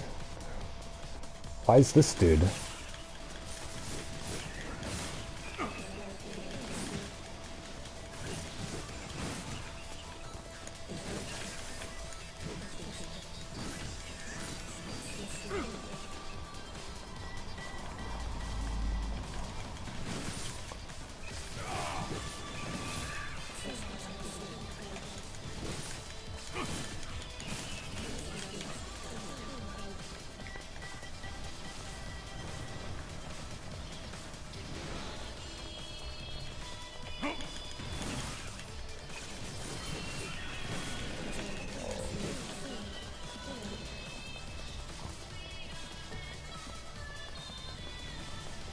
Can I just skip all these guys?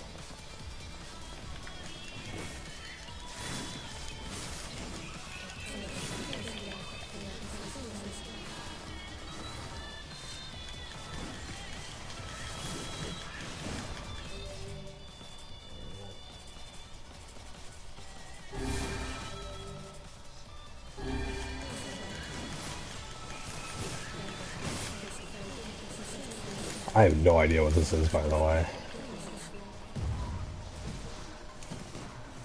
What the heck?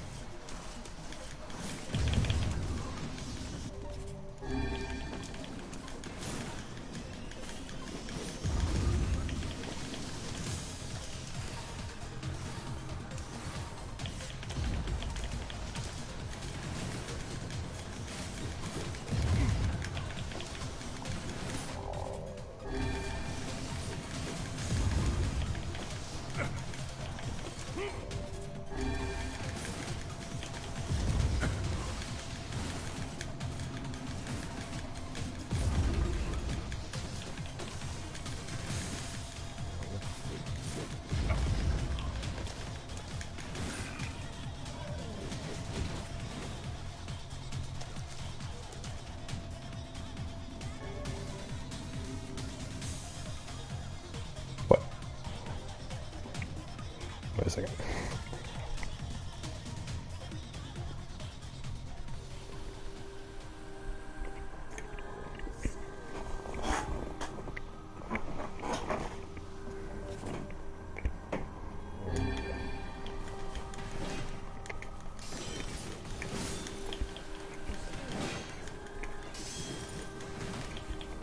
Dude, the blacks and the shadowing in this were all really weird.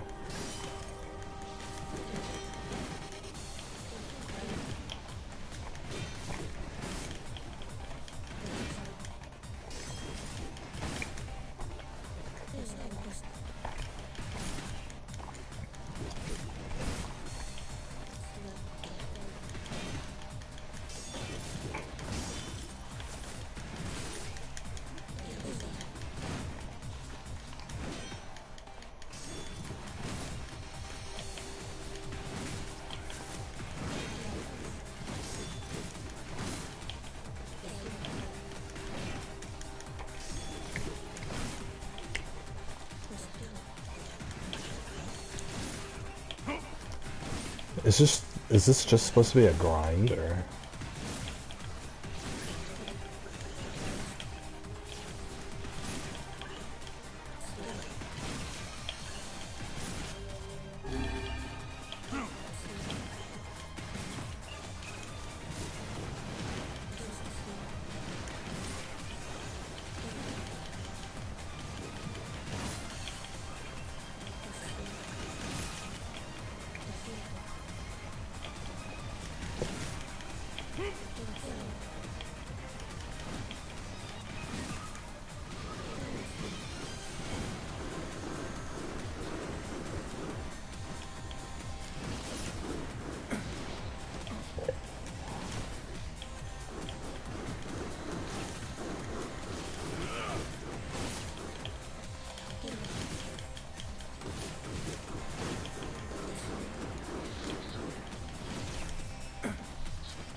So there's all calling forth like that legion who points the wall in the darkness.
He told me a story before bedtime the other day about a husband and wife with matching bags. He said they fight a lot but get along great. The dragon's corpse brought death to the world, delivering unto it the power. The dragon's corpse.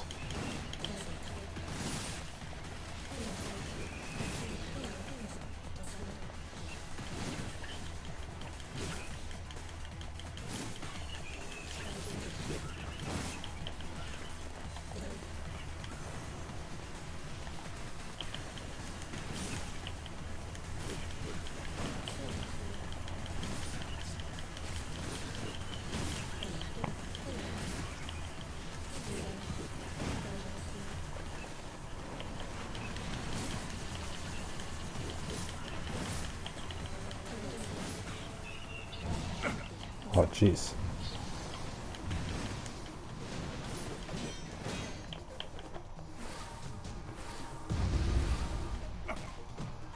God dang it, come on.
Oops.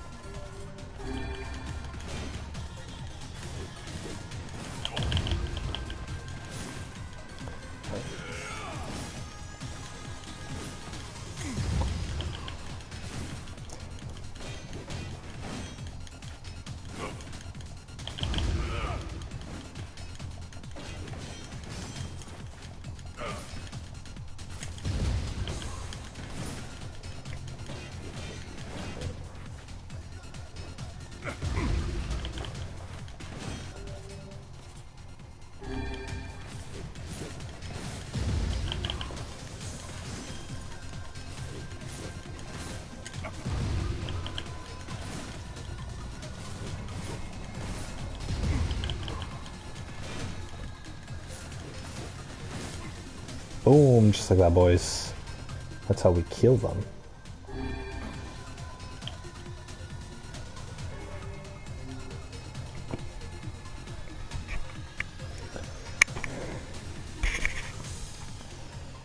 This black sickness stains the future. They journey to return the soulless vessels. Oh, great.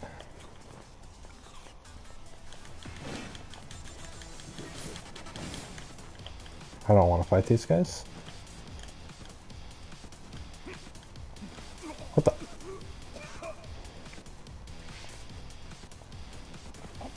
What the?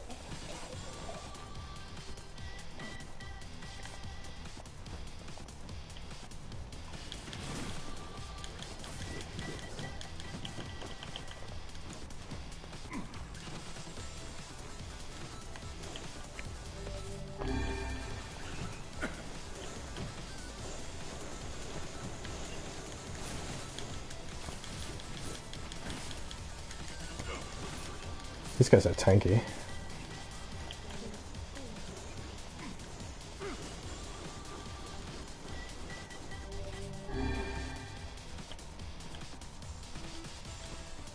What the?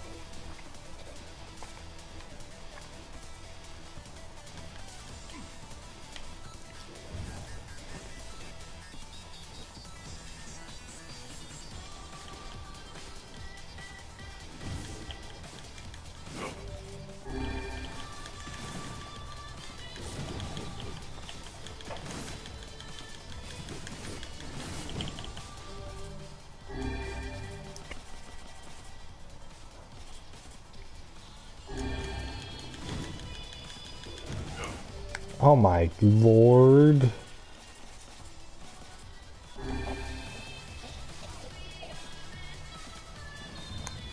Really?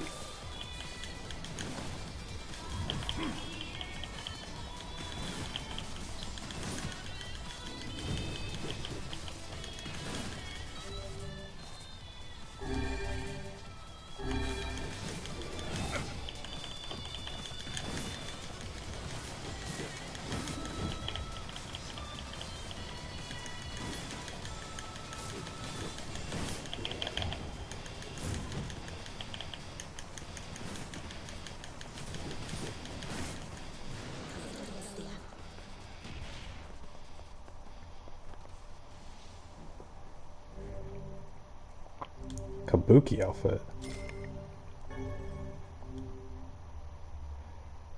I used to have a lot of hooch tastes good, and she said it's the best thing in the world. What the heck's hooch?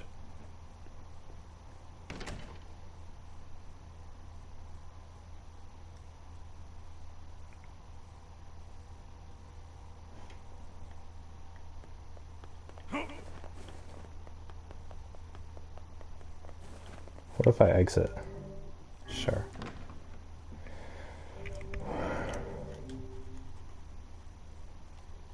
Great, you keep saving it.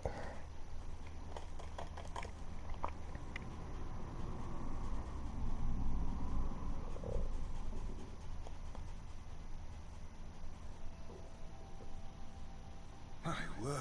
Something wrong? I feel as if I've just awoken from a most unpleasant dream. I know what you mean.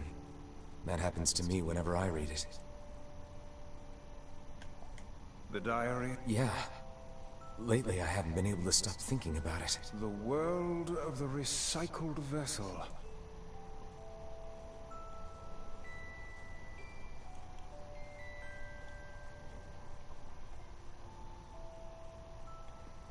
It keeps the second door there, right? Yeah, okay, good. Just making sure.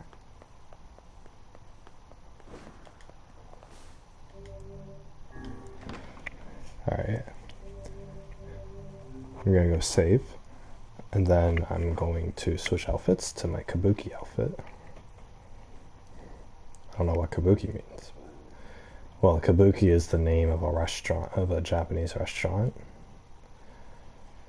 near where I live. Something wrong? I feel as if... I know what you mean. And they have pretty good deals on sushi.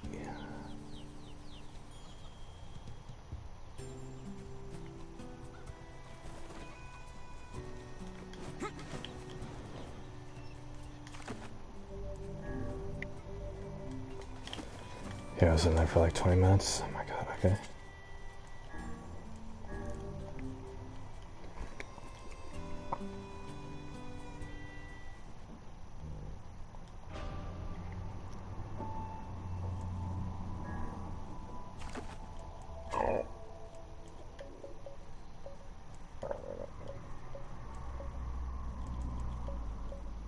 Hell yeah, dude.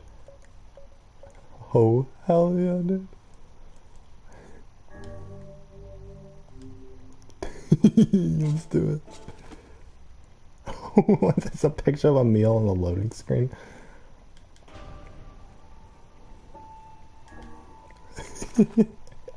Oh, this is gonna be hilarious. Oh yeah, look, it's a meal on the loading screen. He's a little floating, the staff there. Oh.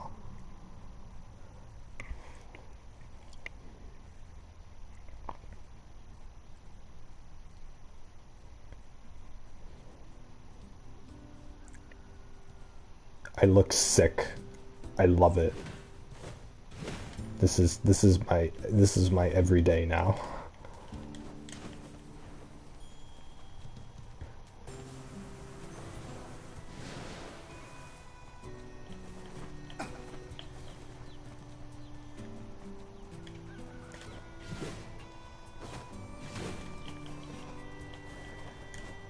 I don't feel like doing the painted world right now.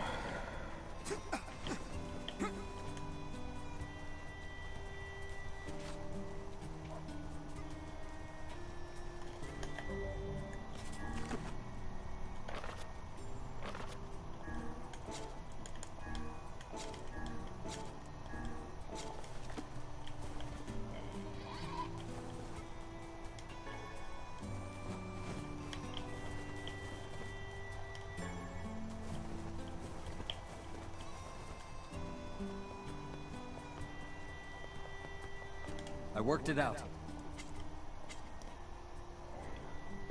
Worked what out? I don't even remember what was going on. Was this playing the game? Shop here more up. Why am I the only one working?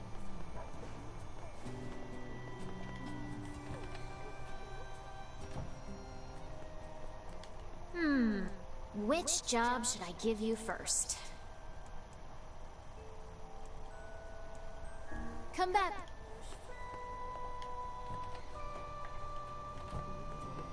I don't want any of those jobs. Only our harvests weren't so poorly. Welcome. Yeah, you got the best way. The Atlas are great weapons. Blacksmiths always.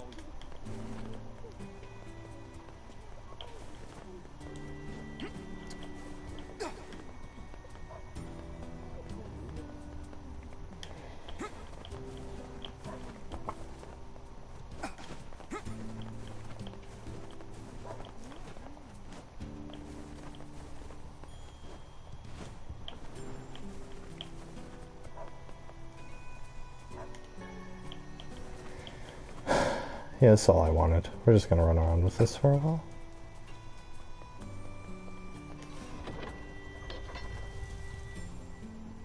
My cough wouldn't quit. I bet Nier would have rubbed my back if he was here. Yeah, I would have rubbed her back. I would have been like, there. I rubbed it.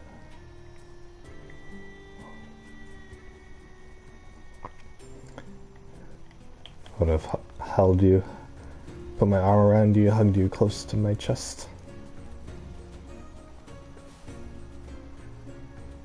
Yes!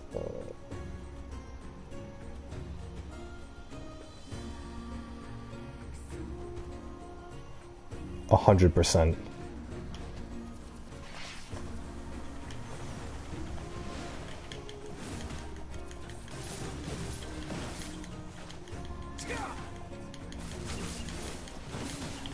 Oh god, this music brings back memories, dude. Of my days playing Nier Automata.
Go away, you chimps.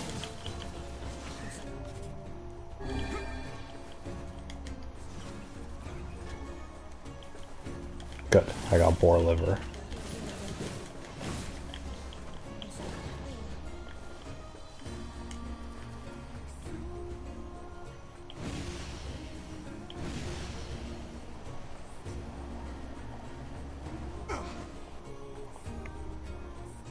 Oh yes, Emil's just flying, dude. Oh yeah.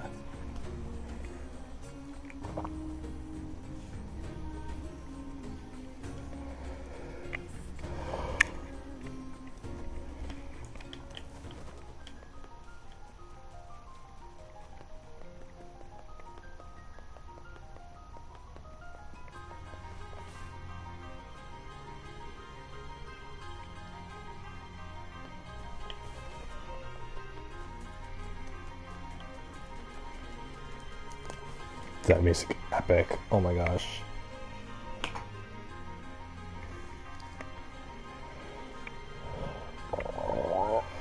Playing games every day. Oh boy.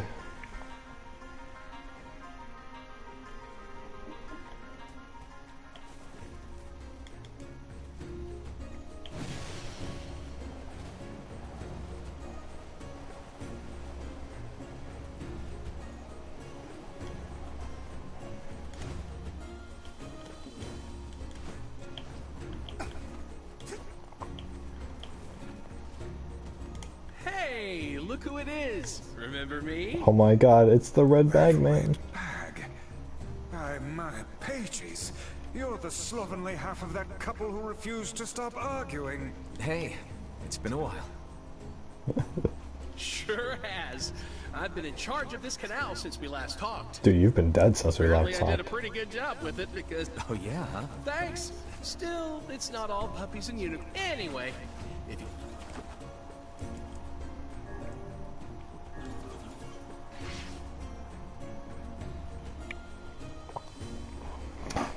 Hey, he's alive! Oh my gosh.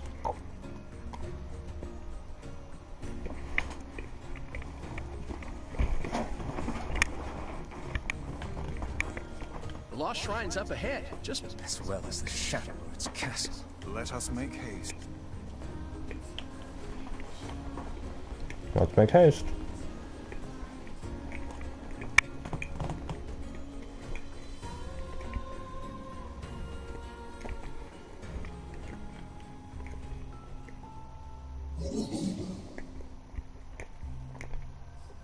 Hansel and Gretel.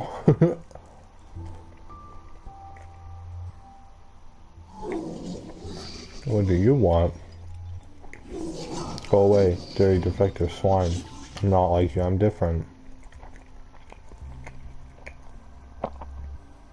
What? Were the two machines Hansel and Gretel?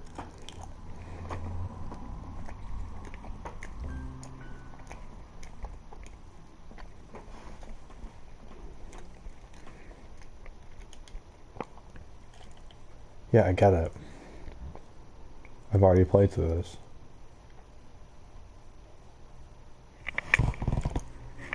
Oh shit, I gotta cook dinner tonight?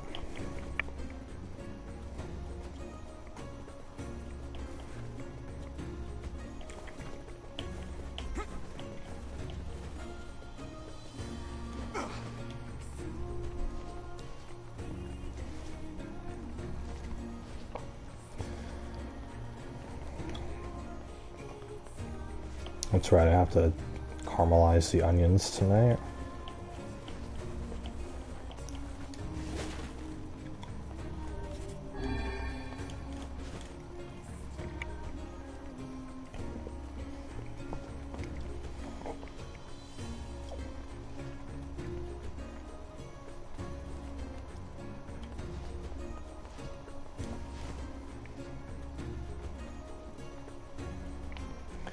Alright, this is the 7th time I've had to come here.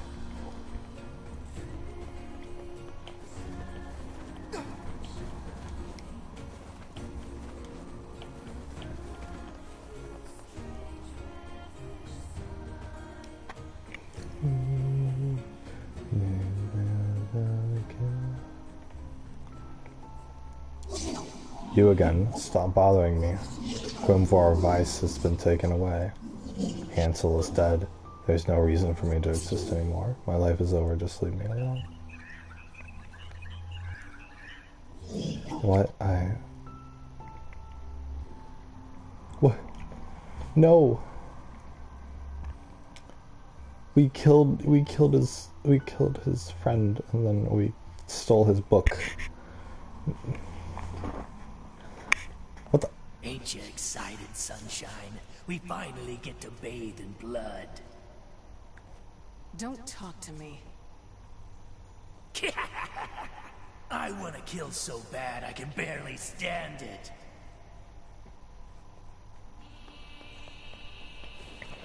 Oh yeah, wasn't she muttering to herself when we were in the castle?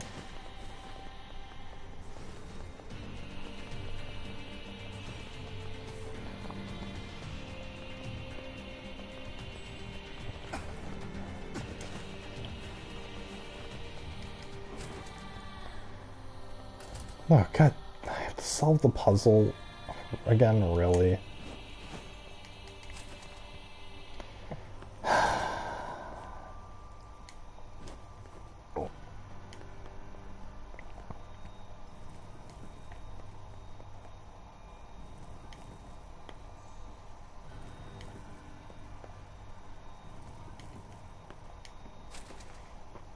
This is all too easy.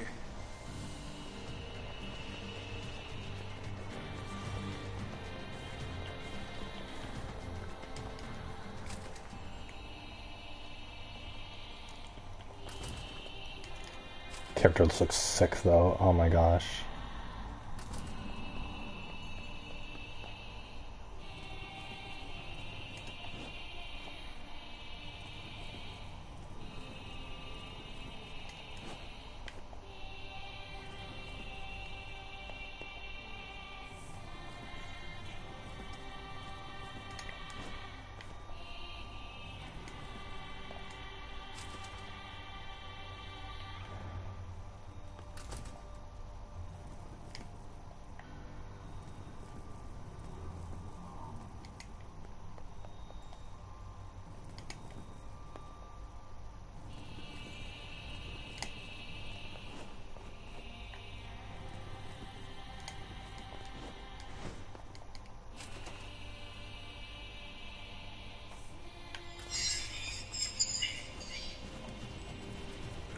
Turn back.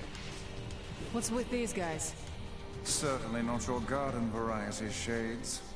Their bodies aren't fully functional. Say, I've heard of this.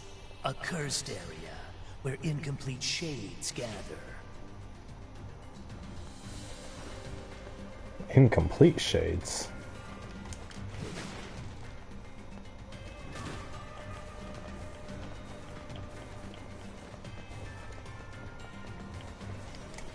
The shades are evil and we have to kill them.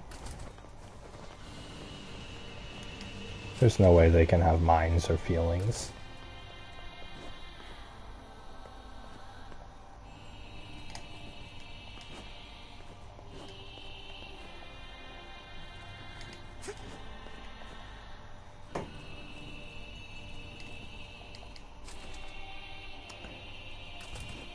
It really do be like that, don't it?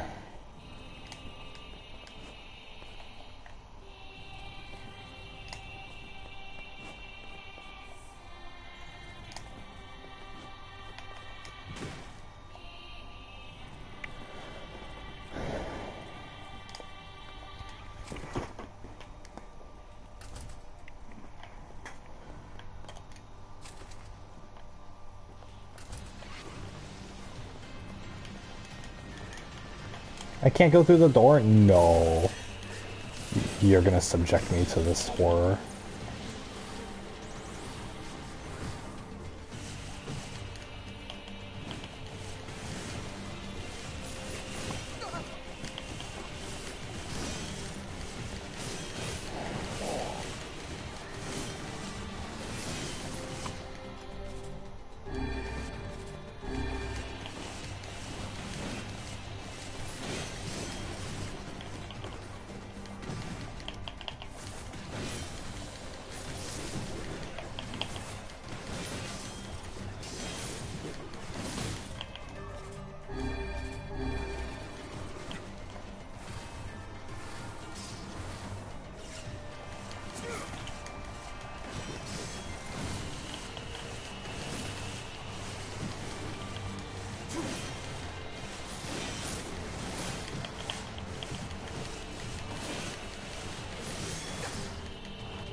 That part was so hard for me last time I played.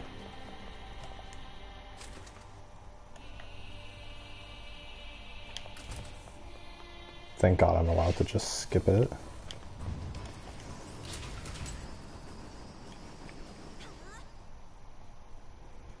Like normal way.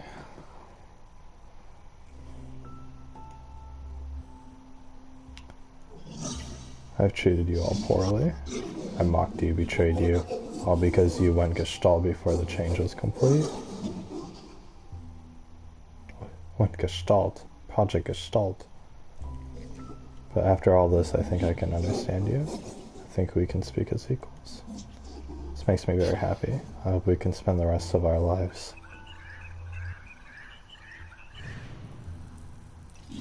What was that?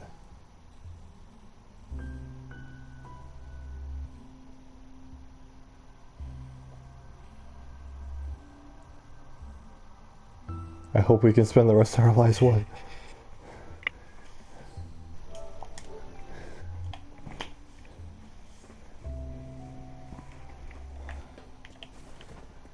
Kaine, Emil? Look, from now on, I'm going to sleep outside with you. Why? I can't accept that you aren't allowed in the village. It's stupid. So you're staging a protest? Fun! Don't waste your time. But it just feels wrong. Well, that's really nice of you, but you still don't have to stay out here with us. Emil. You got a super important mission. You can't sleep out in the rain. What if you catch a cold? Besides, I like camping with Kaine. Sometimes we sit around the fire and tell stories, or roast...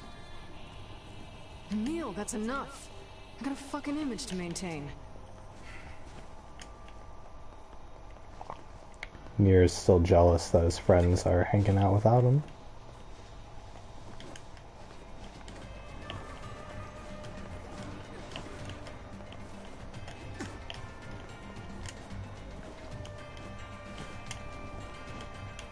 We seem to be surrounded. This is hard. Just kick him aside. No, these are what the heck?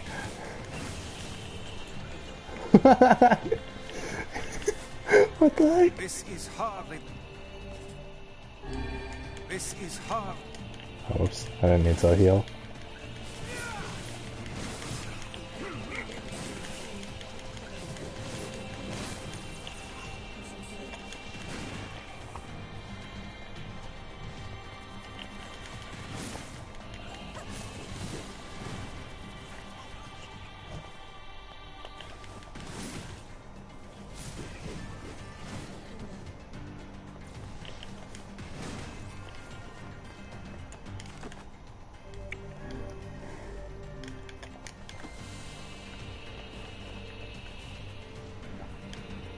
Are these kids that I'm killing?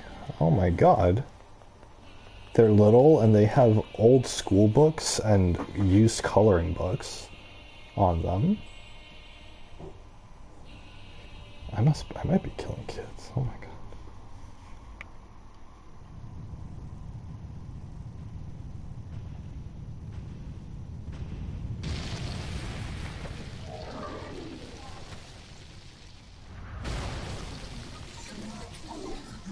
Don't you touch them. Oh my god, I just massacred a bunch of them outside.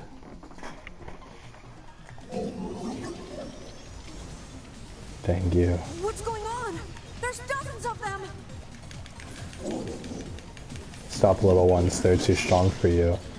Oh my god. These are creatures of the darkness. Lure them to the light. Pathetic to the end, I see. Aim for that statue. It's the leader. I'm not their leader. It is I who rely on them.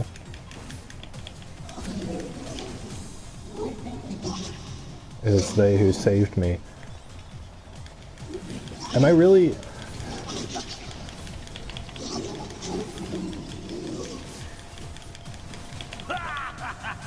Oh, you're funny. I'm gonna start crying here.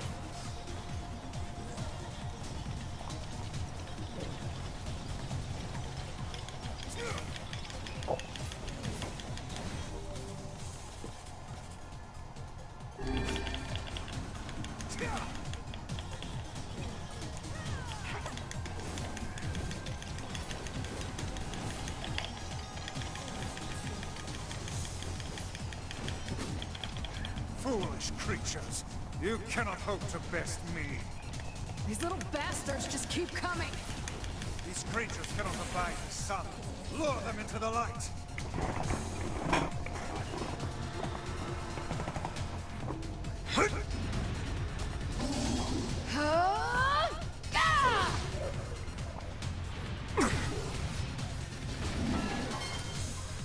Have you felled the beast? Nope, he's gonna get back up.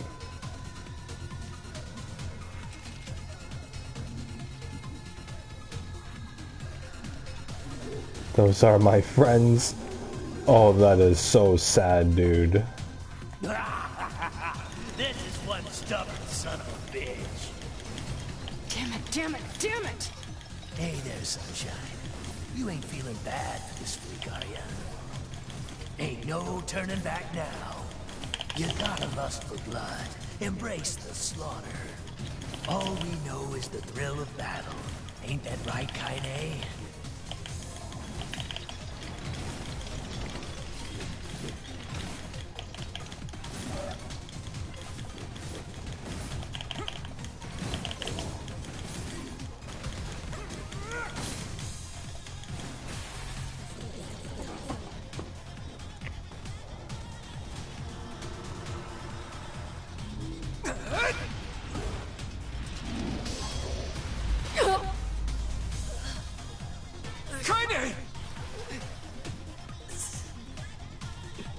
And there she goes.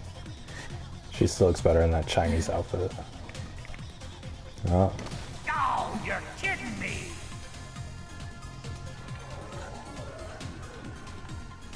Kaine!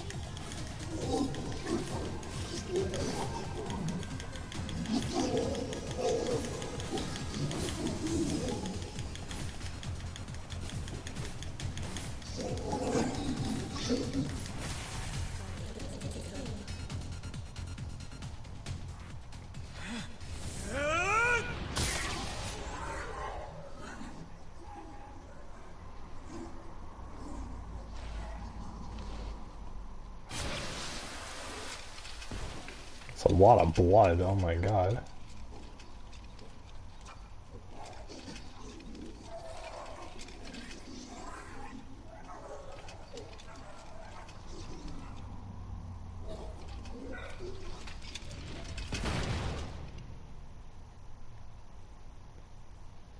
Dude, this guy's a murderer. Wait, why did I just kill that guy? Wait a second. I didn't want to kill him. Kaine! Are you alright? Kaine! I fear there is little we can do for her. No! Kaine!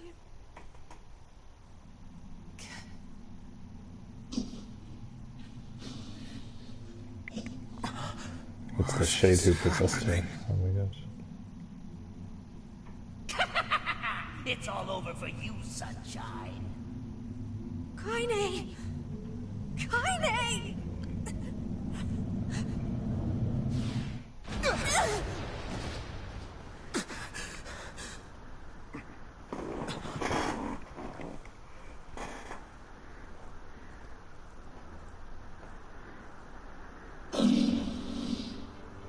No, she's not in her DLC outfit anymore.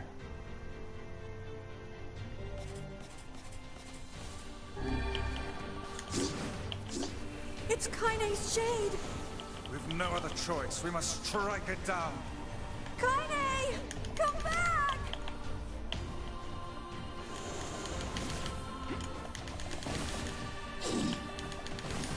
Now, pin her down. Kaine, please!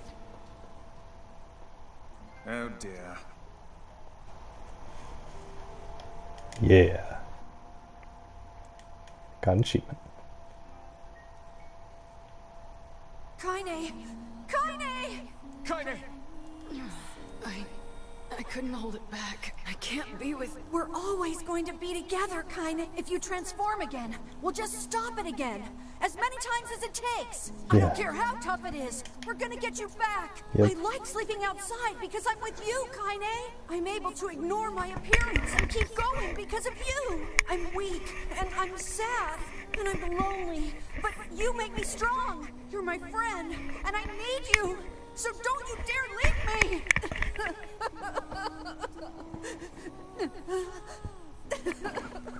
Yeah, come on, Kaine. All right. Stop crying. We're the best Chinese circus band around. And thanks. I'm all right.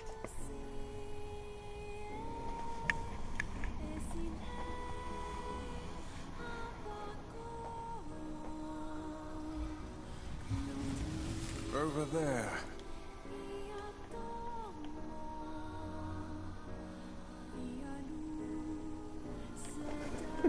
Hilarious when the Emil heads were like shooting at me though.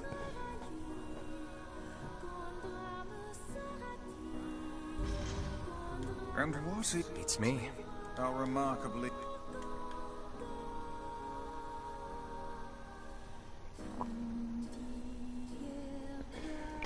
Why am I killing real people? It's a cipher of something. Can you determine it? I think this is the key to... Here, take a look at this. Why is she telling us how to unlock the Shadow Lord's castle? If she wants us to stay I away. wrote down all this fragment. Given that you found it in the lock, there are spaces here for sacrifice, the lock, the memory, loyal, the love robot, and the... But as... Not a problem.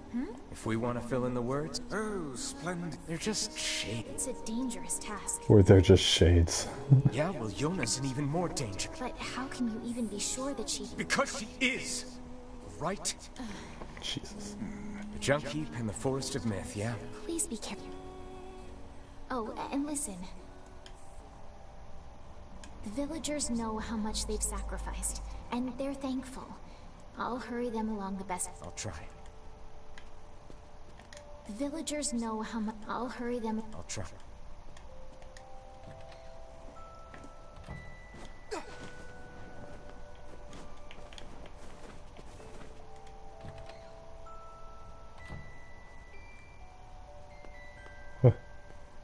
Why isn't Gretel on the top shelf?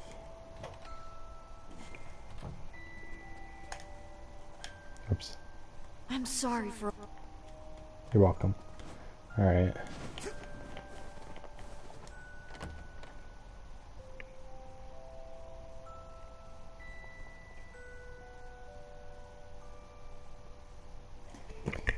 Custom magics.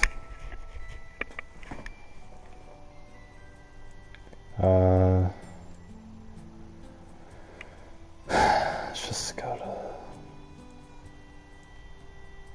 Let's go to the forest. Popola said we might... You will forgive...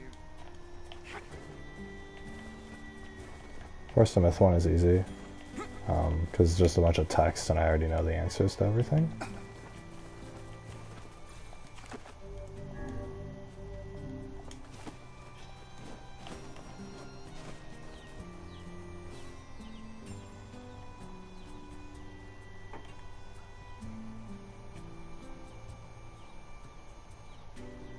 Hell yeah. Alright.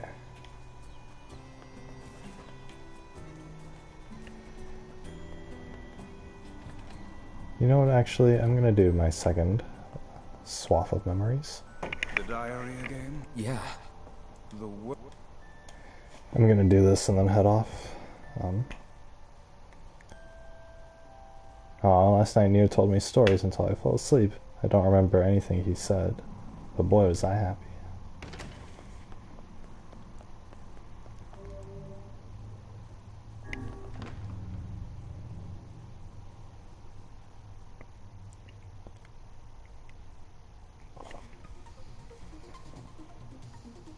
The apocalypse divided the world in two. One that knows not day, and one that which has never seen night. I dodged that, you piece of shit!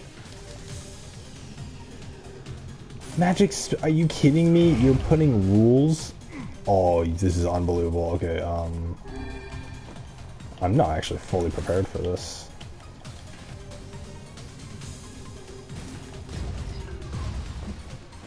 What do you mean?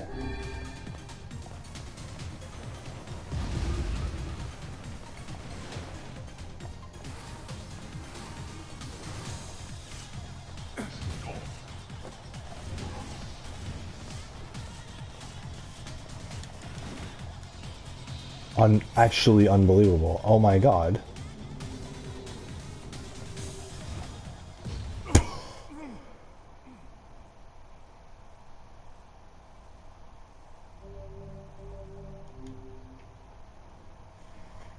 God dang it. What am I supposed to do? The thing's too tanky.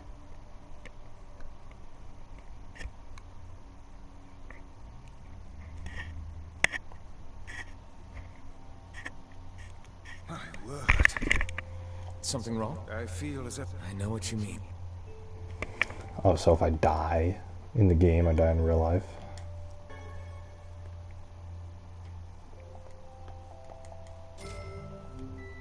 Okay, $900 isn't gonna cover Shakespeare. Oh, look at this guy.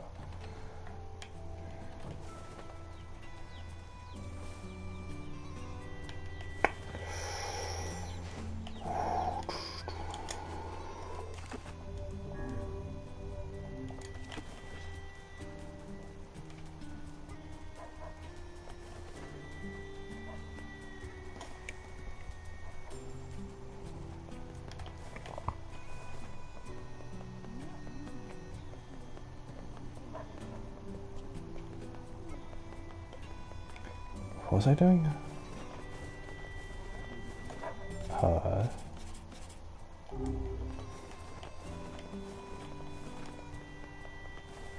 I guess I'm just gonna have to grind more if I want to be able to beat that stuff.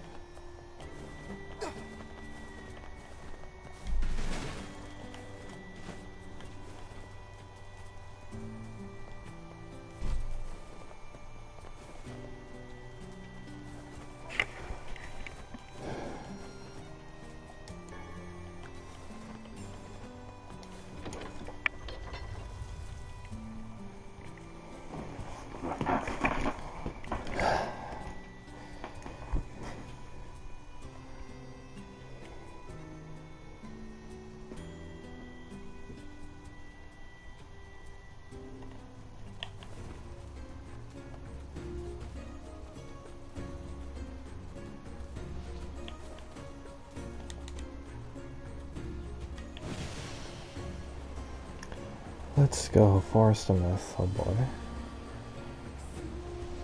The Forest of Myth boss is just a text adventure, so... I did it last time, so I'm gonna skip through it. Or I did it on the stream I recorded last night.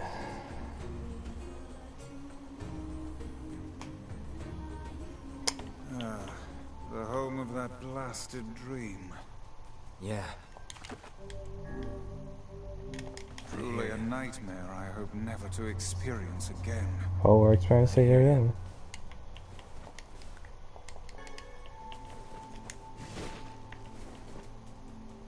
Oh, where? Did you... And, well, I don't...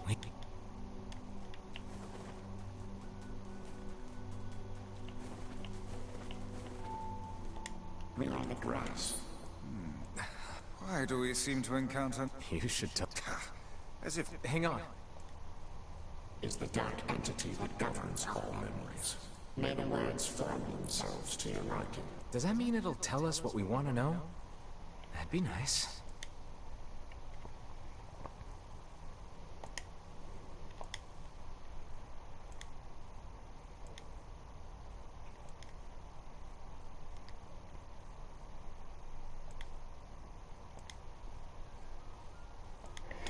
Yeah, so basically this whole thing is about the tree, like, remembers the world. Or whatever, and it, like, soaks up the memories of the world. So the first memory is about a boy who has a disease, and whose, like, parents and doctors abandon him. And then this girl comes to visit him, but then she eventually stops and it hurts.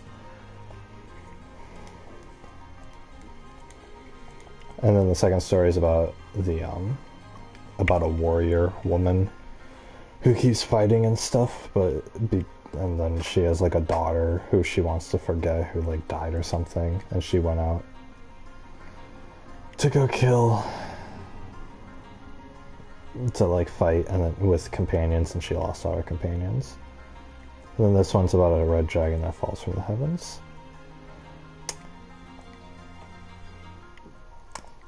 The red dragon one is the one we needed to know, but this one seems to forget.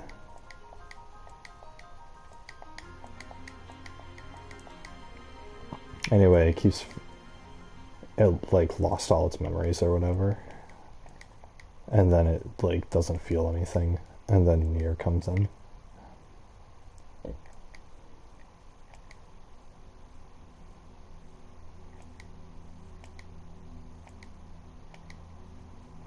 They must listen. Look.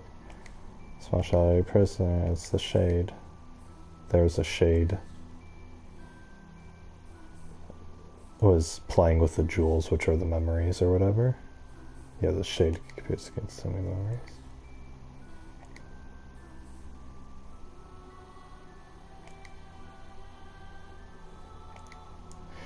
So Nier slices the shade, and then the shade coughs up a bunch of the jewel memories.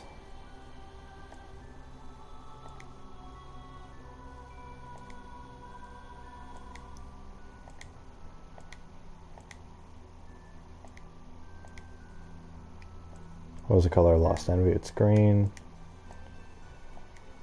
This shade has intelligence and emotion. Who cares?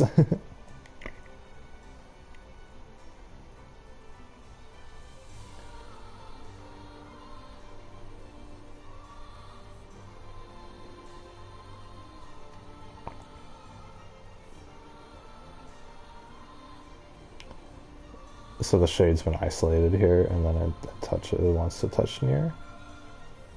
And it feels emotion because of the warmth of Nier's skin.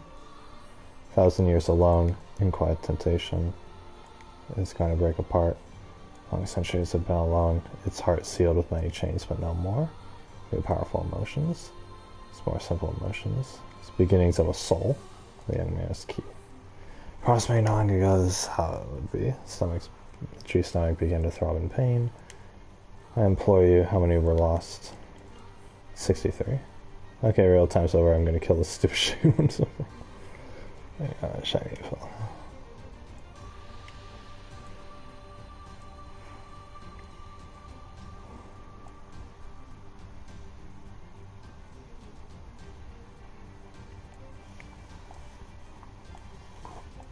Most important thing in the world is Iona.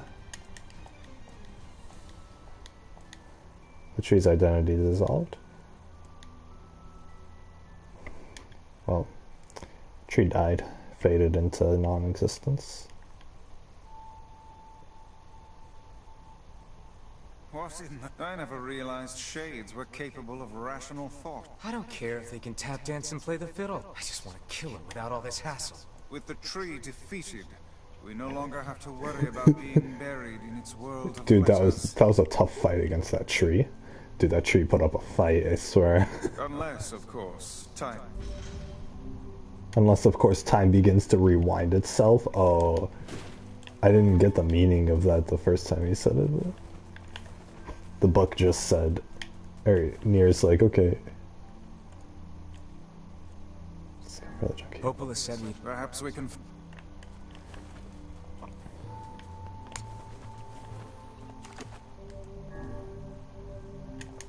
Huh, it'll take like 5 minutes.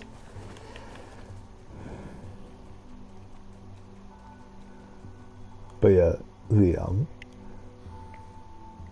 book was like, oh, now the tree's defeated, unless time begins to rewind itself, and that's what he said last time. And the thing is, on our second playthrough here, time has rewound itself because we're replaying, because we're repeating events. Oh my god, look at those white circles.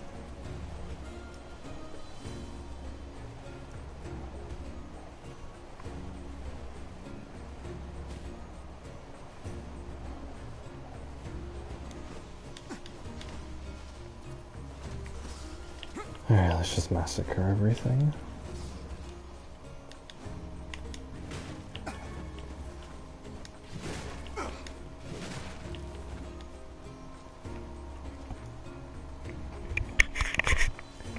My guy is so powerful. But I do need to level up more before I can go face that second memory.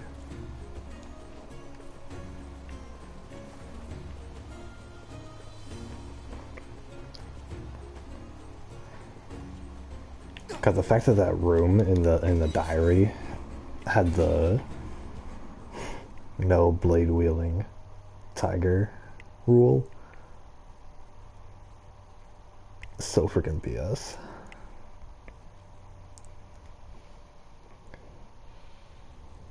Damn! Where'd they go? Get him! Don't let him escape! Aww.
Oh my god.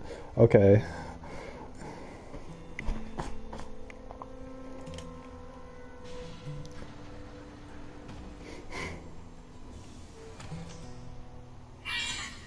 Who are you? Military defense robot, Key 33. You are an intruder. You must be eliminated. Error. There is something leaking from your eyes. What is crying? Who is Mom?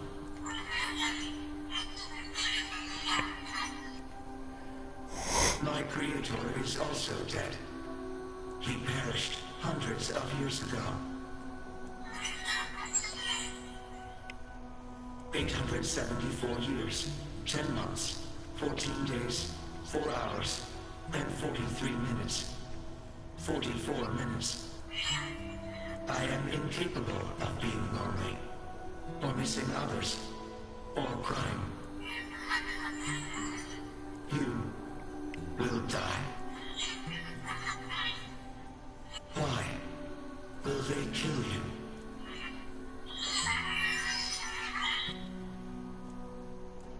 I will not permit the humans to kill Khalil. Military defense robot P-33 will protect you. P-33 is charged with defending others. P-33 will defend Khalil.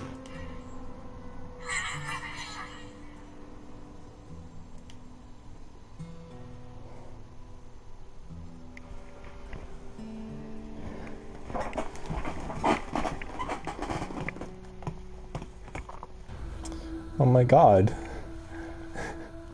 Oh, you know we're gonna kill them both.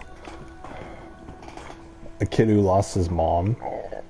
Man, there's gotta be tons of machinery here. Yeah, but I don't know how much we can actually use. Oh, wow. Check this out. It looks brand new. Hey, be careful, all right? This place is dangerous. I'll be fine. Oh no! Huh? Look out! Huh?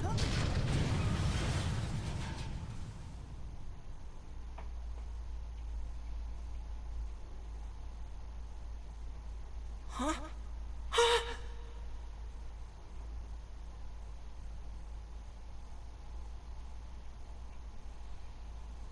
Jacob? Oh God, this can't be happening! Jacob! Jacob!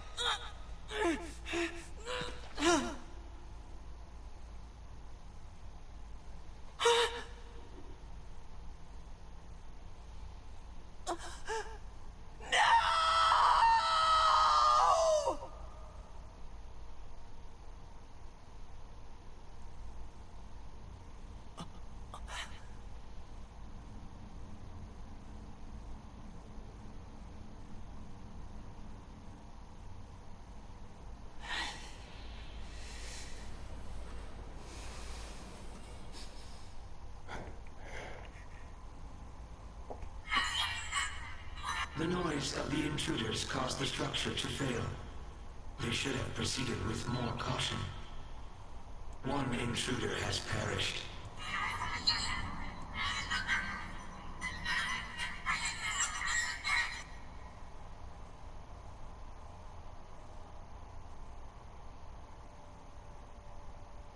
They seem nice. The Junkie. Perhaps we should speak to the brothers. They might know something about this. Oh my god, this stupid kid got his brother killed. And then he blamed the robot because he saw the robot, even though the robot was trying to help. Oh my god. Are we the bad guys? My character is just obsessed with killing these shades that have actual feelings. God, kitty. Oh, hey there. It's been a while. You're the little one, aren't you? You've grown up. How fares your brother? My brother's been dead for 4 years. Oh, I see. Please forgive the question. It's okay. That's okay. I need to ask you something. What is it? You heard any rumors about shades around here? Not the little ones. Looking for one that's unusually big and powerful. No, I haven't heard about anything like that. But I haven't really been listening. All I want is to destroy robots. Just rip them up. Okay. Never mind then. See you later. Wait! Yes? I recently got my hands on a weapon. A very powerful weapon. I thought you might get some use out of it. Don't we already have this weapon? Oh, jeez. These things happen the second time around. What do you mean these things happen? This sword has seen better days. Yeah, it's pretty beat up. Can you repair it? I can repair anything with the proper material. If you'll fix it, I'll... I'm so glad. I'm gonna need some only the real big enemies on the... Also, here's the passcode. You got it. I'm gonna need some only the real big... You got it. By the way, what can I help you?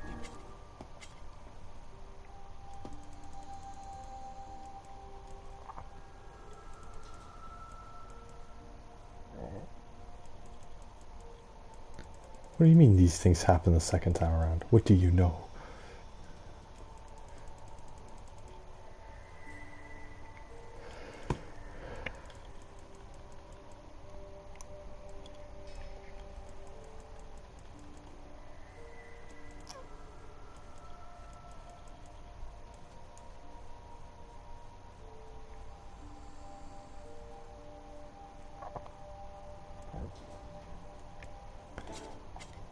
Come back.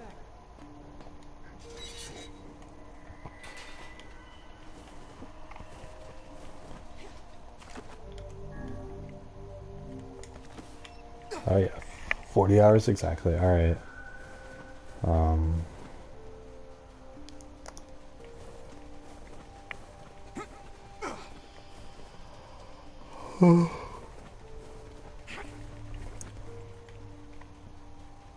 It's kind of hot in my room. I think I'm gonna take a break for now. We ended up playing a lot of this today, so I am going to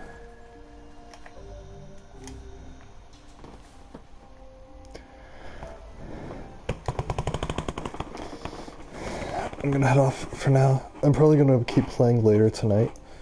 I'll live stream it and post it on my channel if you guys want to check it out, see the story and everything. But like last night, I'm probably not going to be commentating over it all that much. I might commentate over some of it, but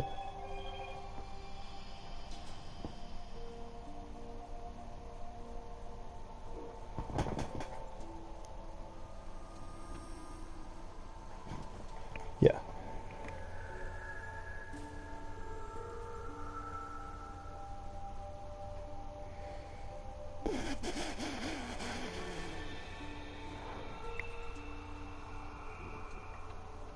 yeah. I'm gonna end the stream, get off. I'll stream later. Definitely. And I'll post it up. I might talk during the stream. Probably, so.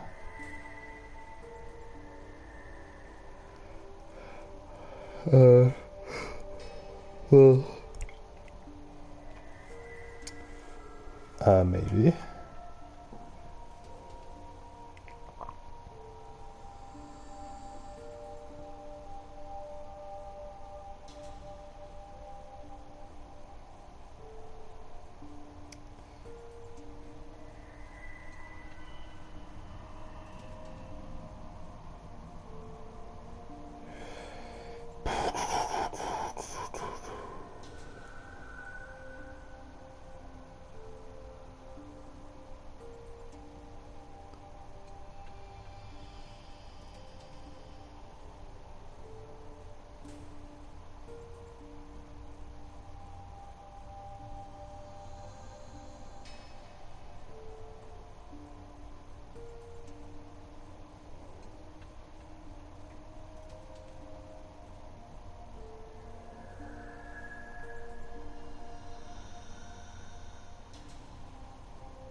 Da, da, da, da.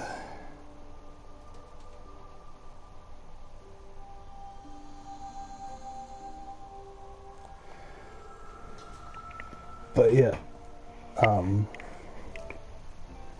sorry, I got distracted there. I'm gonna head off. I gotta make dinner, and then I'm gonna chillax and whatnot, and I'll probably play some of this game later. I'll definitely have the headset on, so I'll probably be commenting on stuff during that live stream, so if you guys miss it, you can always check it out later on, but it'll be up on my channel, so yeah. Anyways, guys, that's it for me. I've been Scampi Gaming. You've been my little shimpies. And I will see you later. Bye-bye. Sayonara. You. Take care, everyone. Hope you have a great day and a good night. Take care. Bye-bye.